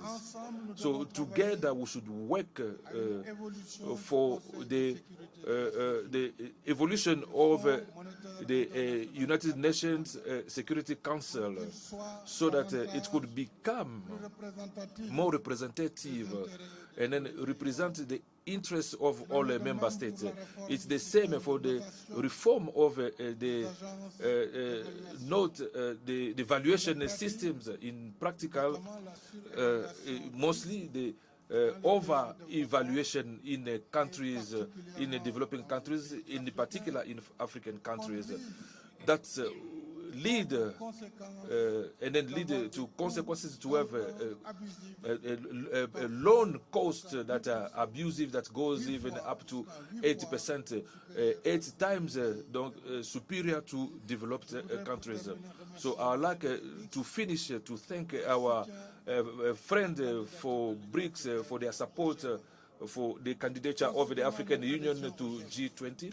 With regard to our subscription to G20, so you are contributing to an advent of a more inclusive, multilateral. Thank you. Thank you, President. I now have the honor to call upon His Excellency Salva Kiir Mayardit, the President of the Republic of South Sudan.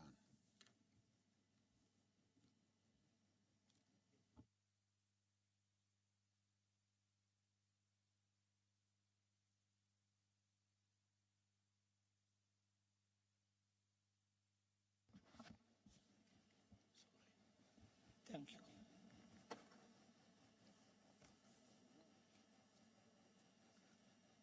Your Excellency, Cyril Ramaphosa, President of South Africa, Republic of South Africa, and Chairman of the BRICS, Excellencies, Heads of State and Government, allow me to extend my sincere thanks to His Excellency Cyril Ramaphosa for inviting me to attend this historic summit. Let me congratulate him for successfully organizing this remarkable event in this beautiful city of Johannesburg. As Africans, we are all proud to host a summit of this magnitude. here in the continent. Excellencies, I would like to pay tribute to the founding members of BRICS for their courage and bold leadership to create a new vision for a multipolar world.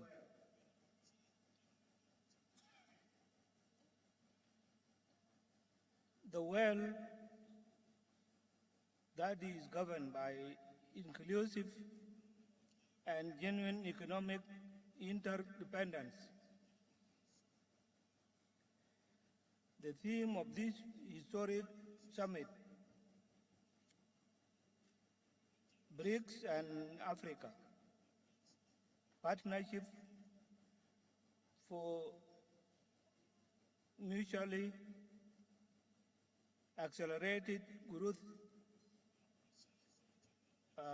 sustainable development, and inclusive multilateralism captures this new spirit. With BRICS, people in the global south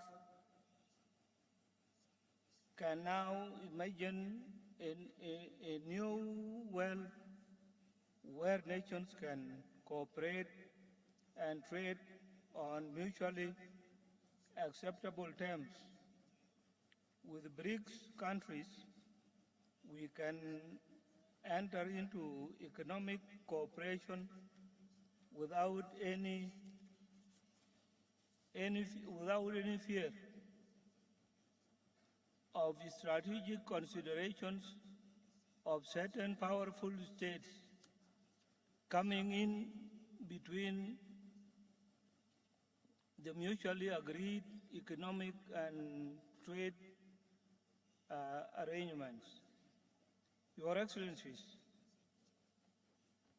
given that BRICS stands for alliance with our vision of multilateral institutions, I am publicly announcing that South Sudan is interested in joining the bloc, subject to meeting criteria set by the organization. Like other states that have expressed their interest in joining this organization, we hope that BRICS will become for us the institution that believes in and cherish sovereign equality of states, not only in words, but also in its practices. As a young country with numerous development-related challenges, South Sudan will be looking at BRICS' alternative financial system as an avenue to borrow from, to fast-track roads building, boost agricultural production, and in the long term, build its industrial and manufacturing capacity. Excellencies, ladies and gentlemen, thank you very much for listening.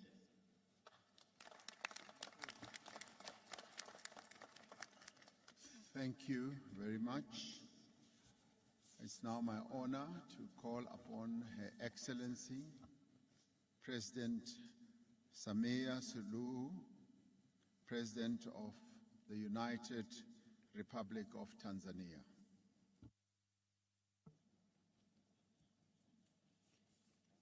Your Excellency Cyril Ramaphosa, President of the Republic of South Africa, heads of state and government of BRICS member states, fellow heads of states and governments of the African Union member countries, ladies and gentlemen, It is both a pleasure and an honor to join you in this beautiful city of Johannesburg for the 15th BRICS Summit.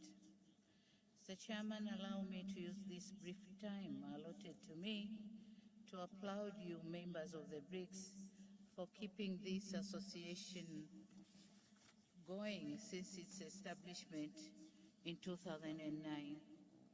Indeed, the international challenges that inspired the creation of BRICS have evolved, and one may say to the worse. Henceforth, in the face of the poly crisis and rising global uncertainty, there is a great need to have a meaningful dialogue that seeks to find common solutions to common challenges. That's why I welcome and commend the selection of the theme for this dialogue.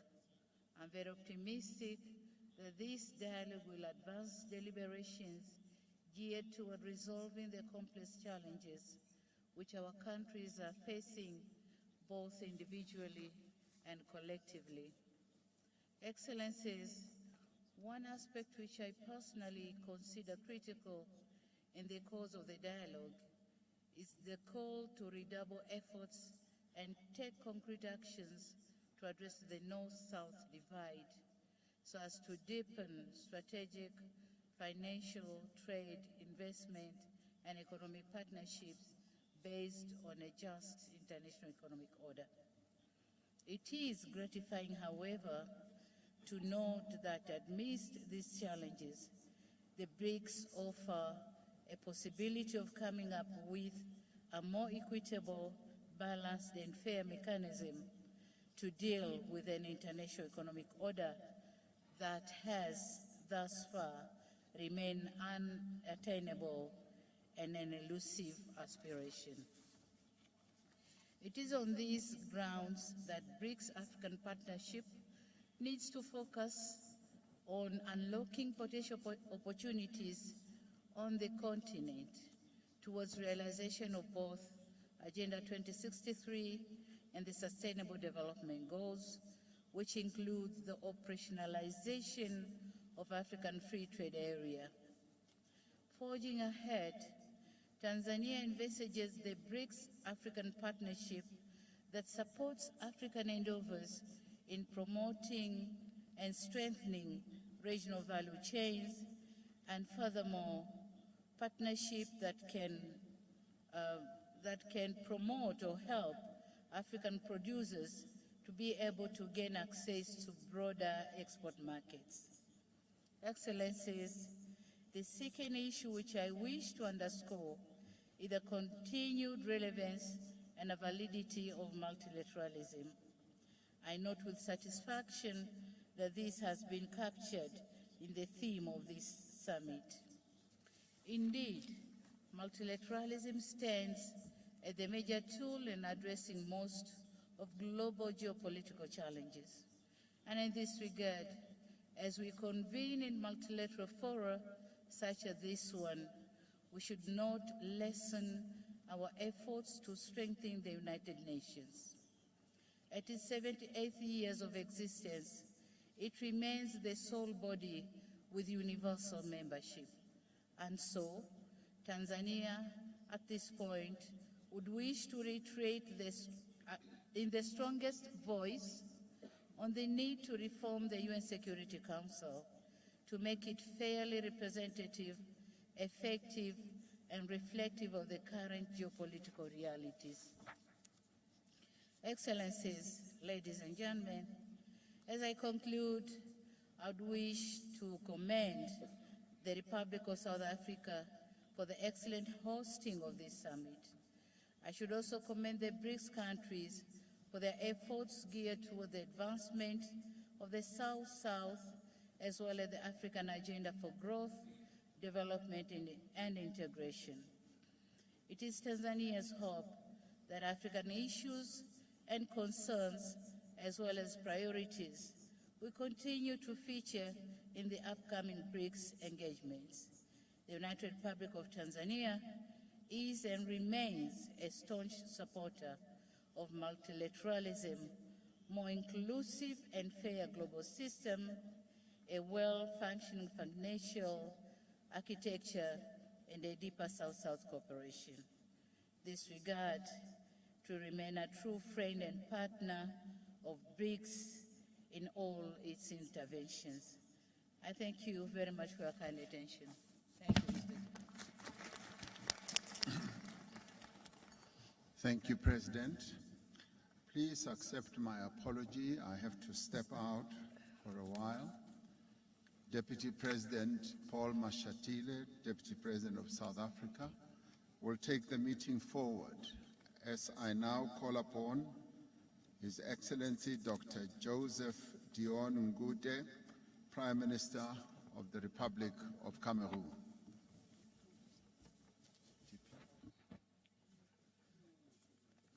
Your Excellency Cyril Ramaphosa, President of the Republic of South Africa, your brother and counterpart, the head of state of Cameroon, His Excellency Paul Biya, received your kind invitation to attend the 15th BRICS Summit here in Johannesburg. The head of state would have liked to be here in person, but owing to a prior engagement, he has asked me to represent him.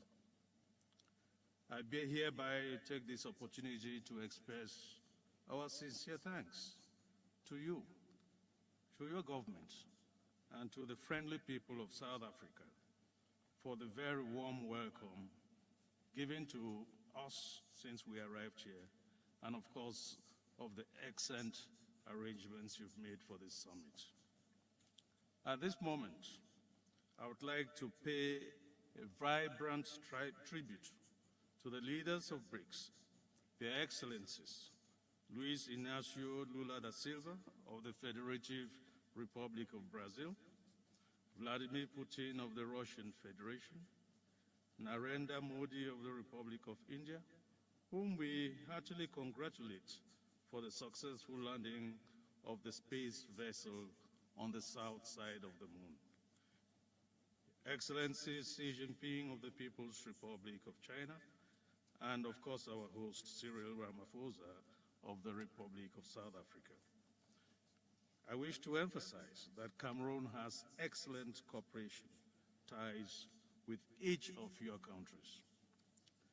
Your Excellencies, Head of State and Government, distinguished guests, ladies and gentlemen, further to the 14th BRICS Summit held in Beijing, China in June 2022, which affirmed the ambition to foster a high-quality partnership between the BRICS and open up a new era for global development.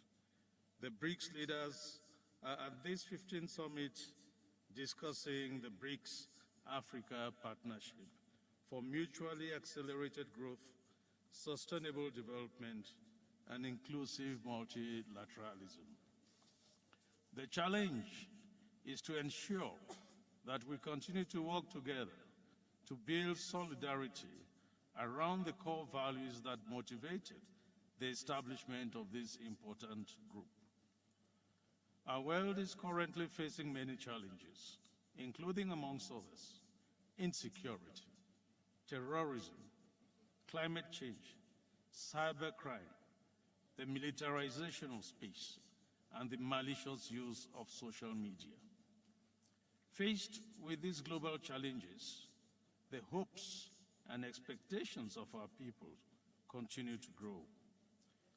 Individually, countries are finding it difficult to respond promptly and adequately. To this end, Cameroon welcomes and appreciates the various initiatives under discussion for the development of the African continent and for the drive towards a fairer, more united, and more equitable world. This vision of the world is in line with that of Cameroon, based on a commitment to inclusive multilateralism, respect for the sovereignty of states, and other principles of peaceful coexistence in the quest for shared growth and co-prosperity. Your Excellencies, heads of states and government, distinguished participants, ladies and gentlemen, under the leadership of the head of state, His Excellency Paul Biya, Cameroon is actively engaged in this path. In fact, Cameroon has embarked on a vigorous plan to implement the SDGs and the Agenda 2063 through the adoption of a national development strategy designed to make Cameroon an emerging country by 2035. For example, Cameroon is one of the pioneers in the implementation of the agreement on the African Continental Free Trade Area. In addition, Cameroon, in conjunction with other members of the Congo Basin Forest, which is one of the forest lungs of the world, is working actively to find solutions to climate change. To conclude, I would like to express the hope that the recommendations resulting from this summit will help to strengthen and consolidate cooperation between BRICS and Africa. I thank you for your kind attention. Thank you. Thank you very much, Your Excellency. I now invite Prime Minister, His Excellency Salef Kezabo of the Republic of Chad. You may make your statement, Prime Minister. Merci, Monsieur le Président. Thank you, President. Excellency, and then head of state for members of the BRICS, and then members from the African Union, Mr. the Secretary General of the United Nations, and then chair of the Economic Regional Community. Allow me to join my previous predecessors to congratulate the President of South Africa, Cyril Ramaphosa, his government, and also the people of South Africa for their warm welcome that reserved to us since we arrived in Johannesburg. Allow me also to inform you that given the last-minute commitment, His Excellency Dramat Idriss Déby, the President of a transition, the President of Chad, and the President of a Sensat could not travel to be with us today. Therefore, so he asked me to come and deliver his message, the message that I was going to read for you as it is written. Quote, I would like to express my gratitude to the members of BRICS for this invitation, which is a sign of consideration for us in CESAT, which will be an opportunity for us to deal with challenges of the time that requires special attention. Excellency, ladies and gentlemen, the theme of this summit titled Partnership BRICS and Africa for an accelerated growth, mutual growth, and inclusivity. Remind me to remind your meeting that the member of CESAT in a world context to deal with challenges of development, to live together in peace and then political stability. I would like to remind that member state of Sensat, there are also other countries that are going through some challenges where the peace and then stability are permanent challenges. So in fact, the security situation in the Sahel region is for our member states a challenge in the fight against terrorism and then violent extremism, especially for the proliferation of light arms and then weapons and criminality that are organized.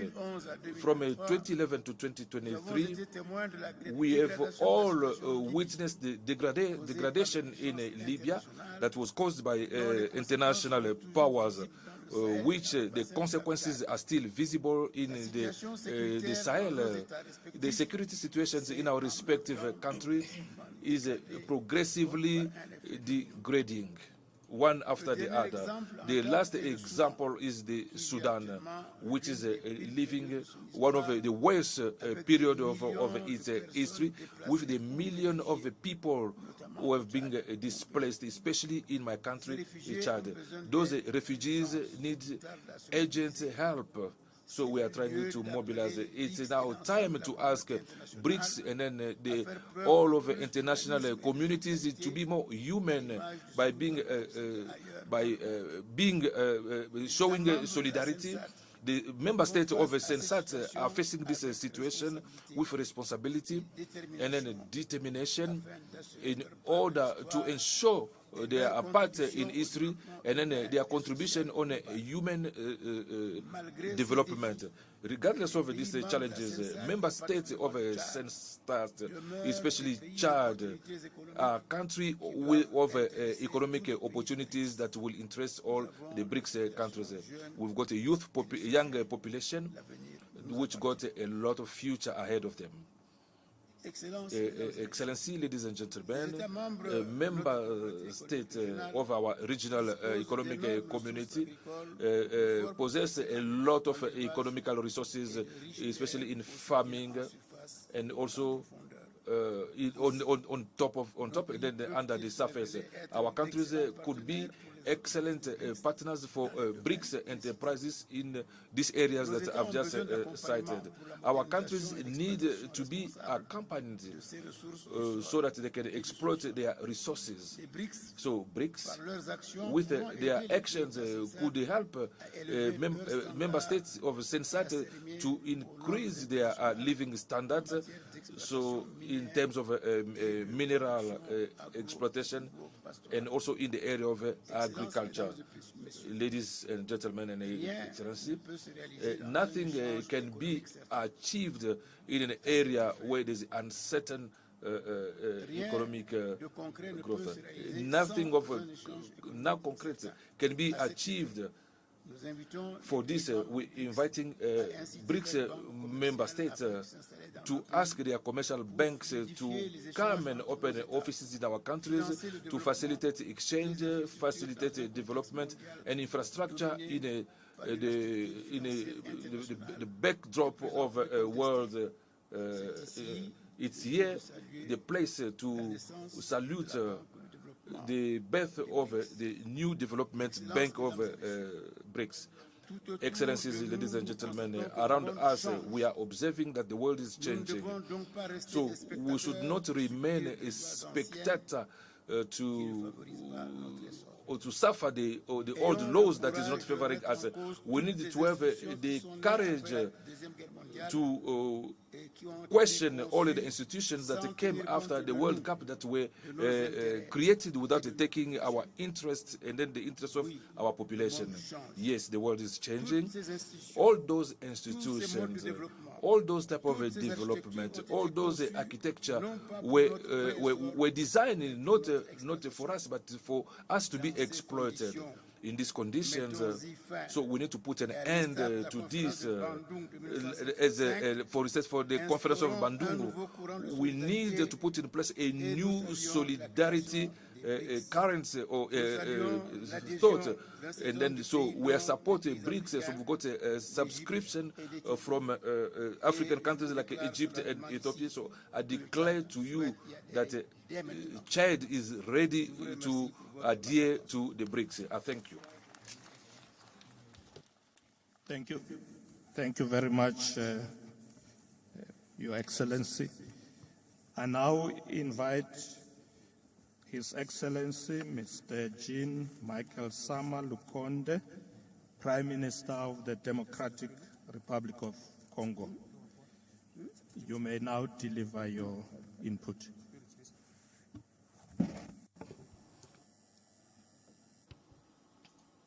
Merci, Thank you, President, Excellency, members of BRICS, Excellency, ladies and gentlemen, head of state and government and head of delegations, the Secretary General of the United Nations, distinguished guests. It's an honor for me to be invited in the name of His Excellency, Mr. Félix Antoine Tshisekedi Tshilombo, the President of the Democratic Republic of Congo, to this 15th summit of BRICS. So I would like, as everyone who spoke before me, to thank the government of the Republic of South Africa for the warm welcome that was reserved to myself and my delegation. So this summit is in the backdrop of the change of paradigm in the macroeconomic in the world, and also for our respective countries. So we have the responsibility to find appropriate solutions to big challenges that the humanity is facing, such as COVID-19, the climate change, and also to achieve the SDGs, and also the transition for energy and the biodiversity.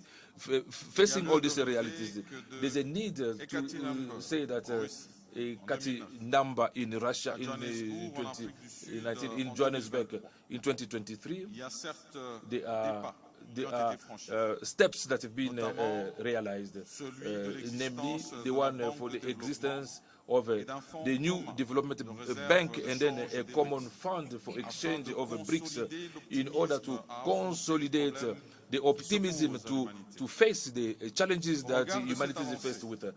Going in the same direction, we need to bring our contribution in the Democratic Republic of Congo, who is also facing an aggression war in his eastern part.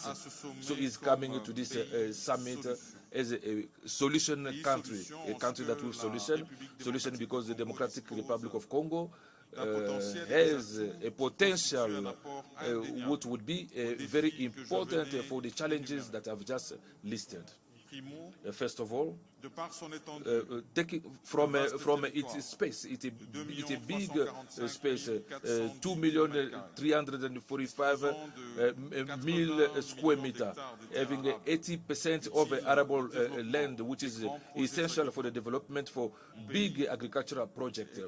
My country has got a 50 million of labor, that's of youth in the area of ecosystem. The DRC has a forest of more or less 155 million of hectares, almost 10% of the tropical forest and 60% of the forest of the Congo Basin. Again, there's important reserves of natural resources. Of more than 30 dioxide of carbon, and again with is a forest and wildlife. The Democratic Republic of Congo is ranked the 5th world power in terms of biodiversity. With the response on the energy deficit, my country has got a potential of photovoltaic estimated at 70,000 megawatts, thanks to this natural exposition in the equator line. Again, an important energy potential of almost 37% of African potential and 6% of the world potential. So it's capable to supply 100 megawatts through its Inga hydroelectric dam. Fourth, on the issue of energy transition, it's worth noting that the Democratic Republic of Congo has got beyond 60% of the world's production in cobalt. Other than lithium, which is known, my country has got other important, crucial minerals that facilitate the manufacturing of batteries and which is the request is increasing during this time of renewable energy. So taking into account all this, so I'd like to draw everybody's attention beyond of financial commitment in the program aimed at CITE, specifically to those oriented in our semi-urban centers and in the villages that are being selected for energy transition, for the protection of the environment. Excellency, ladies and gentlemen, and head of state and of governments and head of delegation. The evaluation of potentials that my country is having pushes me to reaffirm its character as a country with solutions, because investments that are being looked for, that are being subscribed in a win-win multilateral cooperation that will allow the world to deal with the challenges that are there. By also reiterating my gratitude, I wish successful to these meetings, and I thank you. Thank you very much, Your Excellency. May I now invite Prime Minister Dr. Mustafa Medbouli of the Arab Republic of Egypt. You may deliver your address. بسم الله الرحمن الرحيم. فخامة الرئيس سيريل رامافوزا رئيس Excellency President Cyril Ramaphosa, President of the Republic of South Africa, Your Excellency, Heads of States of BRICS and friendly countries, ladies and gentlemen. It is my pleasure to participate today in this meeting that is being held in the format of BRICS Plus under the theme BRICS in Africa, Partnership for Mutually Accelerated Growth, Sustainable Development and Multilateralism. And please allow me to start to express my deep appreciation for the President of South Africa, for the host of this important meeting in these exceptional circumstances that is the world seeing, which sees unprecedented complexities that has impacted on the developing and countries. I would like to welcome the step that is recognized by the BRICS in terms of expanding the BRICS, which I believe that it will make it more effective and more able to express on the international scene. Egypt was keen to enhance the relations with BRICS countries through the participation in various sessions that was held under the BRICS Plus format, and it also joined a new development bank in 2021. And we also look forward for Egypt to be an effective member in the bloc, to contribute in its effort to find practical solutions to address the challenges that are faced by our countries, which require intensify the cooperation in the framework of the cooperation, South cooperation. And please allow me to review the Egypt view regarding the areas that could be that needs to be cooperated on. First of all, there is a necessity to intensify the efforts to deal with one of the most dangerous or one of the risks, that is the food crisis and its implications, through the coordination and intensify the efforts in the frame of multilateral work, also to develop agriculture and food processing and transfer of agriculture technology, in addition to the Egypt readiness to cooperate with the international community to host an international center to supply and store grains in order to contribute in addressing the food crisis. Secondly, reform the international financial structure to make it more fair and responsive to the needs of developing countries, including the mid-income countries, and put mechanisms to alleviate the debt burdens on the developing nations, in addition to the proposals to fix or reform the international financial system. And we also look forward to your support for the initiative for the debt alliance to create a common framework to cooperate with each other in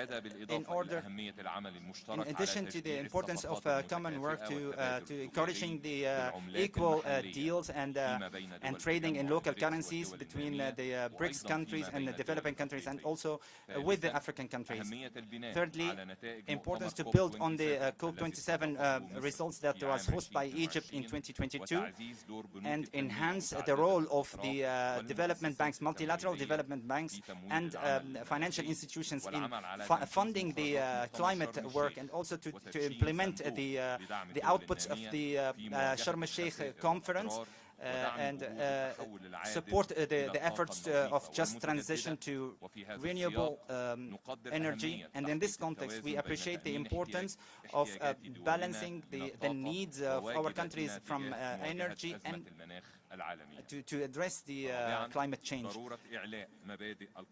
We must uphold the principles of international law and the UN Charter in terms of the relations between nations, and to respect the sovereignty of countries and non-interference in its domestic affairs, to confront the common challenges, and to rely on the tranquilizing policies to reach peaceful solutions for disputes, particularly because peace and stability is a condition to achieve development. Enhance the cooperation between BRICS and Africa to realize the common interest and to contribute to utilize the untapped potentials. And Egypt will use its opportunity in Nepal to push the averages of the economic integration, and also to push the agenda of 2063 and the objectives of the AFCFTA, with harnessing the Egyptian potentials in terms of the infrastructure and telecommunication and industrial transformation and food security, with the participation of private sector, and through continuous deliberation with our partners in African countries, in addition to mobilizing the funding through adopting the proposal of Nepal. And in conclusion, I would like to confirm that Egypt looks forward to enhance cooperation and continue the common work with BRICS in different areas on bilateral and multilateral level. And Egypt welcomes all initiatives and projects that aim to achieve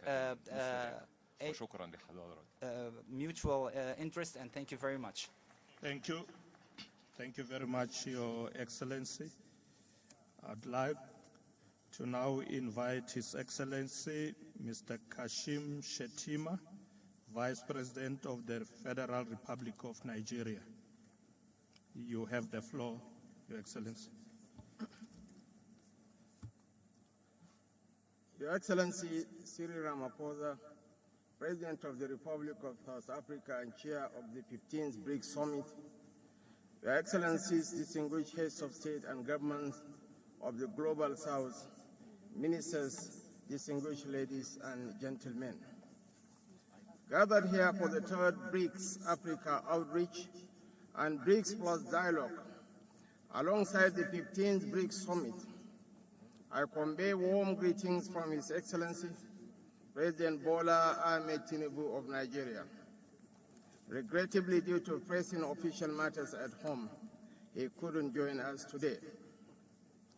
President Tinubu, on behalf of the government and people of the Federal Republic of Nigeria, extends our deepest gratitude to the government and people of the Republic of South Africa for convening the 15th BRICS Summit and bringing together stakeholders from around the world. We are also witnesses to the host's warm hospitality, and my delegation and I are grateful to you for providing a home in Johannesburg for your brothers and sisters from the other edge of the Atlantic.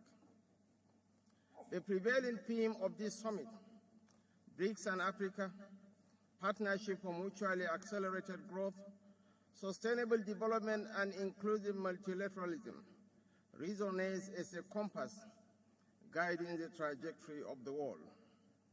It underscores the profound realization that the cornerstone of stability within our intricate multipolar landscape lies in fostering developmental partnerships.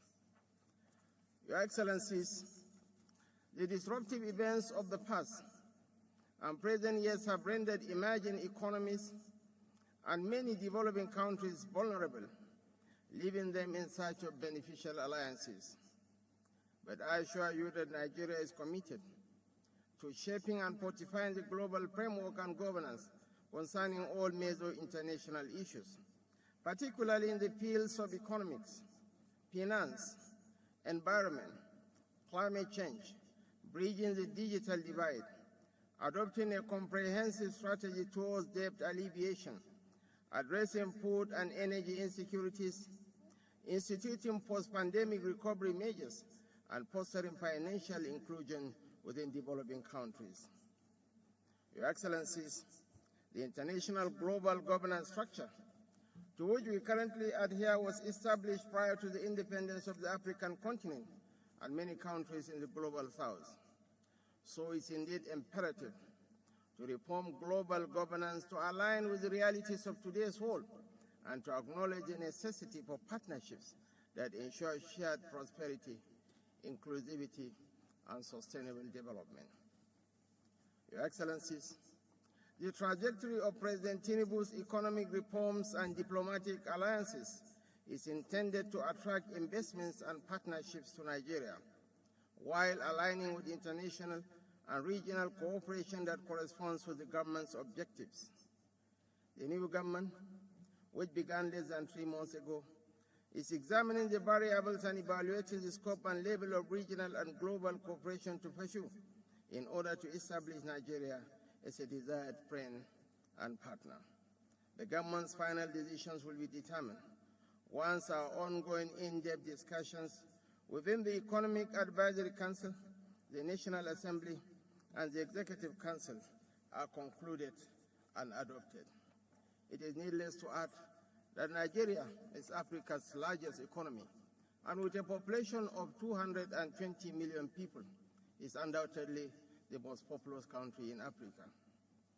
Mr. Chairman, as we approach the target completion date of the Agenda for Sustainable Development Goals, the reality of achieving the SDGs remains bleak for many countries, especially developing ones. These nations confront historical developmental vulnerabilities and challenges that are beyond their control. Thus, it is imperative for us to unite within regional groups and forge a novel form of international cooperation. This endeavor aims to foster global economic governance reform while enhancing the representation and voice of emerging market economies or developing countries. Your Excellencies, in a multipolar world, creating mutually beneficial partnerships is challenging, but can be overcome through proper alliances, realignments, and the use of rules-based multilateralism. The key is to establish effective partnerships that will effectively respond to these challenges, based on 1, harnessing the agricultural potential of our nations, 2, harnessing renewable energy to revolutionize Africa, 3, fostering technology, innovation, and job prospects for holistic and equitable progress, 4, collaborative efforts on climate change and nature-centered approaches to development, 5, strengthening vibrant private sector participation among countries of the global south, and 6, nurturing youth employment and skill building as a deterrent against terrorism, organized crime, and related challenges. 7, proactive crisis management and heightened resilience, and lastly, promoting proactive involvement of business leadership in shaping and improve an ideal landscape for trade and economic exchanges in the global south. We therefore look forward to working closely with BRICS members and other regional alliances. Our aim is to join forces with nations sharing our vision. Our aim is to foster a partnership aimed at expediting growth and sustainable development across the African continent and the global south. Thank you very much for listening. Thank you very much, Your Excellency. I now invite Her Excellency Ms. Jessica Walupo, Vice President of the Republic of Uganda. Your Excellency Cyril Ramaphosa, the President of the Republic of South Africa and Chair, I am here to represent His Excellency Yoweri Kaguta Museveni, the President of the Republic of Uganda, and to present to you his message, which reads as follows. Your Excellencies, heads of state and government of BRICS countries and all other invited countries, I have sent Her Excellency, the Vice President Jessica Alupo, Major Retired, to represent us because I had an internal program that had been arranged long before. However, these are our brief comments.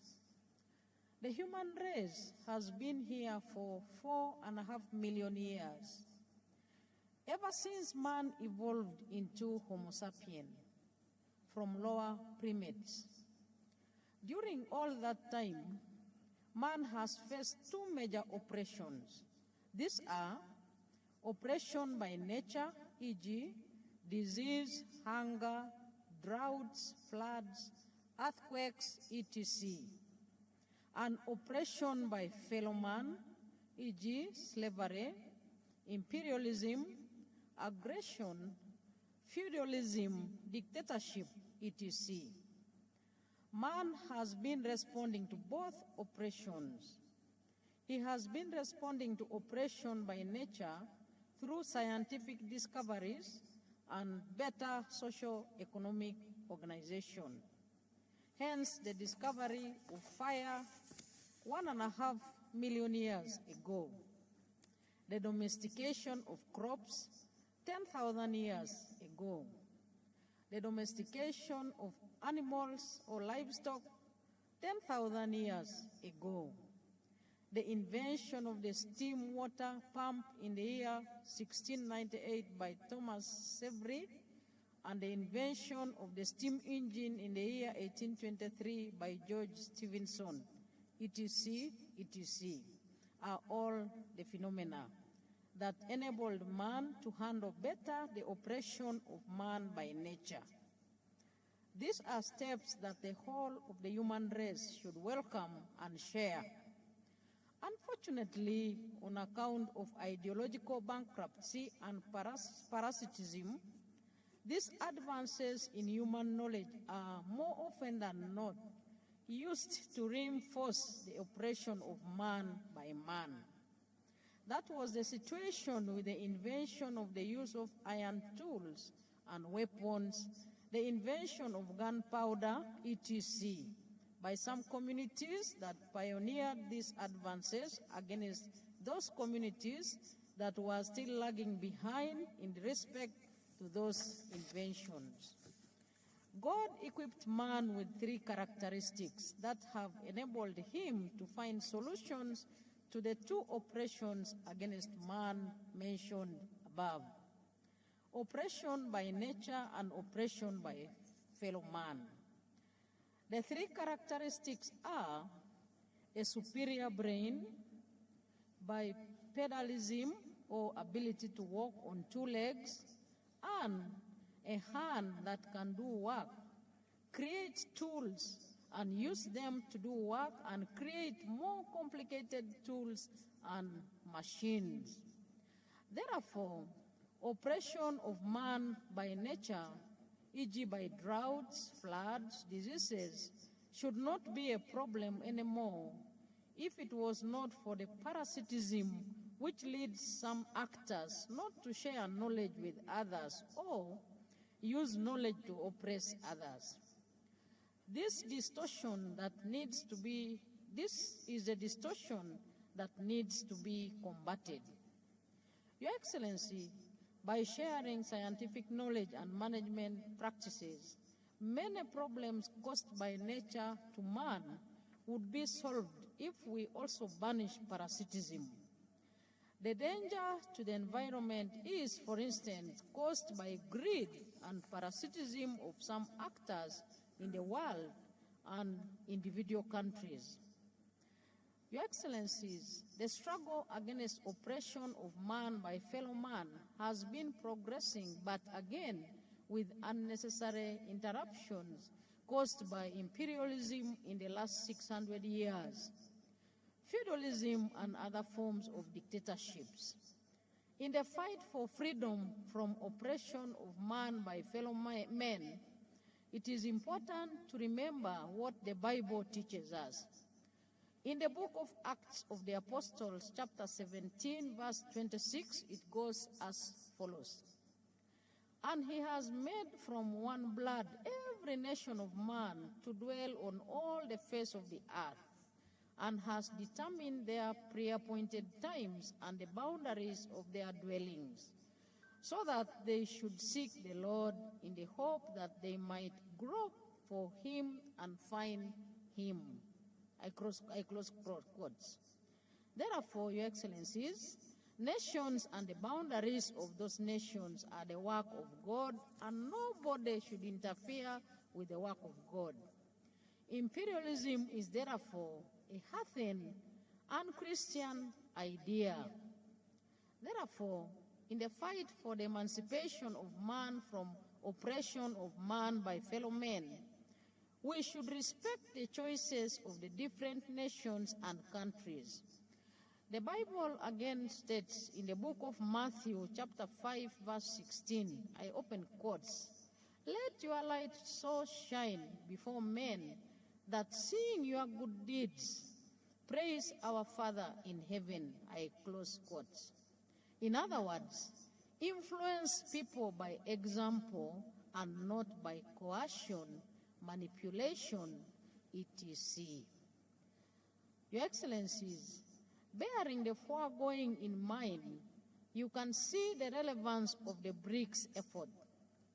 It is aghast with fresh air that after 600 years of slave trade, colonialism, genocides, imperialism, neocolonialism, aggressions, etc., a group has come up to illuminate a new way for human race, a new way that insists on justice, equality of people, and respecting independence of people and countries. Uganda therefore supports the effort of the BRICS countries, and at the right time, we will want to join. I thank you, Your Excellencies. Signed, Yoweri Kaguta Museveni, President of the Republic of Uganda. Thank you very much, Madam Vice President. I now invite His Royal Highness Sheikh Saud bin Saud Mohammed Al-Qasimi, member of the Federal Supreme Court of the United Arab Emirates, ruler of Ras Al Khaimah. You have the floor. You will be followed by Botswana. Botswana, be ready.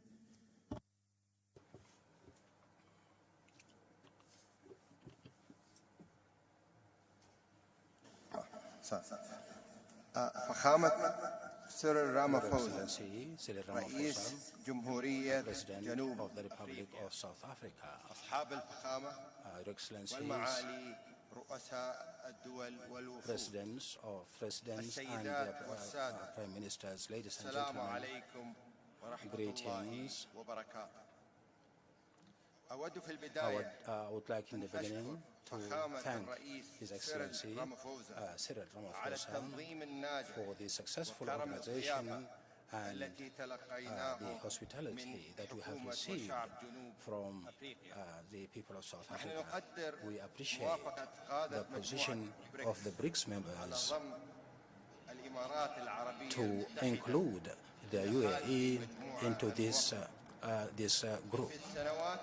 In the recent years, the UAE has continued its search to obtain membership in international organizations while committed to enhancing dialogue and international economy, and our approach is to follow cooperation in order to find solutions to the problems facing our world, such as climate change, poverty, and healthcare, education for the most vulnerable segments of our society.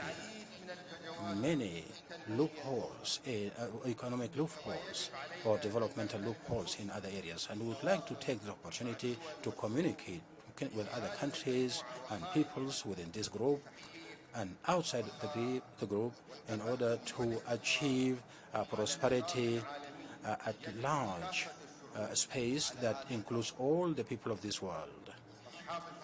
Ladies and gentlemen, Your Excellencies, ladies and gentlemen, the BRICS community, which represents a quarter of the world economy and home to half the population of the world, is prepared to play a pivotal role in shaping international agenda and setting the international agenda in the coming years.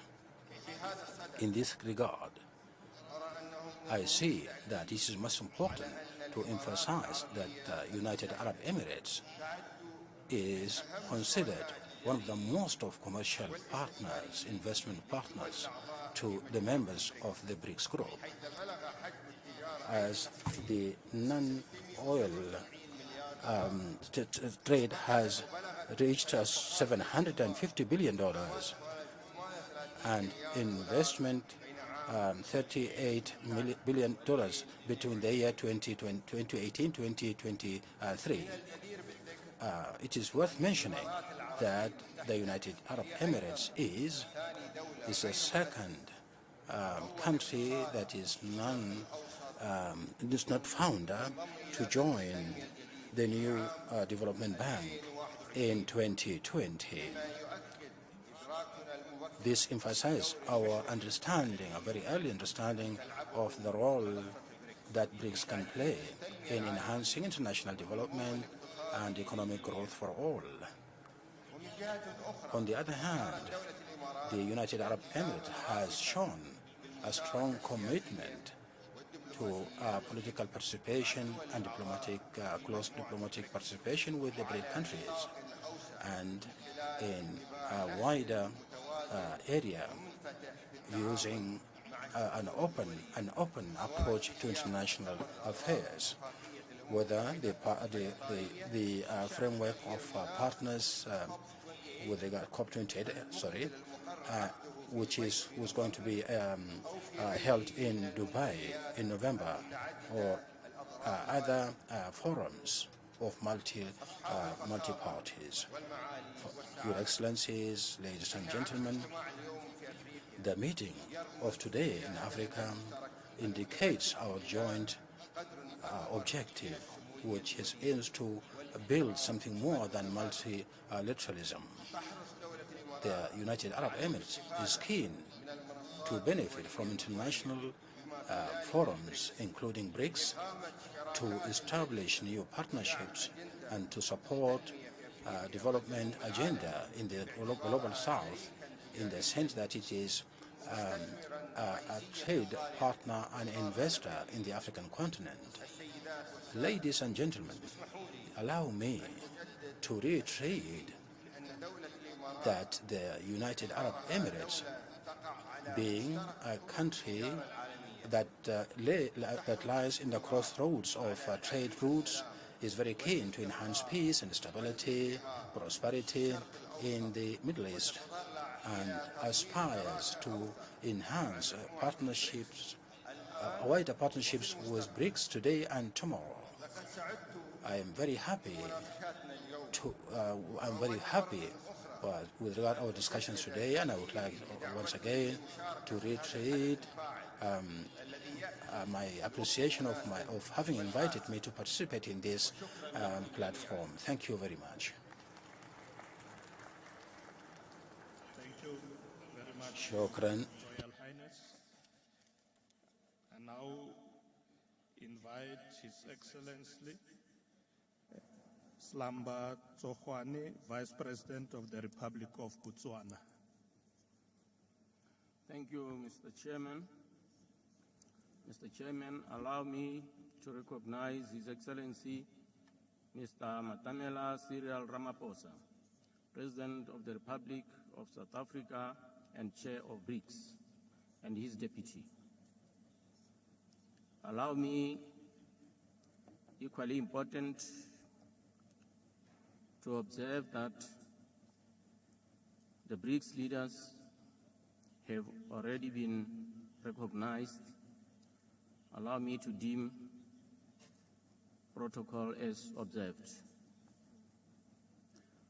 Mr. Chairman, I would like to thank the BRICS Summit host, President Matamela Cyril Ramaphosa of the Republic of South Africa, to have invited His Excellency Dr. Mokgweetsi Eric Masisi, the President of the Republic of Botswana, to participate in BRICS Africa Outreach and BRICS Plus Dialogues under the theme BRICS and Africa, Partnership for Mutually Accelerated Growth, Sustainable Development and Inclusive Multilateralism. Unfortunately, due to other pressing commitments, His Excellency the President of the Republic of Botswana, who would have loved to be here, is unable to be here today. His Excellency has delegated me to represent him. Today's theme is apt because it acknowledges and recognizes the important role the BRICS plays in promoting strategic partnerships that spur accelerated growth and sustainable development and inclusive multilateralism, particularly for developing regions such as Africa. Excellencies, it is worrisome that economic growth on the African continent remains sluggish, dragged down by a series of severe and mutually reinforcing shocks, including COVID-19 pandemic, climate change, surging inflation, and low investment growth, food and energy crisis, to mention but a few. Excellencies, despite being hit by a confluence of shocks, African economies remain resilient. However, there is need to accelerate growth by, among others, scaling up energy investments. 2, increasing the employability of workers as well as the productivity of enterprises through skills development. 3, enhancing digital cooperation and developing dynamic innovation ecosystems. 4, partnering with countries of Global South in creating mechanisms for intellectual property protection and commercialization. 5, strengthening participation in manufacturing global value chains through increasing value-added exports and promoting innovation. And 6, lastly, broadening and diversifying financial products. Mr. Chairman, recognizing that BRICS economies represent a significant share of both global trade and world GDP, there is an opportunity to enhance economic cooperation and open new opportunities, boost economic exports and attract foreign investment to the African continent. Excellencies, the Sustainable Development Goals report of 2023 illustrates that halfway to the deadline of 2030 agenda, we are leaving more than half of the world behind, casting doubt of the likelihood of realizing sustainable development goals. On that note, Mr. Chairman, I must recognize milestones by different countries. They demonstrate pockets of successes. In that note, Mr. Speaker, in the context of the health target of the Global Sustainable Development Goal, Botswana has achieved a milestone under what is regarded as 95-95-95. We are able, or we have been able to achieve 95-98-98. This is what raises hope, Mr. Chairman. Within the African Union, we are gearing up into second 10-year implementation plan of Agenda 2063, whose goals and targets have a 70% inherent interconnections with those of Agenda 2030. Excellencies, about half of the Agenda 2030 targets are off track. Then inevitably, Africa's Agenda 2063 is also in peril. Like Agenda 2063, Mr. Chairman, there exists an SDG financing gap that is exacerbated by climate change and conflict on the African continent. Clearly, reforms of the global finance system and more targeted financing solutions are needed to get back on track to meet the global goals. The BRICS New Development Bank stands to make a meaningful impact in providing valuable resources to help fill the massive gap in investment and infrastructure and sustainable development in developing countries. Excellencies, Botswana remains committed to a more equitable, inclusive, and effective international order. We are of the conviction that Africa ought to have an enhanced presence and voice at the table of global diplomacy. For us, this is a legitimate demand, as Africa is increasingly being recognized as a new center of power, as others already stated today. Today's dialogues are a perfect platform to continue efforts towards a more representative, fairer, and balanced international order. Excellencies, we note with keen interest the BRICS leaders' ongoing discussions on BRICS expansion, underscoring the growing significance of this bloc. We view the BRICS family as an important trade and development partners, sources of foreign direct investment, and champions of the interests of the Global South. On trade, we are also following the BRICS leaders' discussions on the possibility to use local currencies in trading. Under the African Continental Free Trade Area, a Pan-African payment and settlement system has been launched in 2022 that enables the efficient flow of money across African borders, bringing about financial integration. We believe that this payment system will shape the ebb and flow of not only intra-Africa trade, but also trade with countries of the Global South and the rest of the world. As previous speakers have clearly stated, partnerships in a bedrock of the BRICS since its founding. In this respect, I commend the BRICS country to promoting inclusivity and engagement with our beloved continent of Africa through the BRICS Africa Outreach and BRICS Plus dialogue. Before I conclude, Mr. Chairman, I would like, Mr. Chairman, because of other pressing commitments, to seek leave immediately as I have concluded. I thank you very much for your attention and your endurance for a long day. Thank you very much. Thank you. Thank you very much, Your Excellency. I now invite His Excellency General Nyikadzino Chiwenga, Vice President of Zimbabwe.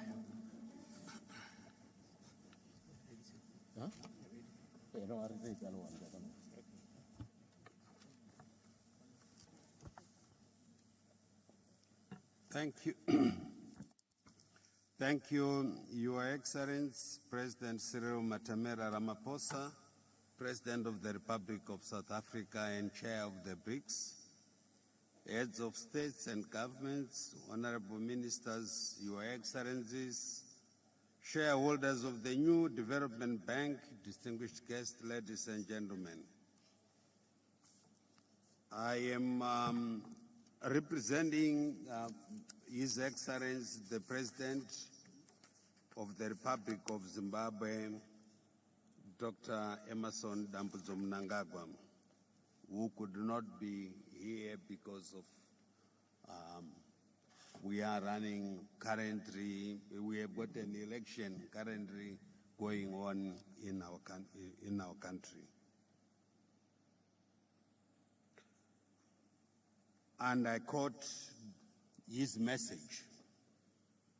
On behalf of the government and people of the Republic of Zimbabwe, and on my own behalf, I wish to express profound appreciation to you, President Cyril Matamela Ramaphosa, and the people of the Republic of South Africa for your warm welcome and the hospitality extended to my delegation since their arrival in this beautiful city of Johannesburg.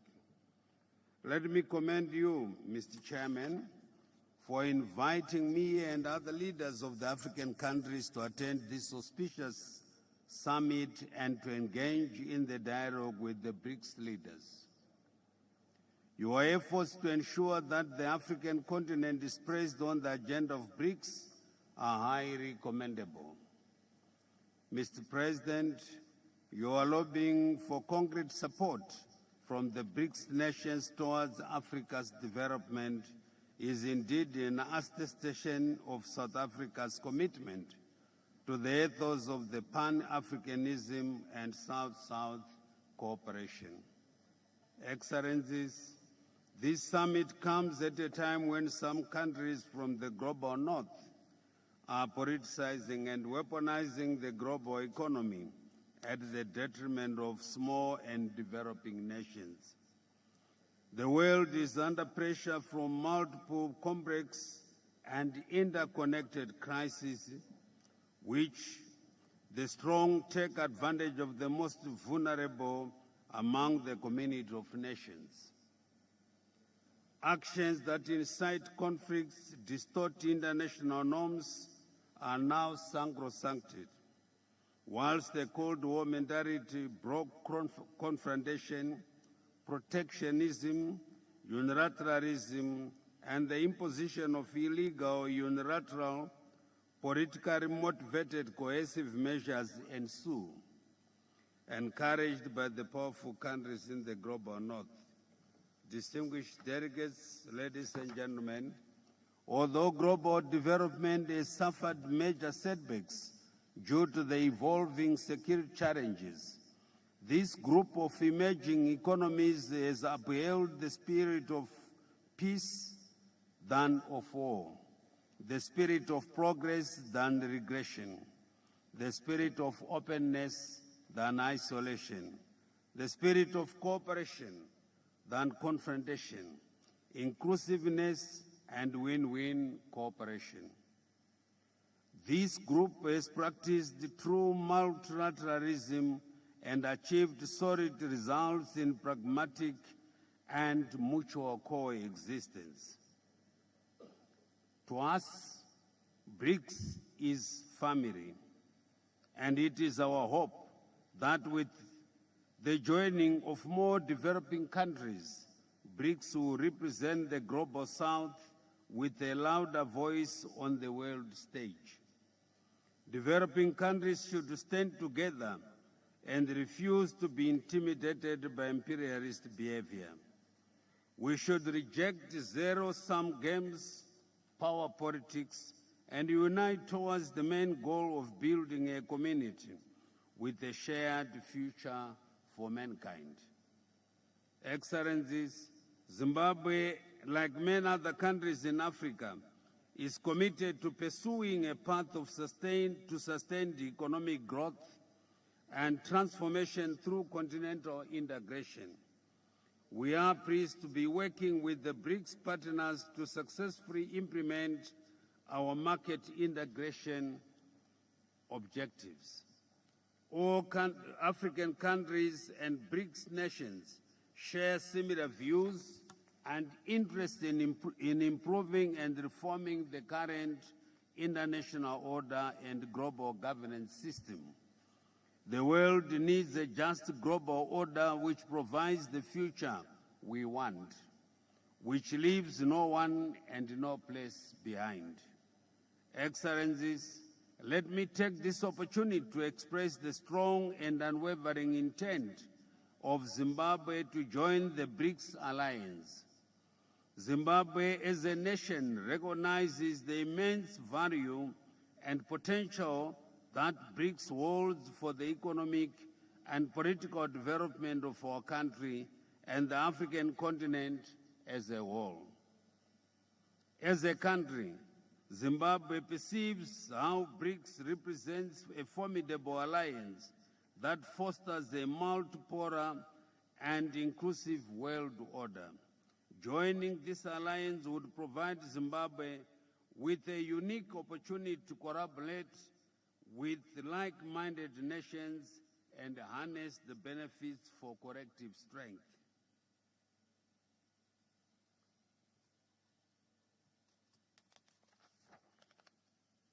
Excellencies, as a country, Zimbabwe applauds the establishment of the new development bank and the proposal to use local currencies between member states in the BRICS and other countries of the South.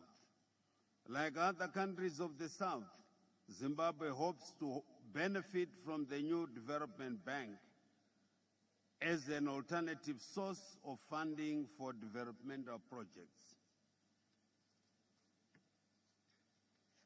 I am pleased to inform you that despite our detractors to undermine our democracy, which we fought for through the armed struggle, Zimbabwe successfully held the much anticipated 2023 harmonized general elections in accordance with our laws.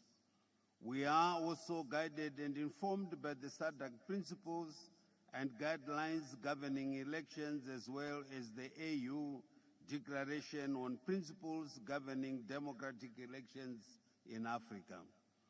These were elections in which all parties were free to campaign in all areas of the country.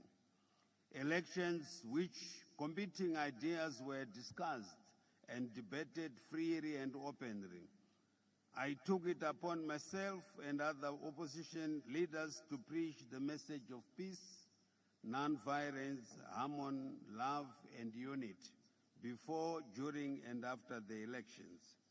Zimbabweans went out in their millions to define their destiny and shape their future, calmly and peacefully, in full glare of a broad spectrum of international observers and global media. The electorate exercised its democratic right to elect leaders of its choice.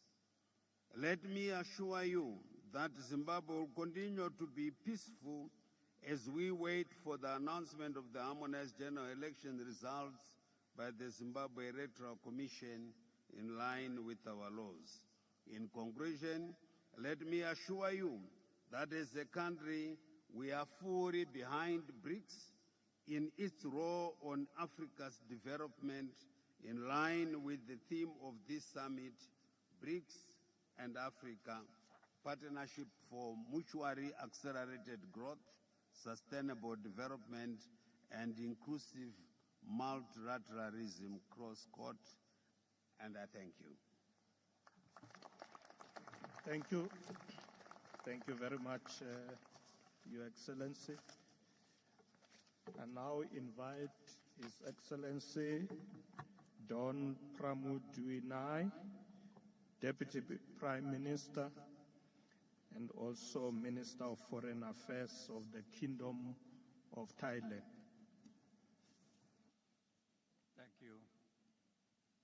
Your Excellency, Mr. Paul Mashatile, Deputy President of the Republic of South Africa, Secretary General of the United Nations, Honorable President and Prime Minister, distinguished delegates.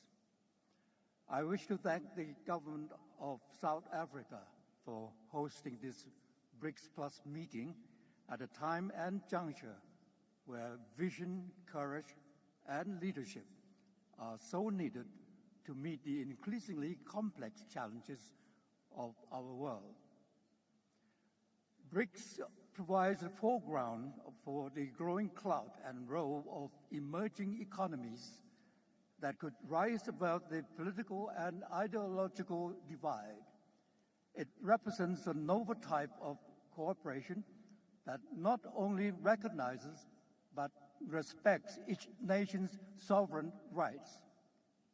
It seeks to find a common ground for advancing tangible and intangible developments that are inclusive and sustainable, and based on the shared interest and common benefits of our peoples. After all, rising tide should raise all boats.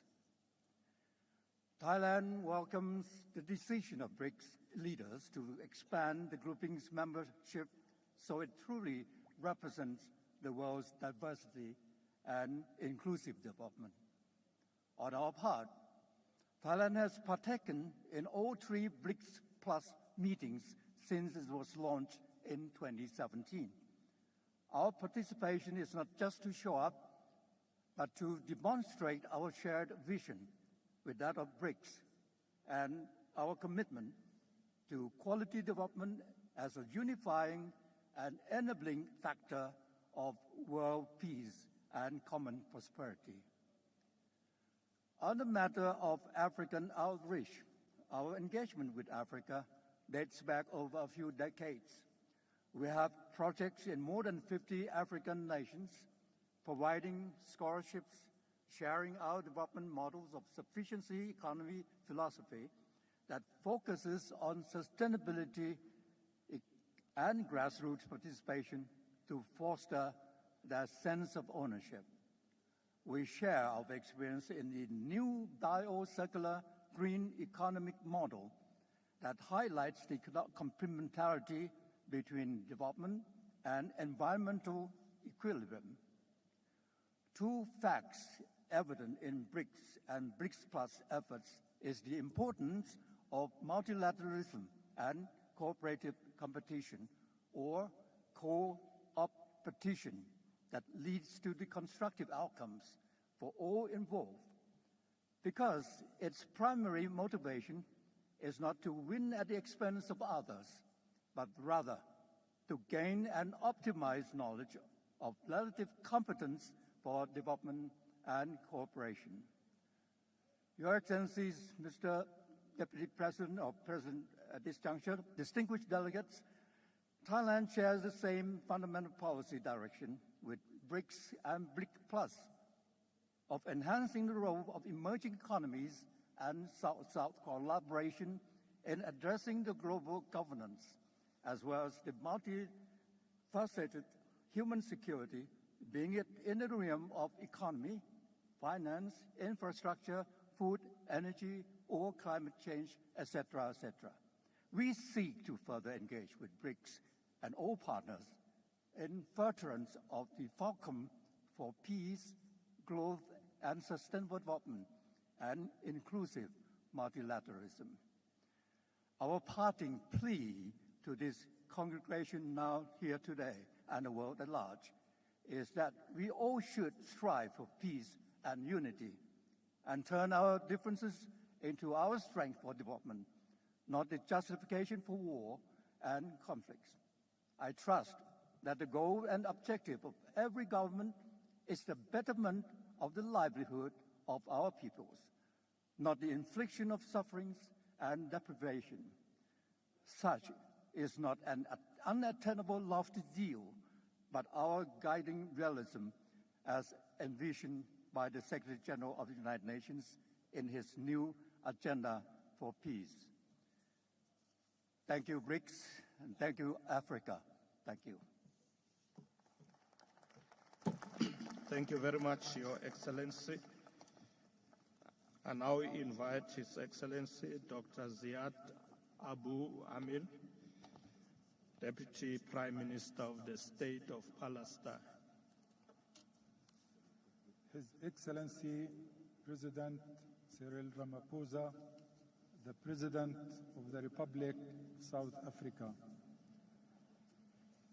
Your Excellency, the Chair, Paul Mashatelli, the Vice President of the Republic of South Africa.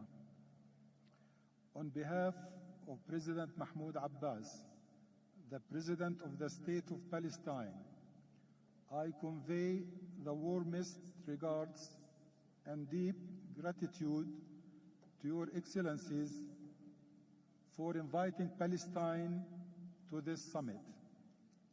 And I also convey the greetings of our President to the leaders of the BRICS group, as well as to all the leaders and participants in this important gathering.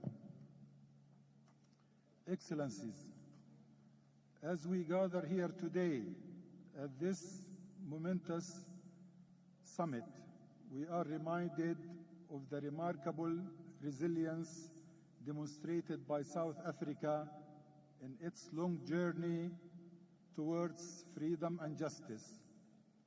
Just as South Africa's unwavering spirit inspired the whole world, we, the people of Palestine, draw strength from that narrative of a triumph over apartheid, oppression, and injustice. I stand before you as a representative of a nation that has time and again demonstrated its unyielding commitment to peace, justice, and human dignity. We are honored to be here among the distinguished leaders of BRICS, nations that collectively hold the potential to shape the path of a global progress. Our presence in this summit as one of the friends of BRICS, a coalition of nations eager to join this dynamic alliance, bears testimony to our shared aspirations for progress and prosperity. We recognize the significance of BRICS as a beacon of cooperation, paving the way for a new era of global economic development and equitable growth. We in Palestine fully embrace the goals of the BRICS countries and the summit are trying to achieve, be it managing the dangers of climate change, enhancing sustainable social and economic development, fighting poverty, and ensuring equality and justice in this world of ours.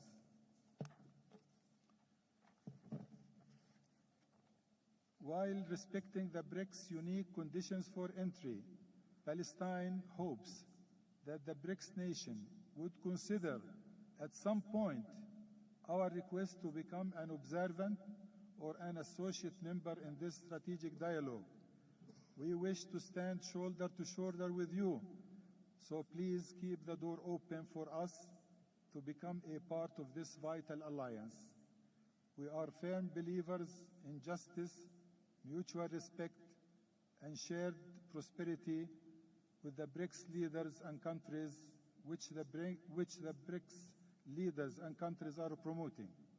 And now, as we set our sights on the future, we call on each of our friends to support us to end the Israeli occupation of our country, to extend international protection to the people of Palestine. It's crucial to support our bid to become a full member of the United Nations. This endeavor represents a tangible step towards ensuring a just and lasting peace in our region. thank you all for your support for the just cause of Palestine. Thank you. Thank you very much, Your Excellency. And now we invite Dr. Abdul Latif bin Rashid Al Zayani, Minister of Foreign Affairs of the Kingdom of Bahrain. Thank you, Mr. Chairman. Bismillah ar-Rahman ar-Rahim. In the name of God, most gracious, most merciful, Your Excellency President Ramaphosa, President of South Africa, Your Excellencies, ladies and gentlemen, greetings to all of you. I'm very pleased to take part in this forum on behalf of Bahrain and to convey the greetings of His Highness Mohammed bin Isa and his royal and his Crown Prince, and also to convey their wishes that this summit become a success. Bahrain appreciates the efforts of BRICS in the sense that it is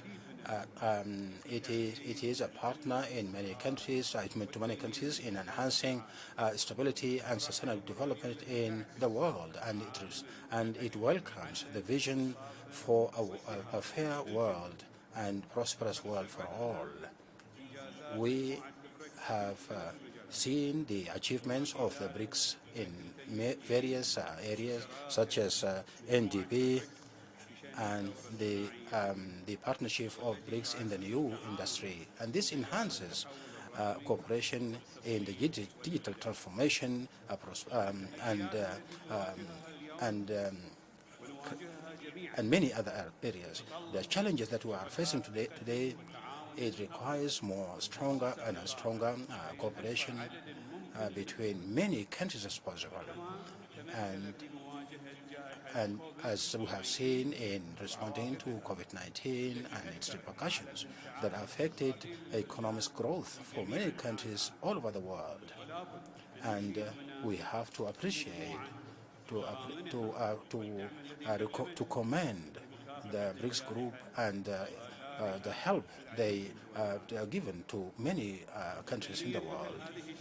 The development of such a cooperative partnership is a major principle in our foreign policy in the Kingdom of Bahrain, and it is a natural extension of the principles of tolerance, cooperation, and tolerance in Bahrain. And for this reason, Bahrain has recently requested joining the BRICS, and we welcome the decision to expand BRICS in this summit, and we congratulate the countries that have been accepted, whose membership has been accepted.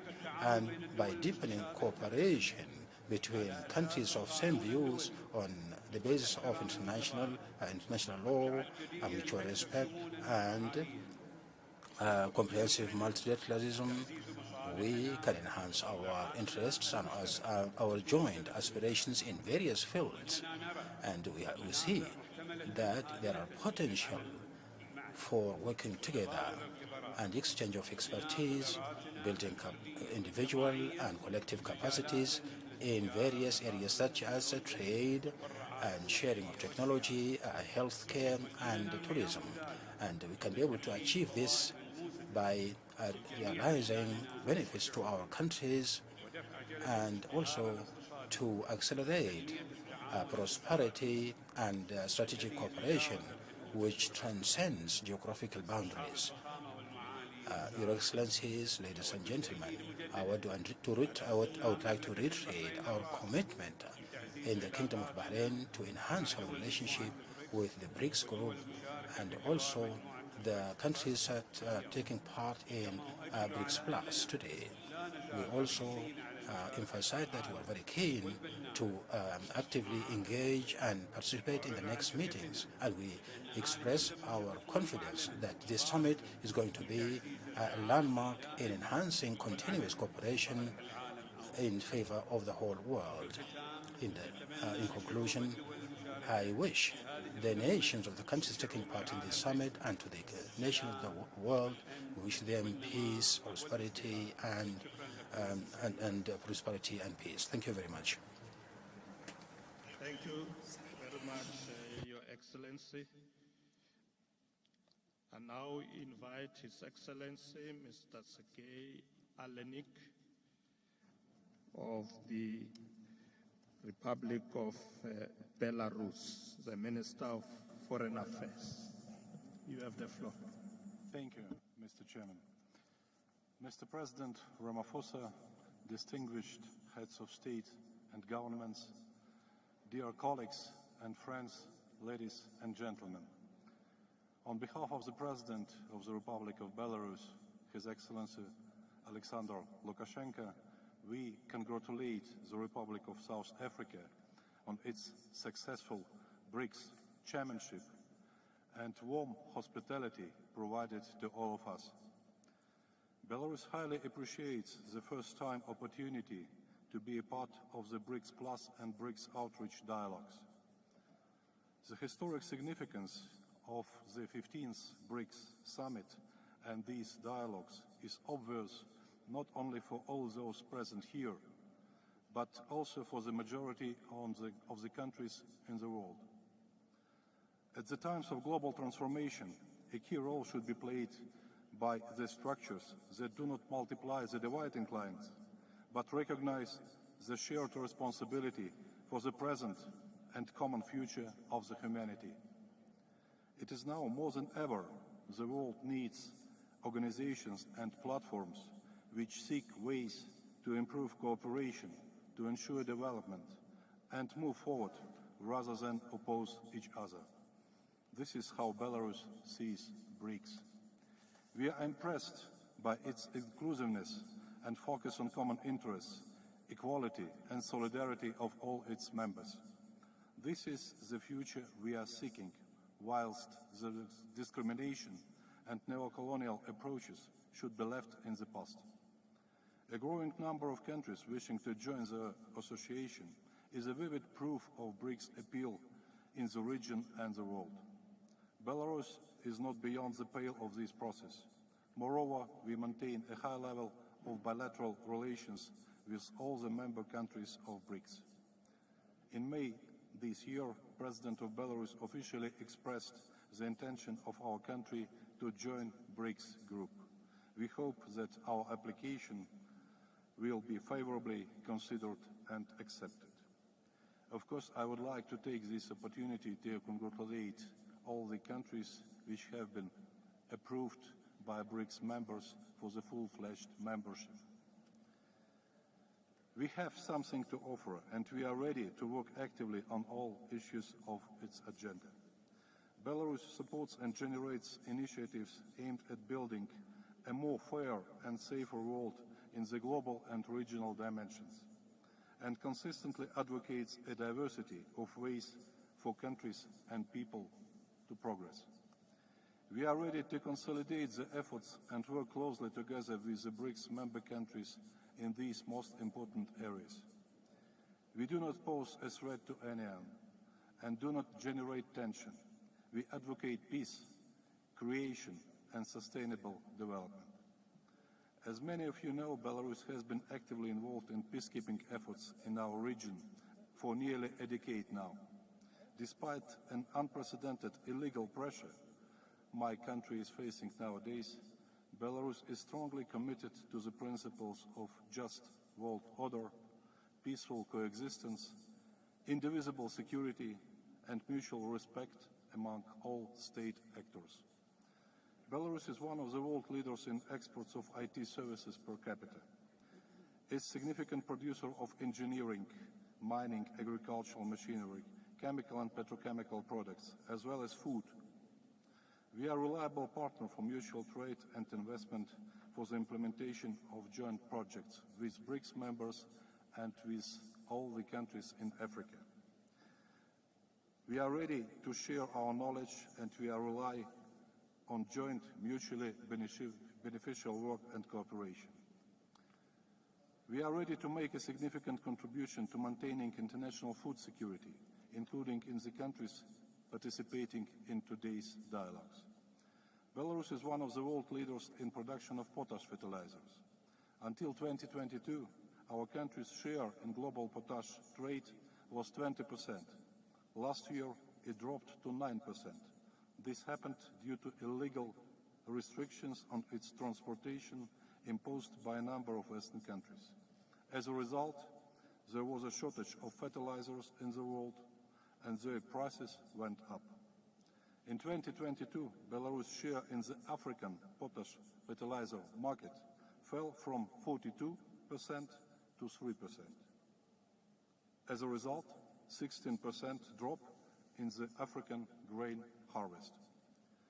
In an effort to safeguard our joint interests and to prevent other countries from suffering for the benefit of Western ambitions, we are looking for the new logistics chains to restore fertilizer supplies.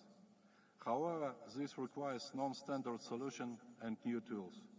We are ready to look for them together with you, our esteemed partners. We support the aspiration of the BRICS countries to expand cooperation in logistics and cross-border e-commerce. Belarus is ready to join the BRICS effort to increase mutual payments in national currencies and create common payment instruments. The dominance of the dollar and the euro in international trade is a source of increasing global risk, as the financial policies of their issuers are not credible. Developing countries must be protected against arbitrary action and be able to trade freely. The new BRICS Development Bank and its initiative to finance more projects in local currencies could play a key role in this process. We are interested to kick off the process of joining this young but very promising international financial structure. We are convinced that the solution to the challenges our countries facing nowadays would be facilitated by the combined efforts of various regional formats that have similar goals and approaches. We see such potential for cooperation in the synergy between BRICS, Eurasian Economic Union, Shanghai Cooperation Organization, perhaps other regional formats. We propose to think about the practical implementation of the initiative of the President of the Republic of Belarus to hold a joint summit of these organizations. We also support the initiative to hold the BRICS Sports Games in 2024. If invited, our team will be ready to take part in this significant sports event. Considering current discrimination within international Olympic movement, we believe that all athletes should have the right to show their skills in a fair competition without political speculation. Excellencies, Belarus is confident in the future of BRICS and is ready to work for our common goals and for our common good. I thank you. Thank you very much, Your Excellency. I now invite His Excellency Carlos Pinto Pereira, Minister of Foreign Affairs, International Cooperation and Communities of the Republic of Guinea-Bissau. You have the floor.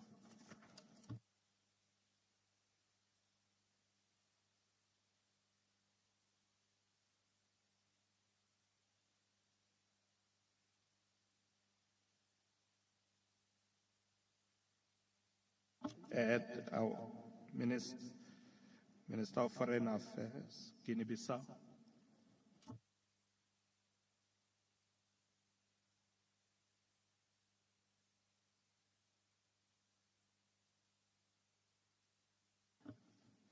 Okay, is the minister not here? Okay, we'll come back if the minister is back in the room. Let me then invite His Excellency Dr. Alfred N. Mutua, Cabinet Secretary for Foreign and Diaspora Affairs of the Republic of Kenya.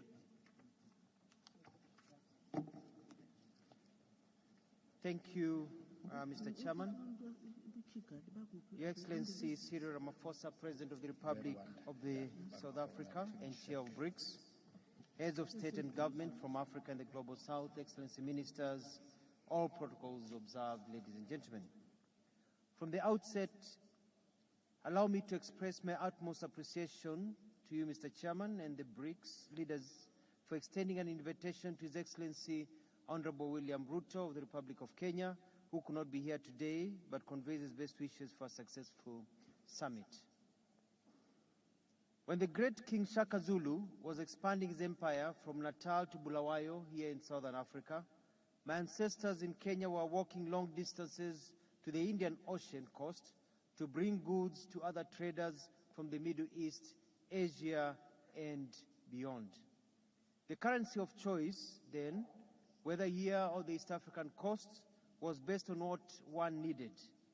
You exchanged animal hides and got salt, gold and received silk, ivory in return for spices, among other goods.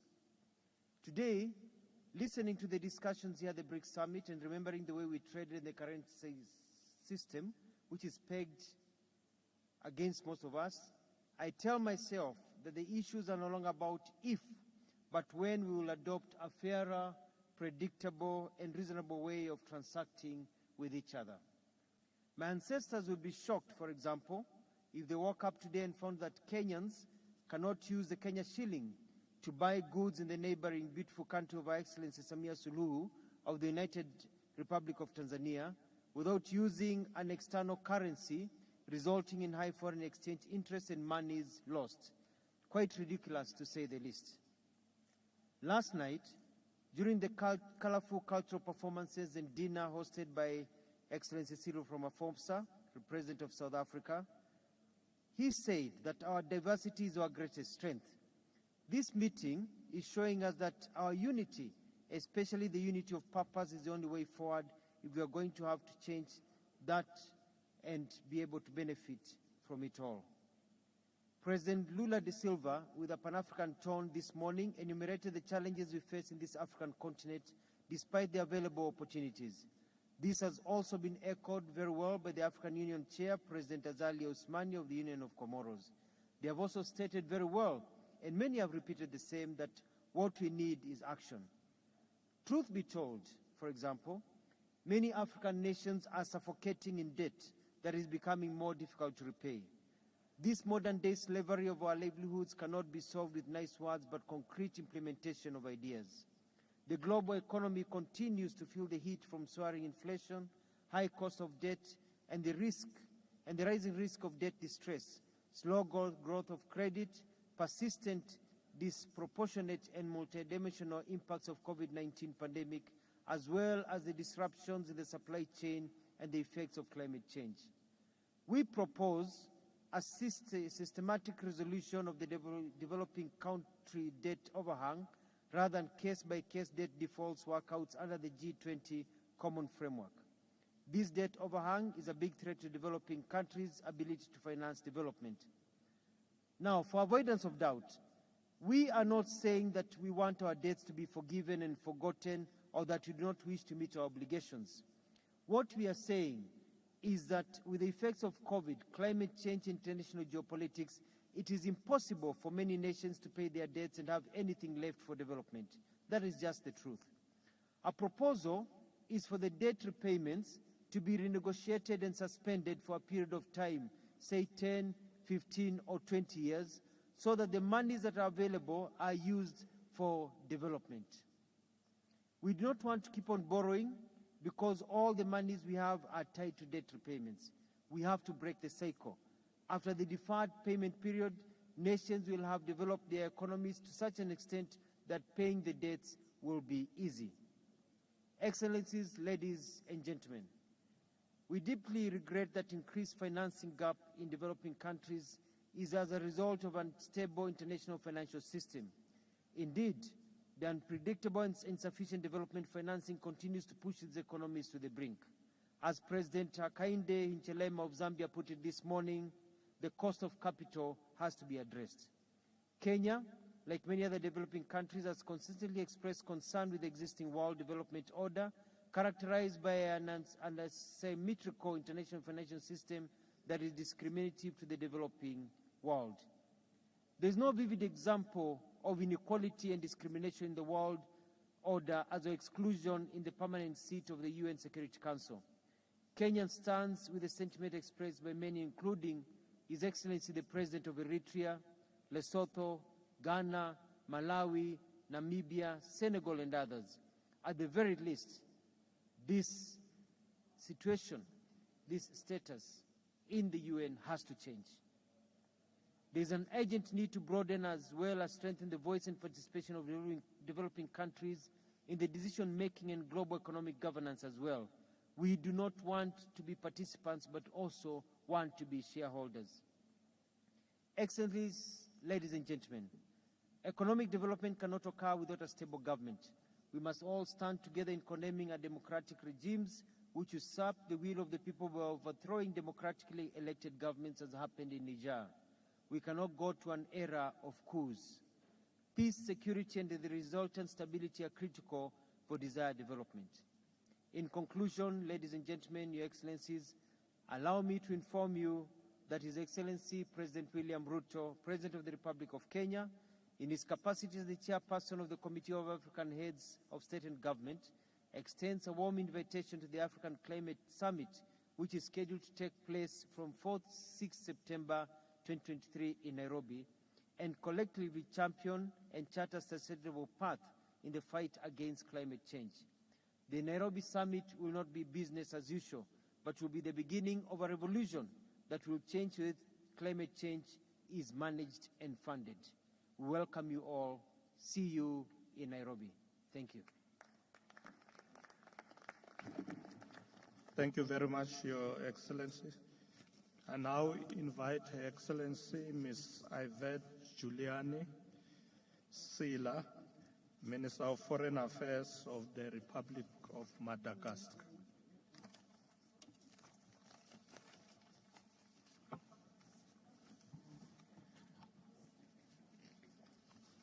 Excellences, président de la République d'Afrique du Sud et président d'exercice des BRICS. Excellences, Messieurs les chefs d'État des pays du BRICS, Excellences, Messieurs les chefs d'État et de gouvernement, Monsieur le Secrétaire général des Nations Unies, honorables délégués, Mesdames et Messieurs. Mes premiers mots s'adressent... My first word addressed to Mr. President, because I would like to express our deepest regret of His Excellency Mr. Ange Radoula, President of the Republic of Madagascar, who would want to honor personally this important appointment with leaders of BRICS and BRICS Plus, as well as head of state of Africa. Allow me to convey his wishes of success for the dialogue BRICS Africa and outreach that he considers as a great opportunity to manifest, express our common will and mutual respect and fructuous cooperation. I would like furthermore thank the government and the people of South Africa for the warm welcome, as well as the hospitality that we have enjoyed as the delegation of Madagascar and in my name. I would like also to salute the leadership of the Republic of South Africa for having hosted successfully this international meeting where we are proud to be part. This country is enlightening a particular light on the African continent and the global South countries at a moment where the world needs solidarity, collective actions, and collective answer in face of challenges, emerging challenges, and the chosen theme est un thème pertinent is a relevant aux préoccupations theme which answers to the concern of today. Le thème The est un theme thème is a theme porteur, opportune, which comes at a time which reflects our aspirations, ainsi que les as well résultats as the voulus result attendus pour une expected croissance for et un développement durable pour sustainable growth. reflète This theme un reflects souci d'équité the face aux inégalités. concern Ainsi, for une croissance inequality accélérée and doit être fast-tracked équitablement growth, partagée. which should be shared Un des défis equitably. centraux de l'Afrique And est en also effet de réduire in la South pauvreté à Africa grande to échelle, reduce poverty at transformer les great économies scale, du continent transforming economies en of vue the de créer continent in plus de order richesses. to create more wealth. À ce titre, nous, At that pays point, africains, as nous nous African attelons au country, développement we are et à making la an effort diversification de notre to marché diversify our pour market, accroître notre to part increase our au part commerce to international, the international ainsi trade, qu'aux chaînes de valeur as well mondiales. as to the value, to the Et tout chain cela value on the à international travers scale. For that, through notamment notably le projet phare the de l'Union africaine, project of the African Union, NASDECAF. NASDECAF.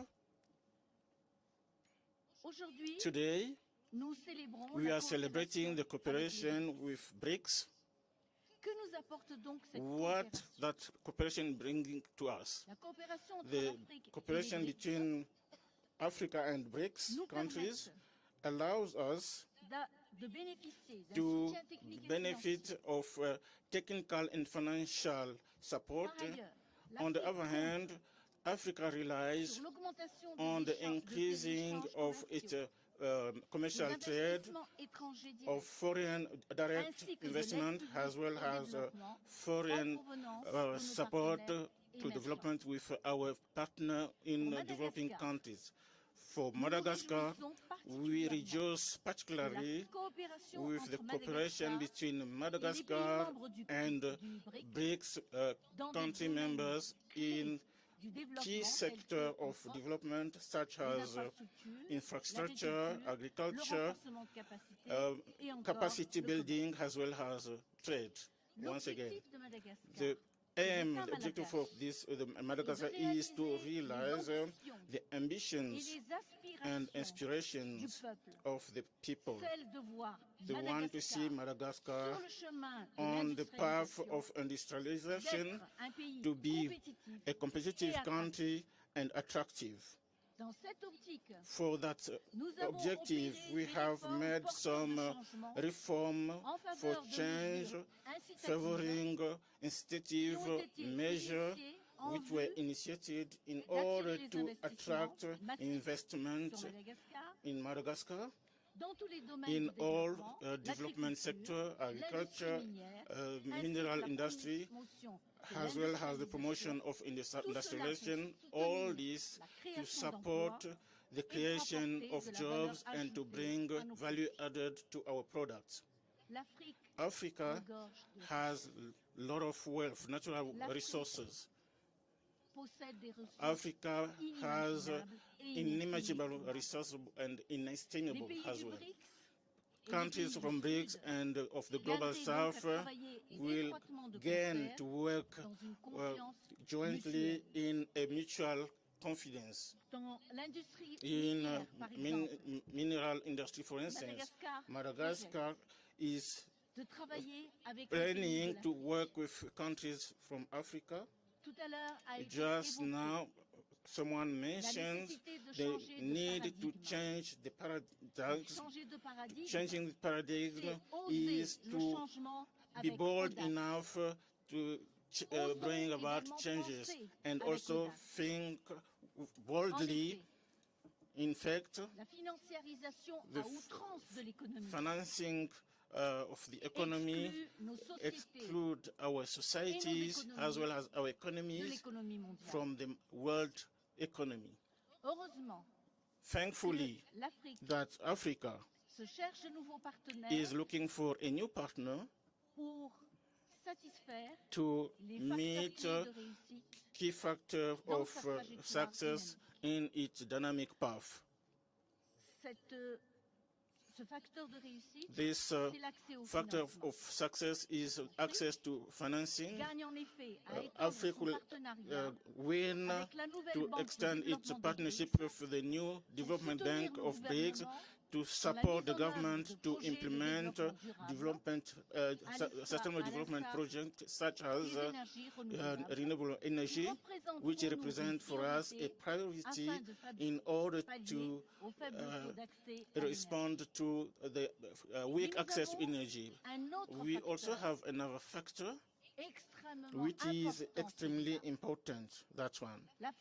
Africa is the continent of the youth. The youth, the youngest in the world, is in Africa. Our youth represent an enormous potential. However, it's asking us, and we all have answers. I would like to conclude by underlining that growth and development need peace and security. I will not come back on what was said earlier.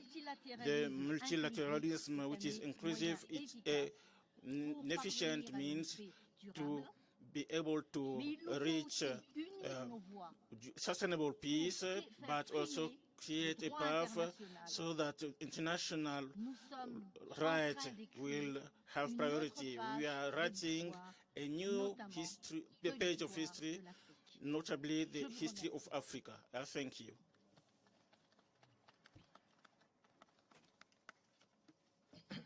Thank you very much, Minister. I now invite His Excellency Mr. Alan Kanu, Minister of Land Transport and Land Rail, Foreign Affairs, Regional Integration and Trade of the Republic of Mauritius. Thank you, Chair. Your Excellency, Mr. Cyril Ramaphosa, President of the Republic of South Africa and Chair of BRICS, Your Excellencies, respected leaders of the BRICS, distinguished heads of state and government, ladies and gentlemen, and dear friends. It is a great pleasure and an honor for me to be here today with leaders from BRICS and the Global South. I wish at the very outset to convey the warm greetings of Honorable Pravin Kumar Jagnnath, the Prime Minister of the Republic of Mauritius, who unfortunately could not be present. Let me express also my gratitude to our brother President Ramaphosa for having invited the leaders of our continent to today's dialogues to engage in building mutually beneficial partnerships for a multipolar world.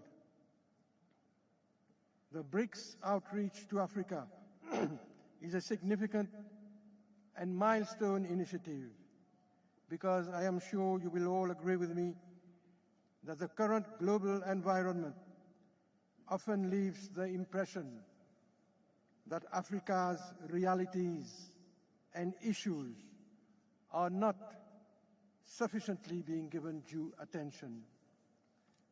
We are indeed glad that BRICS have chosen to partner with our countries and have elevated Africa at the very core of their summit. At this juncture, Chair, let me congratulate India for its technological and scientific prowess demonstrated by the successful Chandrayaan mission landing on the moon. I do so, Chair, because it is heartwarming to see that these vibrant economies, which are now driving the world into the future, have faith in partnering with Africa and Africans. Chair, for having established that nationally driven development processes are possible, BRICS provides an inspiration to Africa. It has created a real impact through its commitment for an equitable international order, enabling the emergence of Global South. In this regard, the Republic of Mauritius looks forward to the complete decolonization of Africa and the eradication of the last vestiges of colonialism. Chair, the wide interest to join BRICS, as expressed during our debates since this morning, shows its growing economic and political relevance. And its decision toward expansion, as was announced this morning by the President of South Africa, will instill the organization with more clout. Mr. Chairperson, Excellencies, the presence of BRICS alongside Africa is a game changer. It will establish a political and economic architecture conducive to the development of our continent based on a just and an equitable governance system. Developing countries and BRICS will focus on issues such as sustainable development, innovation and digital technology, development finance, climate change, peace and security, and the imperative of a multilateral, rules-based world order. This collaboration, Chair, will not only address the complex realities of our continent, but also the multiple challenges of the vulnerable African small island developing states, the SIDS. The Secretary General of the United Nations this morning indicated that SIDS are today facing an existential threat, and this is no exaggeration.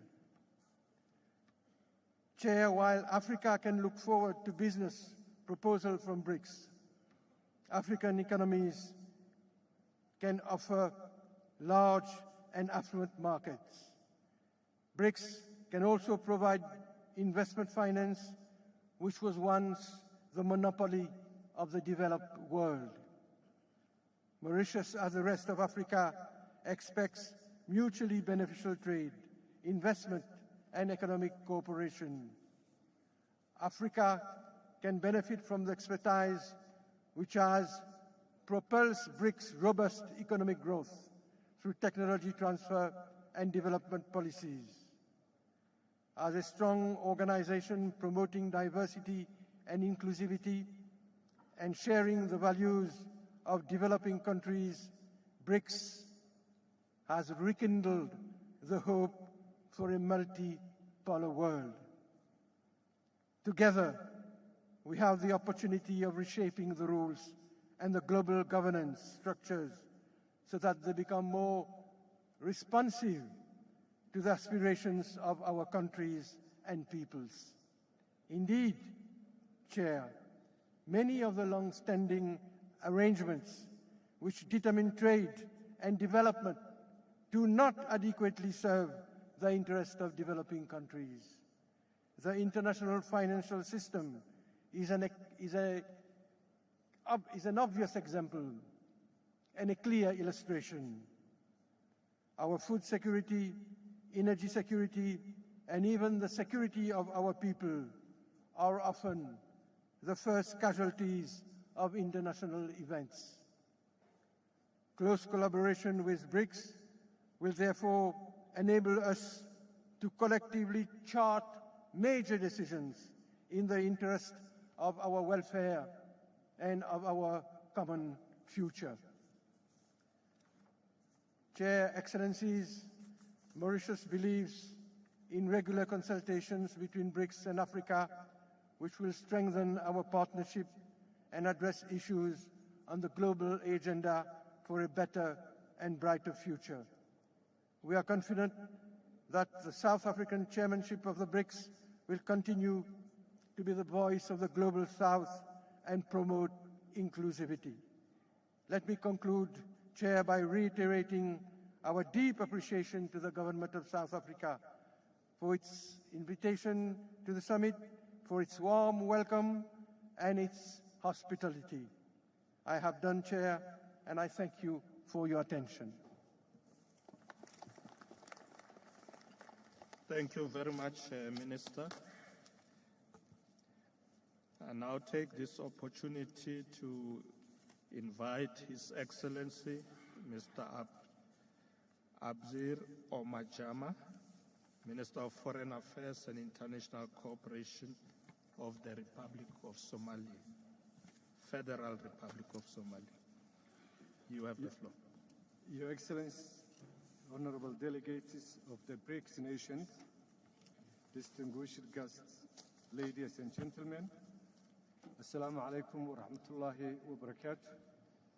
It's an honor to address before you today as the Minister of Foreign Affairs and International Cooperation of the Federal Republic of Somalia. Our journey has been marked by resilience, determination, and the unwavering spirit of our people as we participate in this BRICS conference.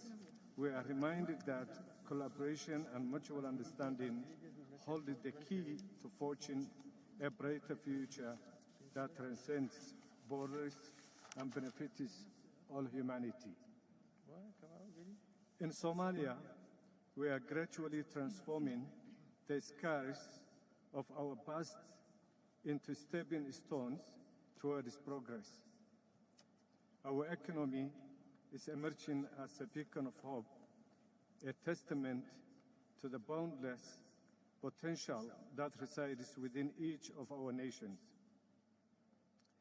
Through perseverance and strategic planning, we have cultivated an environment where innovation thrives and opportunities abound for our citizens. This forum provides a fitting platform where nations converge to deliberate, share experience, and forge partnerships. Together, we possess the power to shape policies that prioritize sustainable development, inclusivity, and the eradication of poverty.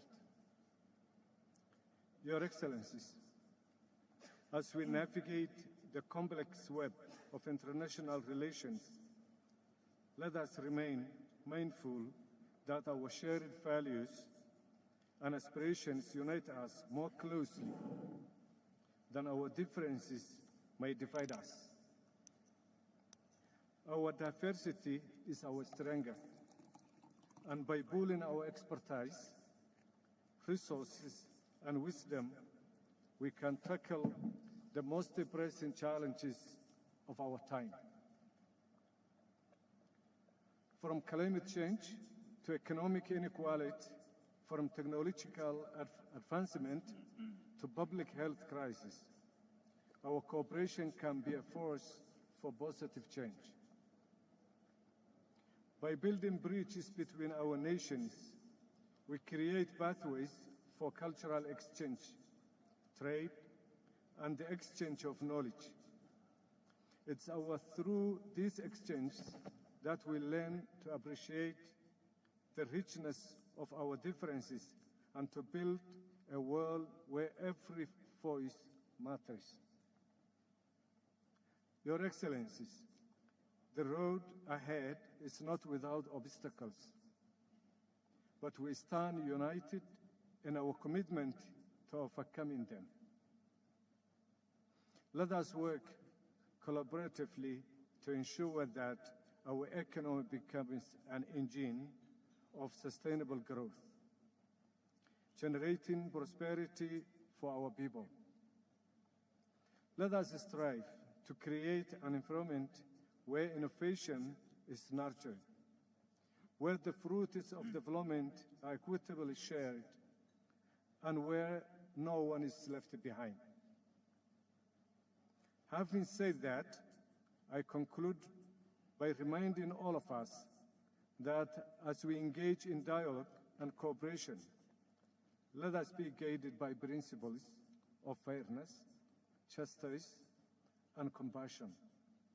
We urge the nations represented here to seize the opportunity to shape a world that reflects the hopes and dreams of every citizen, regardless of their nationality and background. I thank you all.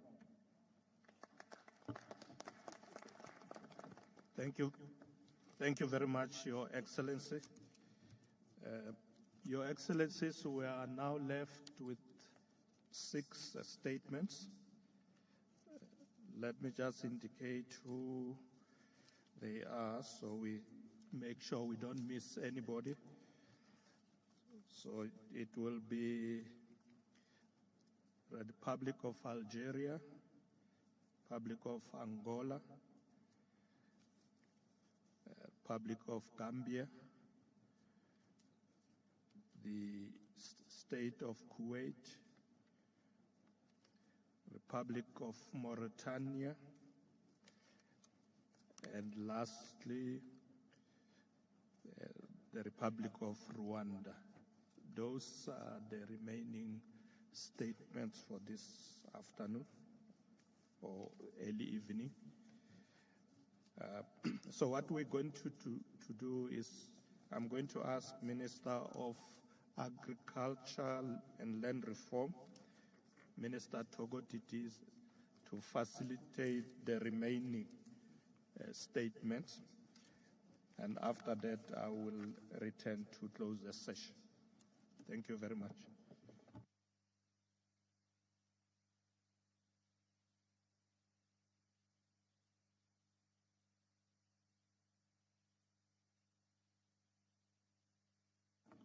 Thank you very much, Deputy President Mashatile, and good evening, ministers and deputy ministers present.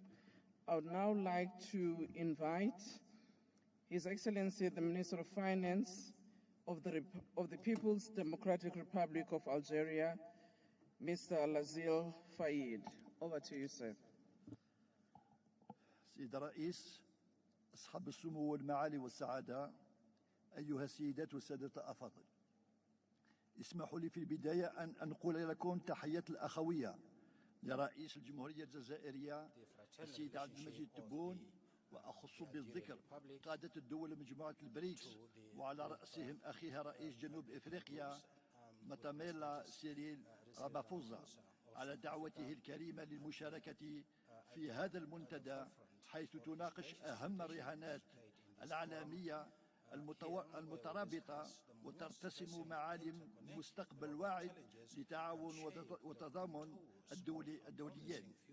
سيد الرئيس، إن التغيرات المتسارعة التي يشهدها العالم اليوم أفرزت مزيج معقد من التحديات التي يجب التصدي لها ومن الفرص التي ينبغي استغلالها على أمثل وجه. وفيما يخص التحديات فإن العولمة السعيدة كما وصفت أصبحت اليوم في التراجع، وأطر شركات متعددة الأطراف قد انتبه لانتعاش الأنانيات والتشكيك في الغير والانكماش على الذات، كما بات من الواضح أن السلوكيات الأحادية ومنطق الإملاءات قد فرضت على الدول النامية محل القيم الأساسية للتعاون والشراكة والتضامن.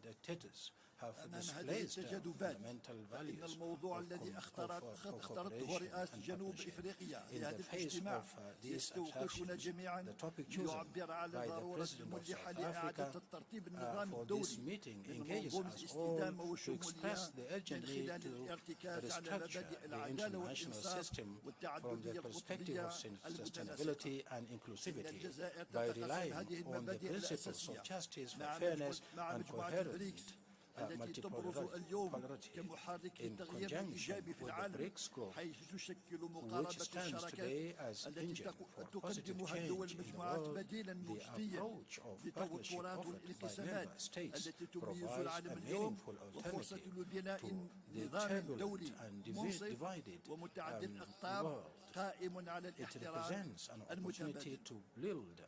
إن التاريخ يشهد بأن الجزائر كانت في التالي testifies that Algeria has been at the forefront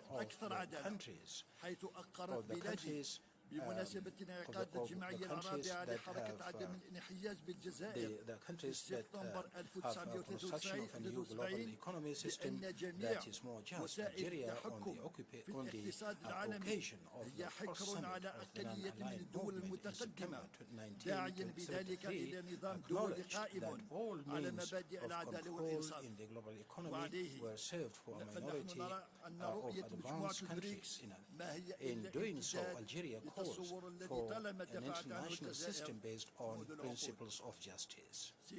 Mr. President, Algeria, based on the alignment of its viewpoint with the countries of this group in terms of strategic vision and fundamental principles, has put forward its candidacy to join. This stems from this understanding that the choice of alliance and bloc formation is a sovereign, strategic and developmental choice. It is a choice that contributes as a cornerstone to the framework of cooperation and partnerships with other components of the international community.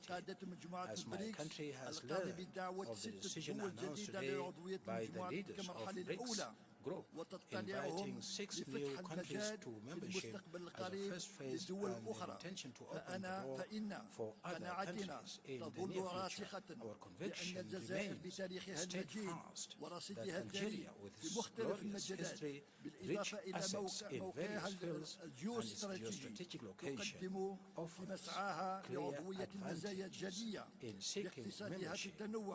Is diversified and progressive growing economy driven by its creative and youthful energy along with abundant natural resources create opportunities for fruitful cooperation with the group. In addition to these qualifications, Algeria's commitment to peaceful conflict resolution وإيمانها بضرورة تغليب مبدأ الحوار في حل الأزمات واحترام القانون الدولي والدعم القضايا العادلة يعكس التزامها بتحقيق السلم والاستقرار والعدالة على الصعيد العالمي كما سيعزز تمثيل إفريقيا في نقاشات العالمية.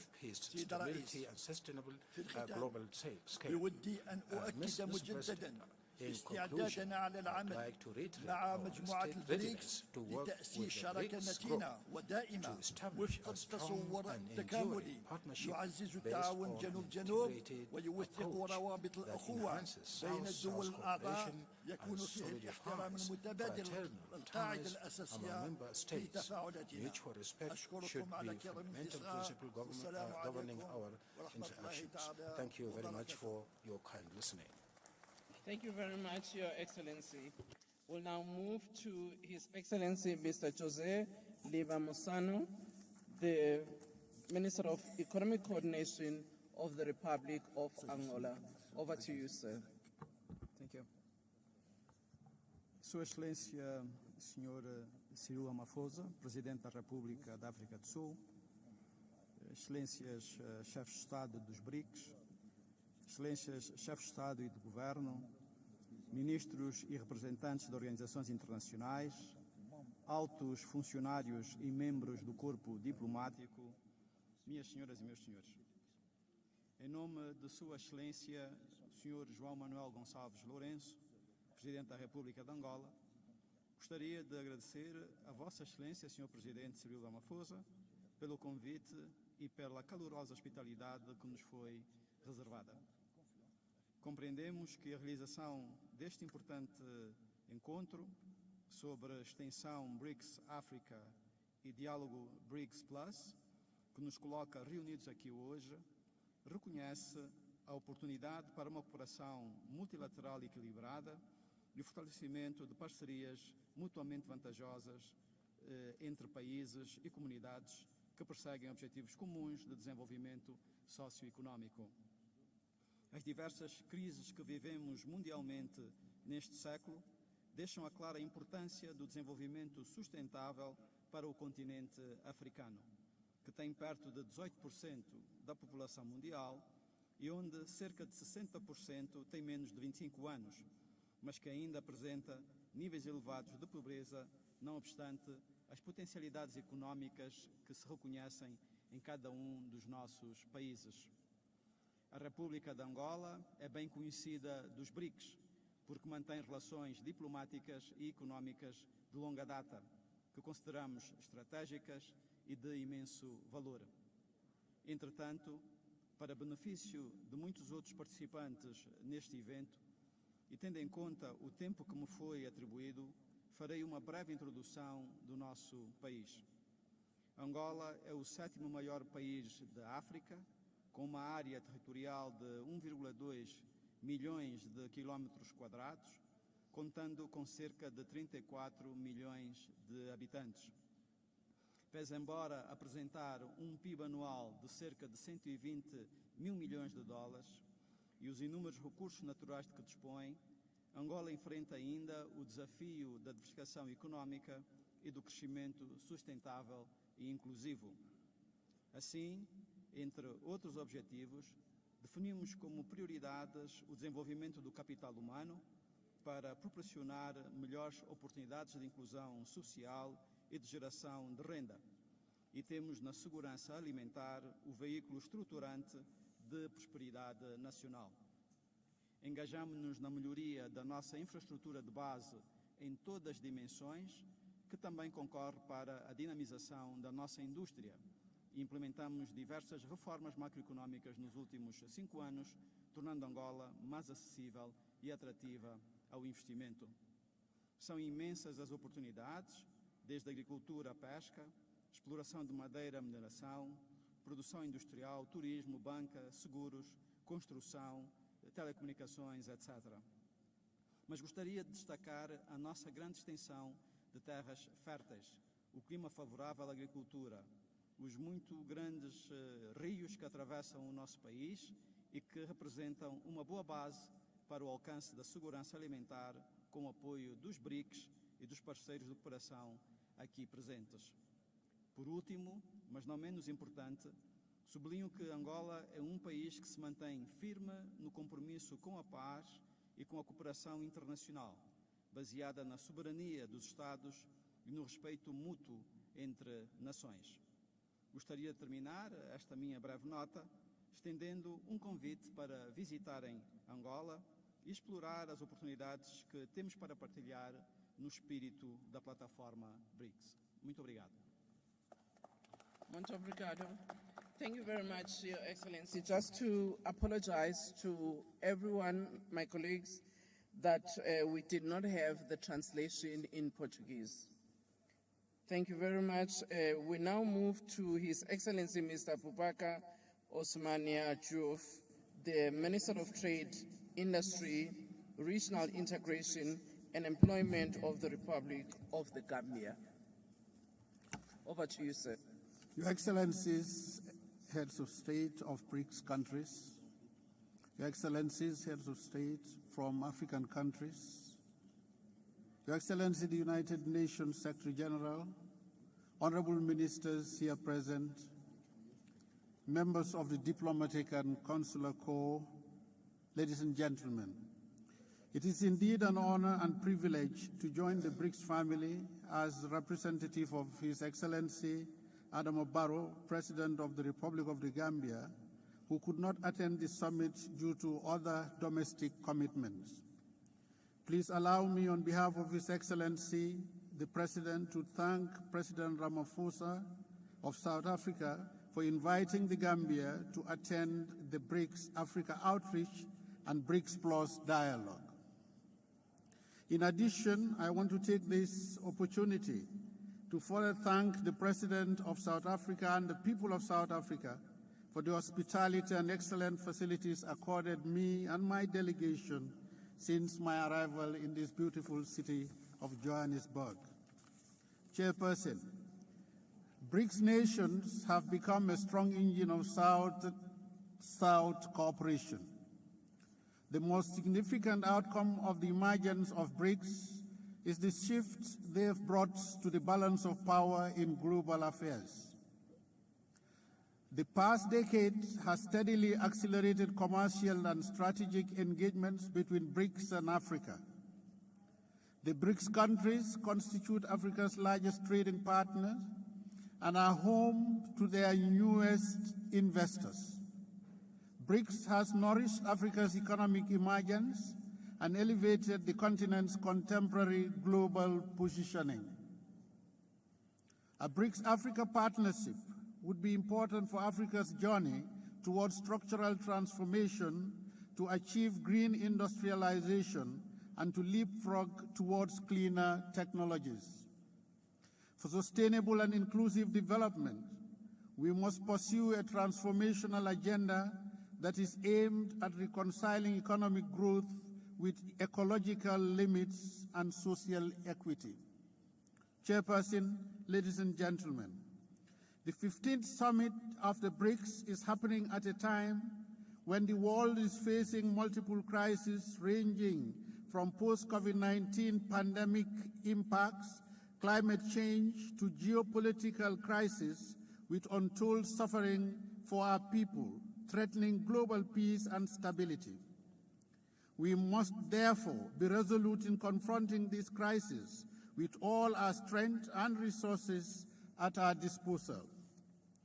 As an inclusive formation of developing and emerging economies that are working together, BRICS-Africa partnership would provide a strong foundation for global peace and security. The partnership must focus on addressing the increasing levels of poverty, inequality, and underdevelopment, as they are the biggest challenges facing the African continent for the longest. Africa is at crossroads between fragile economic growth and determination to race towards industrialization. The continent's structural transformation towards more value-added activities and modern jobs is often deflected by a dominant primary extraction sector, and this presents more major challenges. Many of the ingredients needed for structural transformation will also be useful in fighting climate change and charting a course that is aligned with the continent's aspiration for inclusive green growth. BRICS currently plays an increasingly prominent role in world trade, investment, finance, and governance. Globally, you represent more than 40% of the population, 25% of GDP, and 50% of economic growth. BRICS can therefore have a significant impact on the African continent by offering opportunities and alternative pathways for aligning economic growth in adapting similar comprehensive innovation and approaches for economic transformation. In conclusion, Madam Chair, I want to thank President and the people and all those in the BRICS family for inviting us to this very important forum and giving us the opportunity to share our thoughts. I thank you for your kind attention. Thank you very much, Your Excellency. We now move on to accept the statement from His Excellency Mohammed Othman Al-Alban, Minister of Commerce, Industry and State of Youth of the State of Kuwait.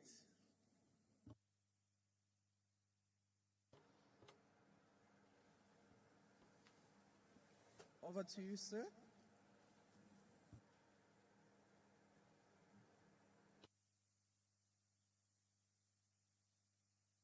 I don't see anybody taking the platform.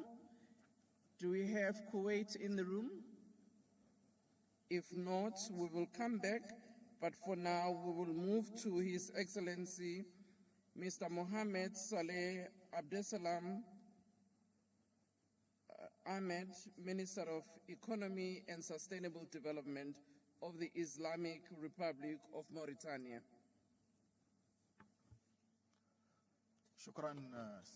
Thank you, Chair. Greetings.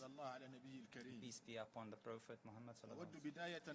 I would like first to say that I will address you on behalf of the head of delegation, Mauritanian delegation, Minister Mohammed Saleh, Minister of Economy and Sustainable Development. His Excellency, Mr. Cyril Ramaphosa, President of the Republic of South Africa, Your Excellencies, ladies and gentlemen, please allow me to convey to the President of the Republic of South Africa the gratitude of His Excellency President of Mauritania for his gracious invitation and his wishes for the success of this distinguished summit. His Excellency President Mohammed Wald Sheikh Kazwani wanted to be here on this territory that occupies a special place in the hearts of Mauritanian, but because of pre-arrangements he couldn't. Your Excellencies, ladies and gentlemen, the convening of this summit amidst the crisis in the world, a security crisis, economic crisis, is a demonstration for the strong will of these states to work with all, and especially the leaders of the African continent, for the sustainable development. And in this context, our conviction that in the Islamic Republic of Mauritania that unifying efforts and means to resolve disputes is linked to building an inclusive development that take in consideration the unemployment and the marginalization of women, and also the climate change. Your Excellency, President, ladies and gentlemen, security is responsible for all,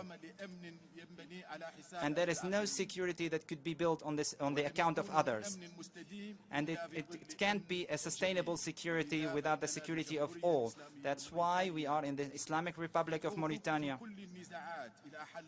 We call in all conflicts to a peaceful solution that is based on the international law and takes in consideration the interests of all parties, and constitute a lasting stability and security for to constitute a foundation for the sustainable development. The agenda of sustainable development that was launched by the United Nations in 2015 constitute a reference for us to rely on it to address all these developmental challenges. And in this context, BRICS that represent 25% of the global GDP, and based on its diverse experience and the technological experience, it can play a role of the role of a driver for an inclusive development in the African continent. Ladies and gentlemen, our country enjoy perfect, excellent relations with each of the BRICS nations individually, and looking forward to forge a strong partnership with BRICS countries and to benefit from the investment opportunities in our country. And here I would like to mention a few: the renewable energy, minerals, and our country will enter the club of countries who export gas and petrol. And in this context, we also call the new development bank to utilize these investment opportunities and to help funding the economic infrastructure and projects of services to address the developmental and environmental challenges. Your Excellencies, ladies and gentlemen, the government of Mauritania has led an inclusive policy that aimed to guarantee the security and fighting poverty and enhance the social cohesion for a green sustainable development that take in consideration the challenges of the climate change.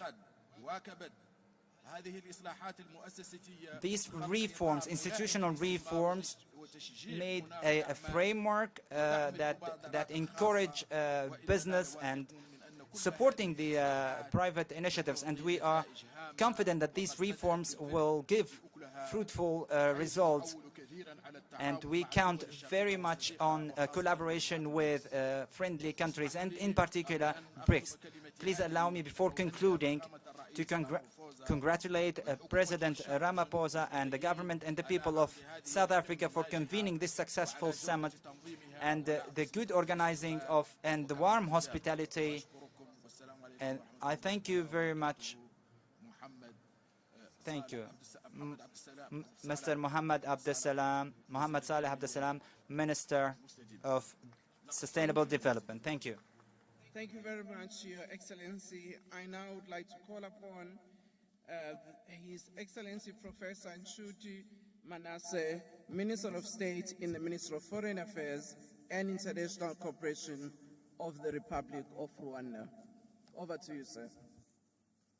Your Excellency, the President of the Republic of South Africa, Mr. Ramaphosa, His Excellencies, Heads of State and Government, Excellencies, Heads of Delegation, ladies and gentlemen, all protocols observed. On behalf of His Excellency Paul Kagame, the President of the Republic of Rwanda, I want to extend our heartfelt congratulations to the people of South Africa for its gracious welcome and for hosting this esteemed gathering. The spirit of hospitality resonates deeply with the spirit of cooperation that unites us as nations working together a bright future. Excellencies, our deliberations today are firmly anchored in the principles of partnership, propelling us towards mutually accelerated growth, sustainable development, and inclusive multilateralism. These principles stand as bedrock of our collective advancement. In these times of intricate global interconnectivity, it's paramount important that we pour our efforts to craft comprehensive solutions that effectively tackle our multifaceted challenges we face today. The pressing need for climate ambition serves as an unequivocal reminder that prompt action is imperative to combat climate change. The recovery from COVID-19 pandemic must not be pursued in isolation from a steadfast commitment to environmental sustainability. This juncture presents an opportunity to build economies with resolute focus on green initiatives.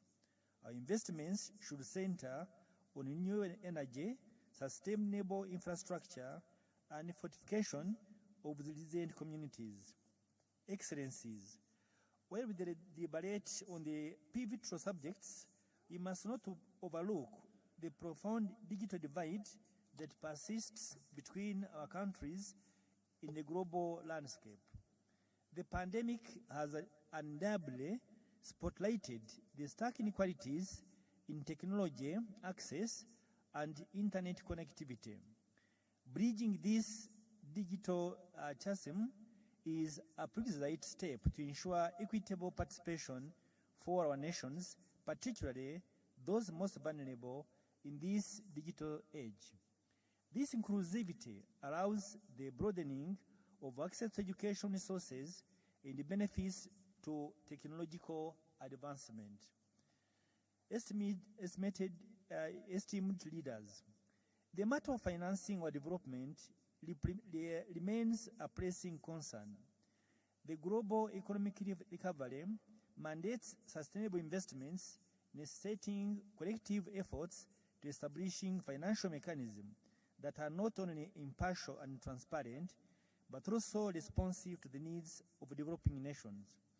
This imperative entails addressing issues ranging from debt relief, sustainable investment and innovation, financial instruments that foster inclusive growth. Excellencies, on the part of African growth, African governments should take responsibility for their internal securities so that we avoid self-inflicted security issues that end up harming our people and also our development in the process. In this case, amid our endeavors, we must remain mindful of the profound contribution of women and girls.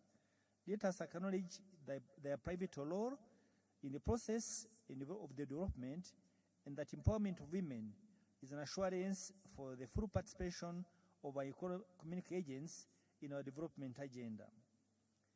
Excellencies, to conclude my remarks, I wish to extend our invitation to all of you to join us in Kigali in June 2024 for the third meeting of the least developed countries, landlocked countries, and small island developing states known as Kigali Program Action. Through it, we aim to propel our shared objectives of inclusive global economic recovery and sustainable development. I thank you for your kind attention. Thank you very much, Your Excellency. I would like to check whether His Excellency Mohammed Otam Alaban from the Republic of Kuwait is still here. If not, I would like to thank all of you, Your Excellencies, for the interventions that you have made, and I would like to call upon our Deputy President, Mr. Paul Mashatile, to close the session. Over to you, sir.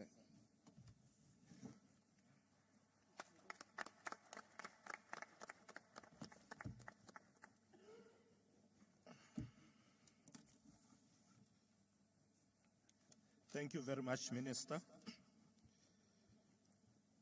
Excellencies, ladies and gentlemen, as we bring this session to a close, let me take this opportunity on behalf of our President Cyril Ramaphosa, to express our sincere appreciation for your participation in this dialogue and for answering the call to provide leadership, vision, and hope. We all agree on the need for a fair global system and reform of multilateral institutions. We all agree on the need for a mutual beneficial benefit in our economic relations. We all agree on the need for our countries to be treated with respect in our international relations.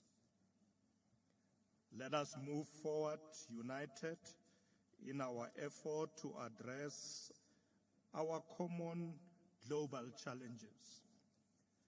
The geopolitical and economic shift taking place across the world mean that we must be quite intentional about how we move forward.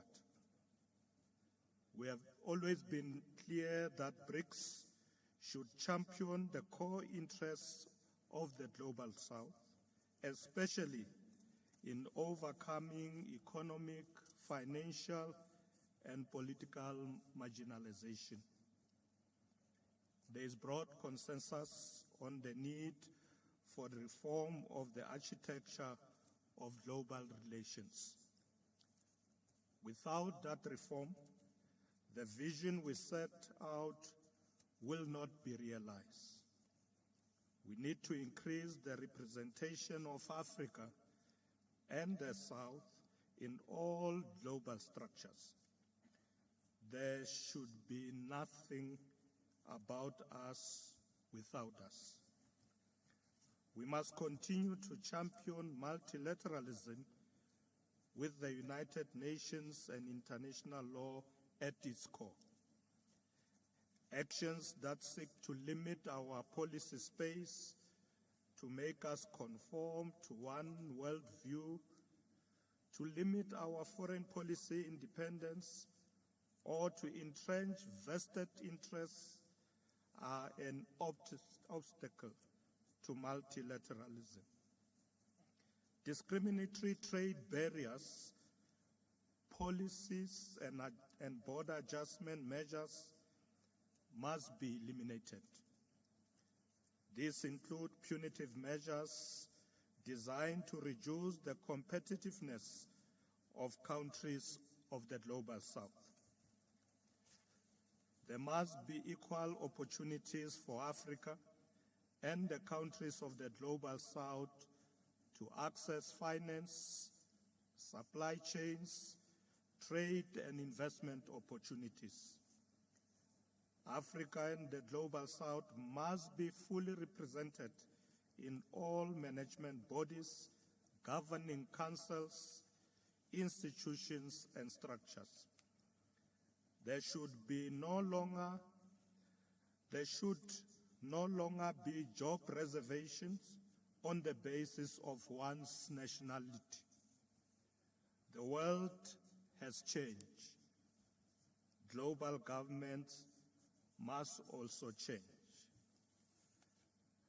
Let us act now and act together to ensure progress and prosperity for all nations and all peoples. I thank you, Excellencies, and wish you a very good evening. Thank you very much.